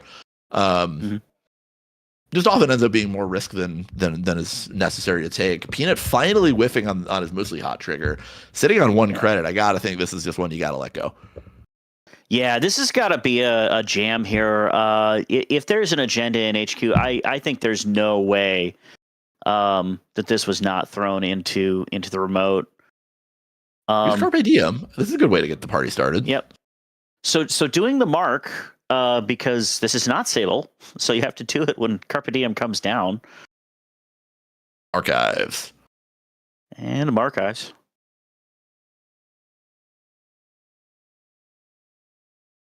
Probably doing the run to get a successful trigger, perhaps? Depends on what's in the rest of Peanut's hand. If there's another copy of something like Mutual Favor, then you obviously want to take the run. Mm-hmm.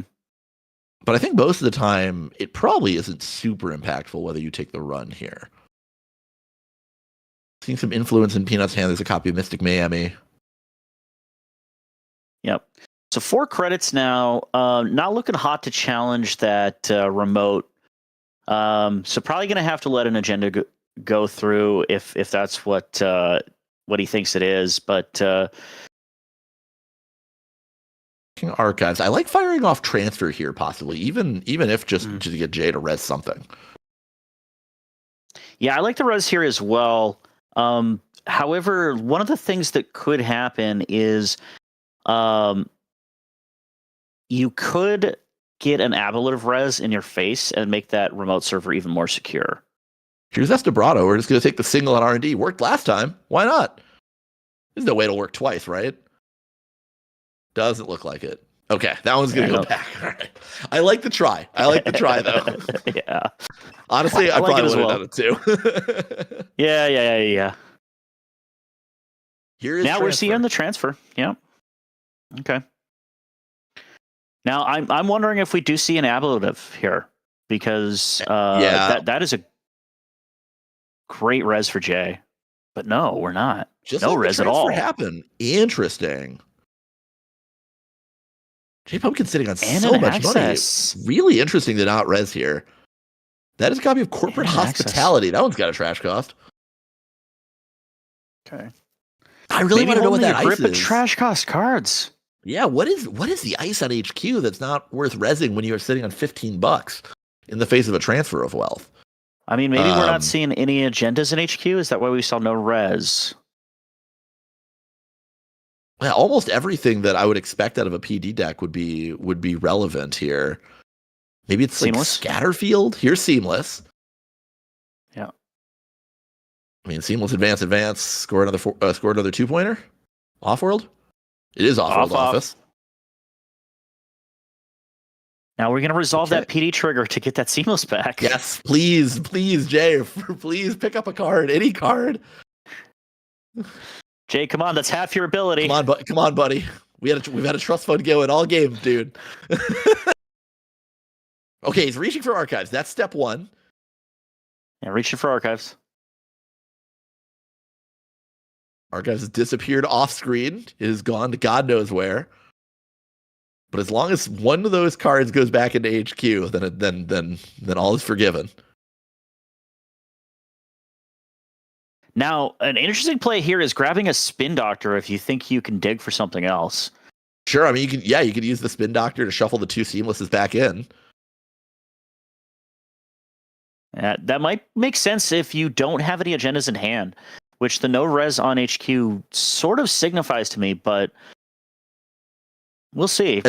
At this point, also, even if you do have the second 4/3, typically these PD decks are on 2 copies of Vulnerability Audit. I mean, you also don't necessarily need Seamless Launch at this point, but we are going to remember our Precision Design trigger this time around. Didn't see what he pulled, though. It was a Skunkworks. Was it a Skunkworks? Okay.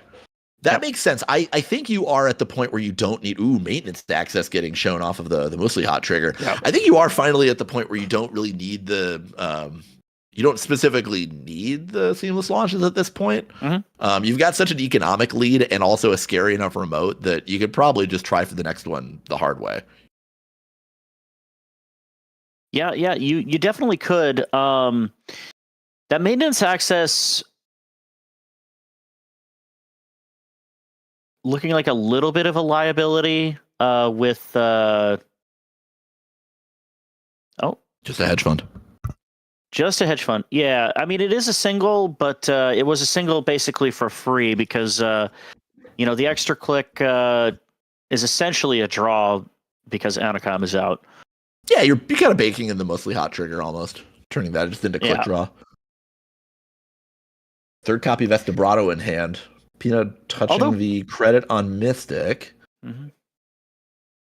Yes, third time's the charm. Let's go. Top again. Let's go. Hit the top again. Nothing. Another hedge fund. Yeah. All right. So Peanut really liked those hedge funds. Peanut 1 for 3 on just singles Estebrados. I mean, I gotta say, if you're a professional baseball player, 1 out of 3, you're having a good day. So. Drawn a bunch of cards going down to 1 credit. Yeah, class act. Maybe paying 4 sensing for class no jam. act. No, Peanut not worried about jamming in the remote here. I feel like short of something like Carpe Diem into Sure Gamble, it's going to be tough to burst up a bunch of money such that you could actually threaten the remote here. And we know J Pumpkin's sitting on Skunkworks. Here's greasing. Now is that greasing into the remote? This feels like a way to install the Skunkworks. If I was a betting man. Hang on, maybe not. Okay. Quick little take back here. Now it is possible we do see a DRM. Wow. I think greasing might have done the draw mode because I think Jay is going to be looking for an agenda, but with the DRM, I think we just ran back the greasing altogether to make click 1 DR. Oh, we can't DRM. Yeah, maintenance access. Can't fire that one off. Ran HQ. Oh, yep. Okay. Yeah. Okay. So we're gonna get two quick little takebacks here. I don't know. Did Jay look at his deck? I hope not. Yeah. It's a fixable trigger. I think you can just shuffle R&D to fix that one. Yeah, I think you're right as well.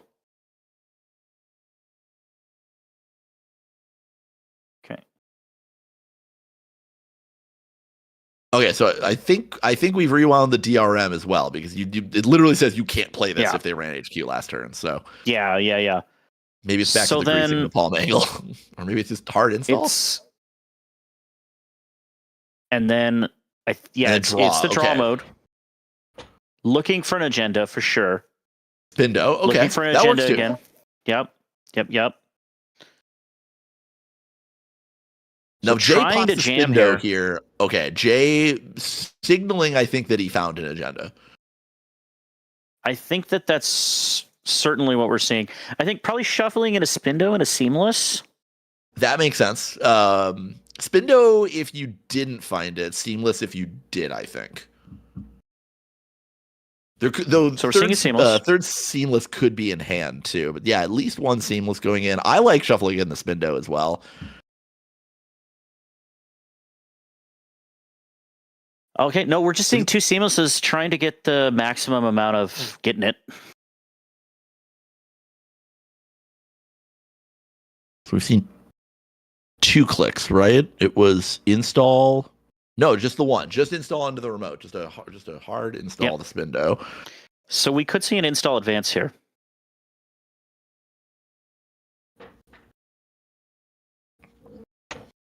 I like an install advance a lot. Install 'Cause if you advance is draw the this- it's the spookiest option. What are you afraid of as far as them trying to get it though?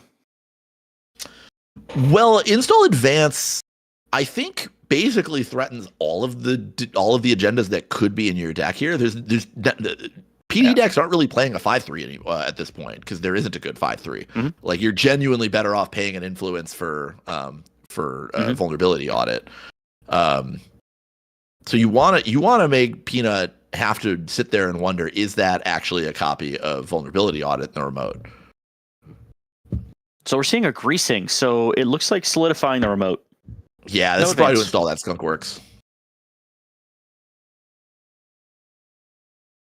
Ooh, whiff on the mostly hot trigger. That does mean that you're gonna need the seamless though. You do need a seamless to score from this position, or like a 1x like nano management if it happens to be present. Yeah. But yeah, you need some extra way of getting a free another advancement. Here's Carpe. Okay. I like nano management in this list a lot. Yeah, J Pumpkin already on copies of Project Ingatan, so it stands to reason it might be in there. Mark is R&D this turn. Probably don't want to run that one here without a killer for this copy of Drafter.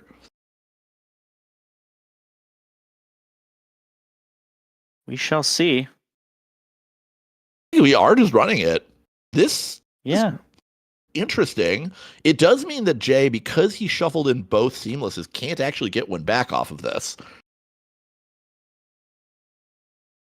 Yeah, it is an interesting move. Like, what's the worst you get back here? There's like nothing really that threatening in archives. Spin Doctor, maybe? No, Spin Doctor was shuffled back. I thought it was double seamless that went back in. Oh no, you're right. You're right. Mm-hmm. Yeah, the Spindo coming back is something that I like. It looks like we had an HR installed on the remote. The naked remote, and yeah. that is Oh, that's a steal. An agenda. Hold up. Hold That's up. a steal. Peanut sitting on game point, 5 points on Peanut's side of the board here. Oh, that's a nice little interaction. The class act into Onacom. Yep. Now we're looking for a rip of 2 points. So Anything will do it here. Does Peanut? I mean, you got to wonder, is Peanut just going to go back to R&D?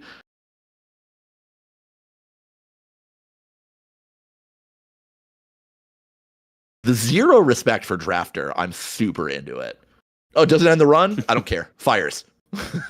Make me care, please. make me care.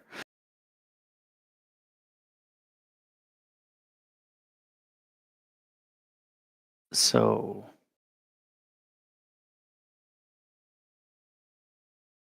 A little bit of banter between the players. I think Peanut trying to puzzle out. Okay, what do I need? What do I need to do here? Where's the last one? I got to touch one more because you have game point. Now it is worth noting, Peanut now knows about this copy of DRM that's in hand for J Pumpkin. If this isn't an agenda, or at least if this isn't a lethal agenda in the remote, is there a world where you think Peanut has to run HQ just to respect the DRM? Yeah, it does seem that way. However, I don't see how Jay can score out that agenda and do a DRM pull in the same turn. Well, it would be if this. Oh, tread lightly the remote. Hold on. Okay, I love that's this. spicy. Pretty spicy. You can still res giant stuff like Brawn. Brawn you can click through though, and the first sub doesn't matter. I guess you can't really click through it because you need to hold these clicks for Skunkworks. Pulse. Oh, is that a pulse? Wow, that is a nice. pulse. That's actually really bad for Peanut because That's it's going to eat a click. Yep. It's going to eat the click. So now there's literally no way of dealing with Skunkworks here. Yeah, so Short you of don't Jake res the spending all next his dice. Mm-mm. Yeah, this one should be 100% safe. Yeah, you're gonna res the Skunkworks right after the ablative. Yeah, I think if you're Peanut, you just let this one fire. I don't think you break this. There's basically no reason to go through this. You could just let the pulse and the run. Unless for some reason you're sensing that there is not a Skunkworks here. I would be blown away if Jay didn't install the Skunkworks. I guess you may as well to keep him honest, because you don't. I mean, if you're going to just run through the drafter on click forward just for YOLO. Okay, here is the Skunkworks. Yeah. That one's going to stop the run. Yeah, there's no way to get past that. One click left on Peanut's side of the board. If this is the vulnerability audit in server 1, there is a way for J Pumpkin to get an extra click's worth of advancements, whether that's through nano management or seamless launch. This is game. Flipping over the 4th click. What do we got? Looks like just a It's credit. going to be click for a credit. Okay, we're going to say you won't, and hope that J Pumpkin does not top deck it. Ooh, rezzing humanoid resources kind of suggests to me that that's not an agenda at all in the remote server. Oh wow. Yeah, You don't need to res it. probably If that's an now. agenda, you don't need to res it. No.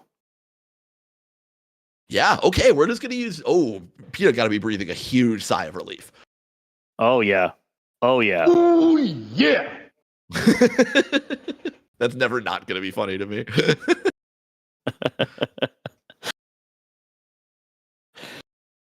All right, so it looks like we installed on R&D with this HR. Did we see the other install? Or are we still sorting that one out? It looks like we're still sorting that one out. J Pumpkin looking good on money here, not excellent. So, oh yeah, making that archive's not free. Really interesting to me. I wonder if there was ever a world where you considered trashing the 2 pieces of res dice on the remote server, because neither's great, especially this ablative.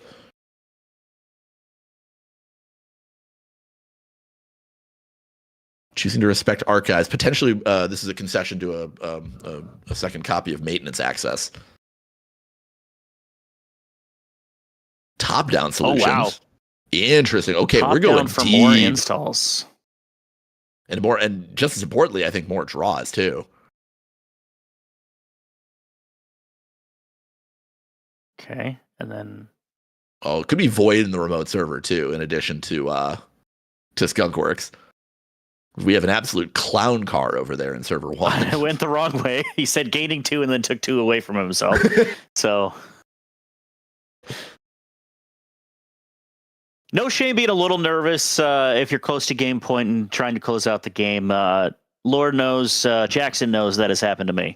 It's also round 6. These players have been at this for quite a while today. I slept in until 10:45. Absolutely, same. So it's really easy for us here in the commentary booth to talk about the players' behavior here. So we have an upgrade on HQ. That's interesting. What do we think that is? Second copy of Skunks, maybe? Okay, wow. Could be Void. Yeah, Skunk or Void. Could be Mavirus too, just as a bluff. I am sensing now that we do have an agenda in that remote, though. 100% agreed. We saw Carmen go to hand for Peanut. But I'm guessing we also have an agenda in HQ. There's been so many cards drawn, I'd be blown away if there wasn't one in hand. Yeah. There had to be multiple agendas drawn at this point, is what I'm thinking. And the ice on archives, I think you're correct, is respecting another maintenance access for a free peek at HQ. We just need a bravado on the remote. Yeah, this is just to get money, basically. We're gonna let the pulse. I believe the first sub is the runner loses bucks for each harmonic that's up, which you can't lose what you do not have. So might as well just let that one end the run.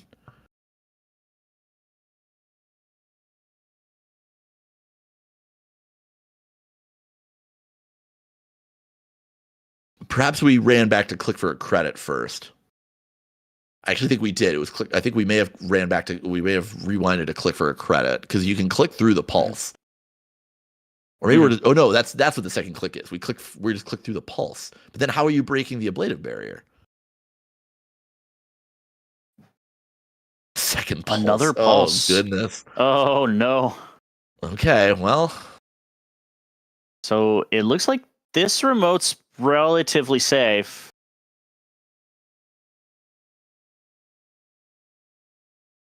Now Peanut should lose another click off of the pulse res. It just ends the run.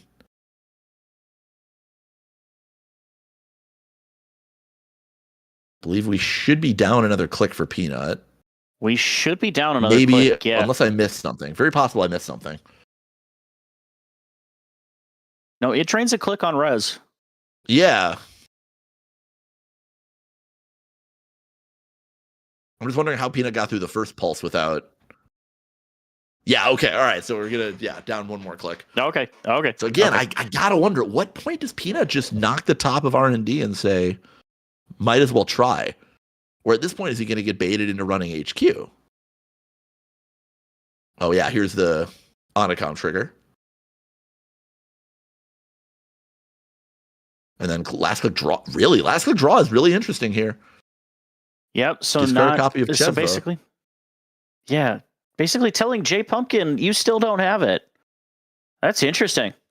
It is. I mean, in fairness, the only lethal agenda is the second copy of Vulnerability Audit. And then it's not it. Yeah, if it's not Vulnerability Audit, the game's going to keep going. Well, no, we just saw a hedge fund played. Oh, it's just nothing. It's just stone nothing. It's just stone nothing. I guess there is a world where it could be an Ingatan. You can still score an Ingatan from this position just as a 3-2 with seamless launch. But Yeah, let's see if that's what we see. no, a double No. hedge fund here. Another hedge fund. Really rough run of luck for Jay Pumpkin. He's drawn so many cards. I can't believe that he hasn't found an agenda at this point. And to make matters worse, It's now Peanut has possible. relatively perfect information for what's in server 1, minus the upgrades. Yeah, absolutely. Now it is possible Ooh, that here's DRM. it is possible that the vulnerability is in there, but we have no seamless. Well, here's DRM. So that's really going to suggest that it's going into the remote now.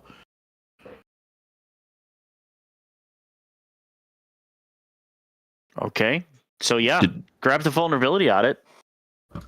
Yeah, DRM That's lets what we're you grabbing install with a DRM. card.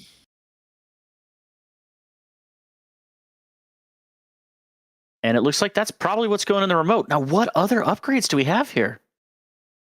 Traditionally, Mavirus, Void, and Skunkworks are kind of the VHB upgrades. Okay, one of those was an asset. Probably an HR? Yeah, might have just been HR or even like a Spin Doctor as a bluff. At this point, you probably don't necessarily need the card draw Spin Doctor, so you can just install over him. Okay, I'm saying that there's a void here in the remote here, because think it so is too. possible to do one run as Peanut here and get in there, but I don't think that you can do two. I think 2 would be a tough ask. Now, you're probably going to have to do this anyway, because your move here is probably to bait the trashes on the void and then try to fish one off HQ. Assuming there is one in HQ as well. Yeah, that's also true. There's a world where Jay just like straight up hasn't found any agenda, let alone the winning one. So a lot of calculus going to be going into this last turn here. We know the winning one is in the remote because that was the Right. vulnerability audit. Right. Click 1. Go for it. I don't think the downside of using saying cancel will matter unless you have to pump it, because it's only the pump ability that actually gets cheaper on a run event. These pulses are pretty small, so we're gonna spend click for the Skunkworks, maybe. First, we're gonna see if Jay wants to res anything else, and I gotta think we're gonna see Anoetic Void here. Yeah, I gotta think that we're gonna see void too. Because again, the way that the Skunk Void interaction works is, here is Anoetic Void. Ooh, it's the full art too. Nice. You can make the runner choose to think about Skunkworks before firing Void. Now, if you're Peanut, is there a world where you just let the Managarm Skunkworks fire and say, I'm going to win the game elsewhere? Because I don't think you can get into the remote server a second time and deal with the Skunkworks. Now, I think you want to force them to void because you want to up your chances in HQ if that's where you think you're going to go. It looks like he is going to click through the Skunkworks. There is the void. Now the thing is, if there's another Void or Skunkworks on HQ, you could still be locked out of HQ, even if there is an agenda in it. Yeah, it is unique, but I mean, if you're not planning on the runner getting another turn, then no real downside. Yeah, absolutely. So with that knowledge, are we going to R&D? Whoa! Install a second console. I don't think that this one's going to matter. But I would love it if it does. Here is seamless launch. Advance, and I gotta be advanced twice, vulnerability. right? And that's Vol on it. That's the game. Jay Pumpkin taking it over right Peanut there. Jiffy Butter. Precision Design taking down Muesli Hot. Real nail biter of a game. Yeah, for sure. At the end of the game, Jay Pumpkin just screaming. There's one at HQ. Oh yeah. So that HQ line, I think was really good, but I think that the defensive agenda just keeps you out of there. Really want to know what that upgrade was on HQ. If that was a second copy of Void or Skunkworks. Yeah.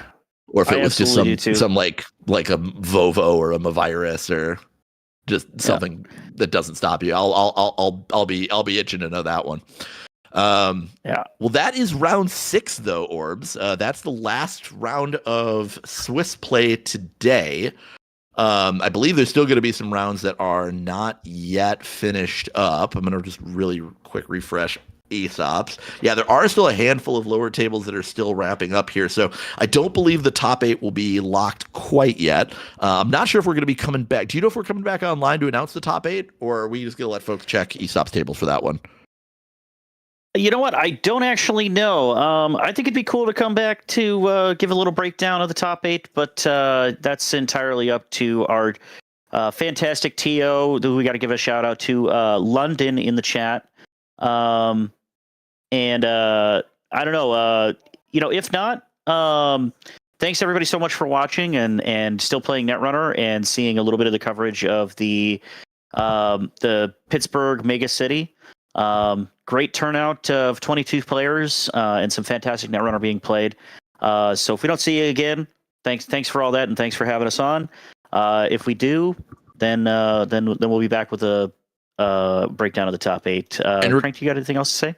Yeah, regardless of what ends up happening, whether we come back today or not, do make sure to tune in tomorrow, because the top 8 will be coming back to duke it out for the crown and all of the marbles, every last one of them tomorrow. Orbs, I don't recall, are you casting tomorrow with me again, or are you off the hook tomorrow? You know what? I don't think that I've figured that out, but there's a lot of stuff to do at my home, so I would not be shocked if I'm off the hook and not casting at that point. So, if that is the case, it was a pleasure as always, Cranked. But if I'm back tomorrow, I'll be back tomorrow. Who knows? Likewise. Well, we're going to go to at least a little bit of a break here as the last few rounds of top 6 finish up. So don't go anywhere. We'll have the top 8 confirmed in just a few minutes right here from the Pittsburgh Megacity Championship.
Alrighty, welcome back, Netrunner players. We're just wrapping up the first day of Swiss here at the Pittsburgh, Pennsylvania Megacity Championship. My name is still Cranked, still joined by Orbital Tangent, and we have the top 4. Actually, I correct myself from prior. We're doing a top 4 cut due to the number of players rather than a top 8 cut. Orbs, you want to take us down the list of players here on the top 4?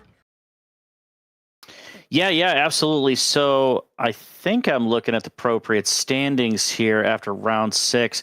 It looks like working our way up from the top, we have Funky Man 232.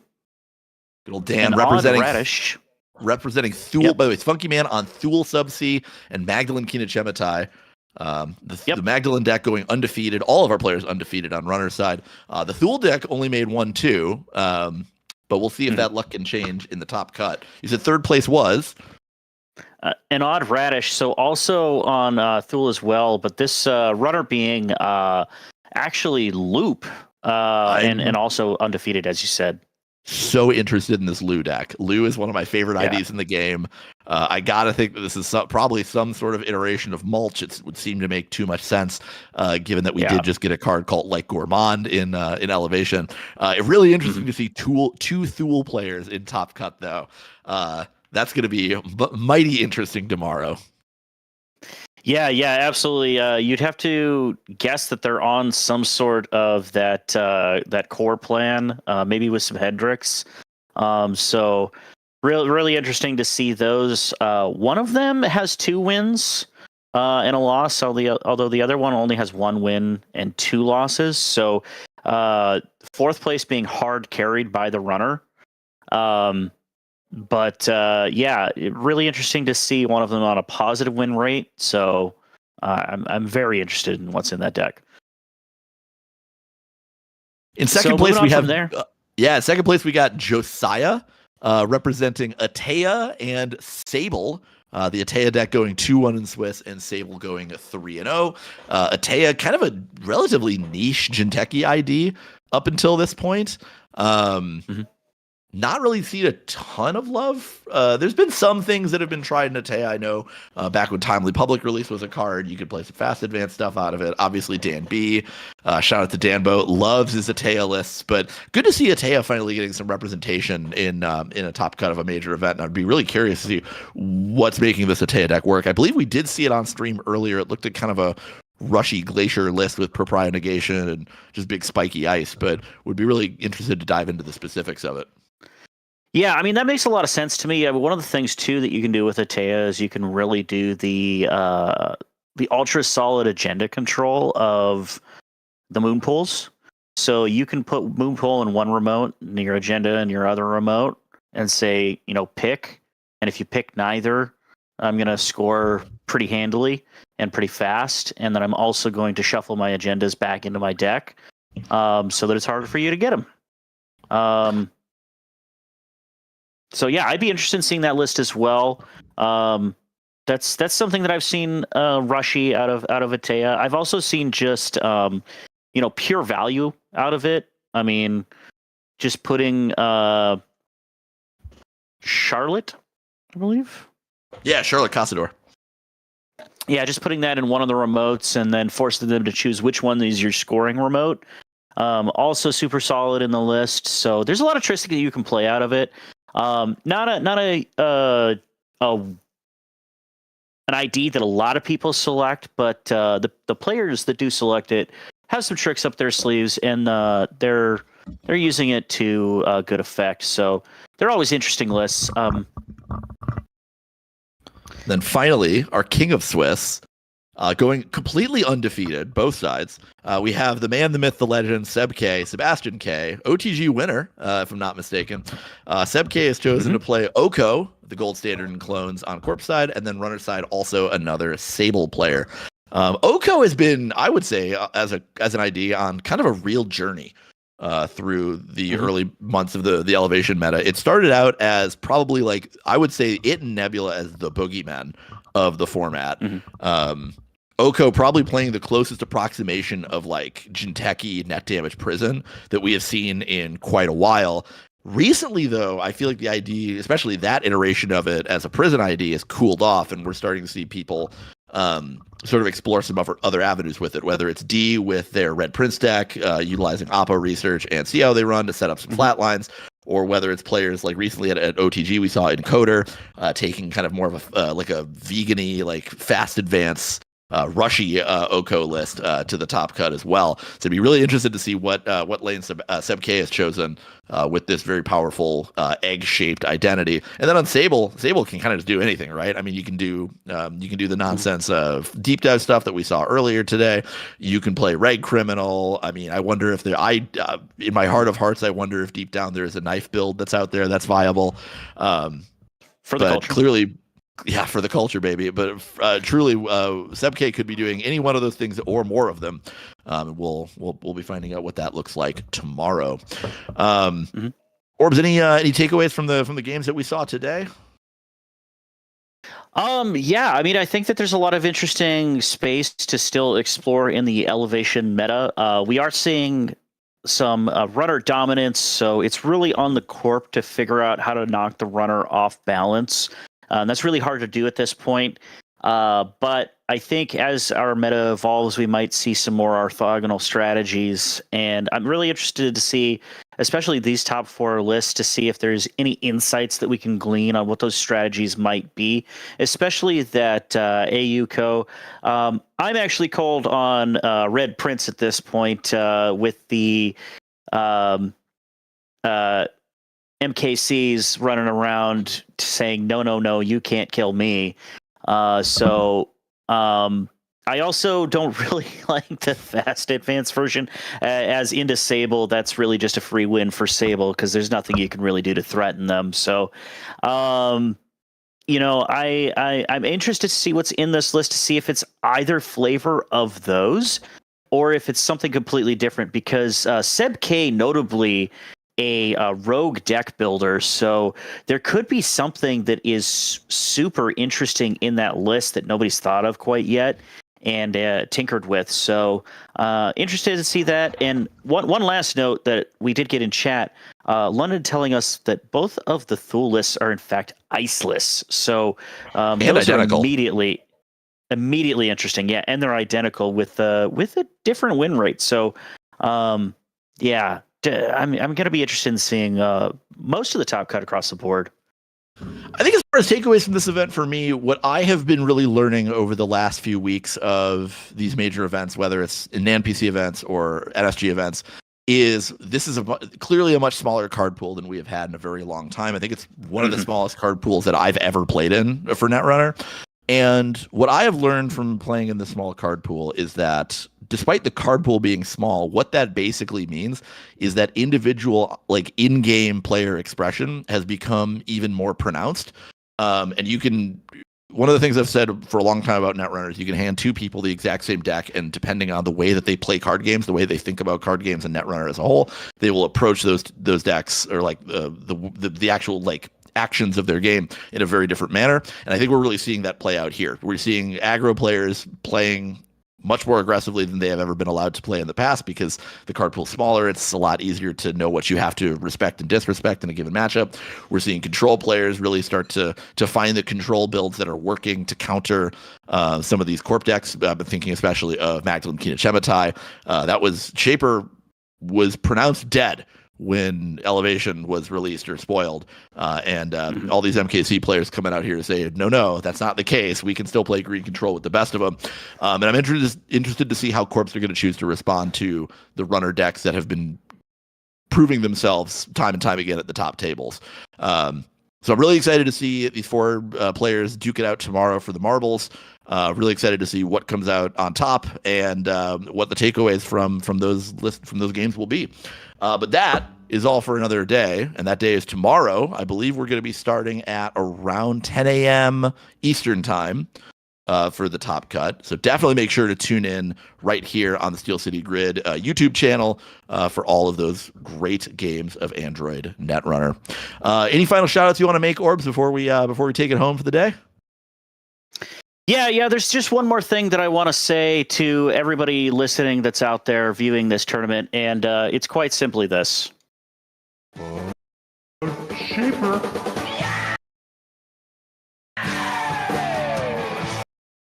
Yeah, I'll second that one as the president of the Shaper Haters Club. I now call this meeting to order.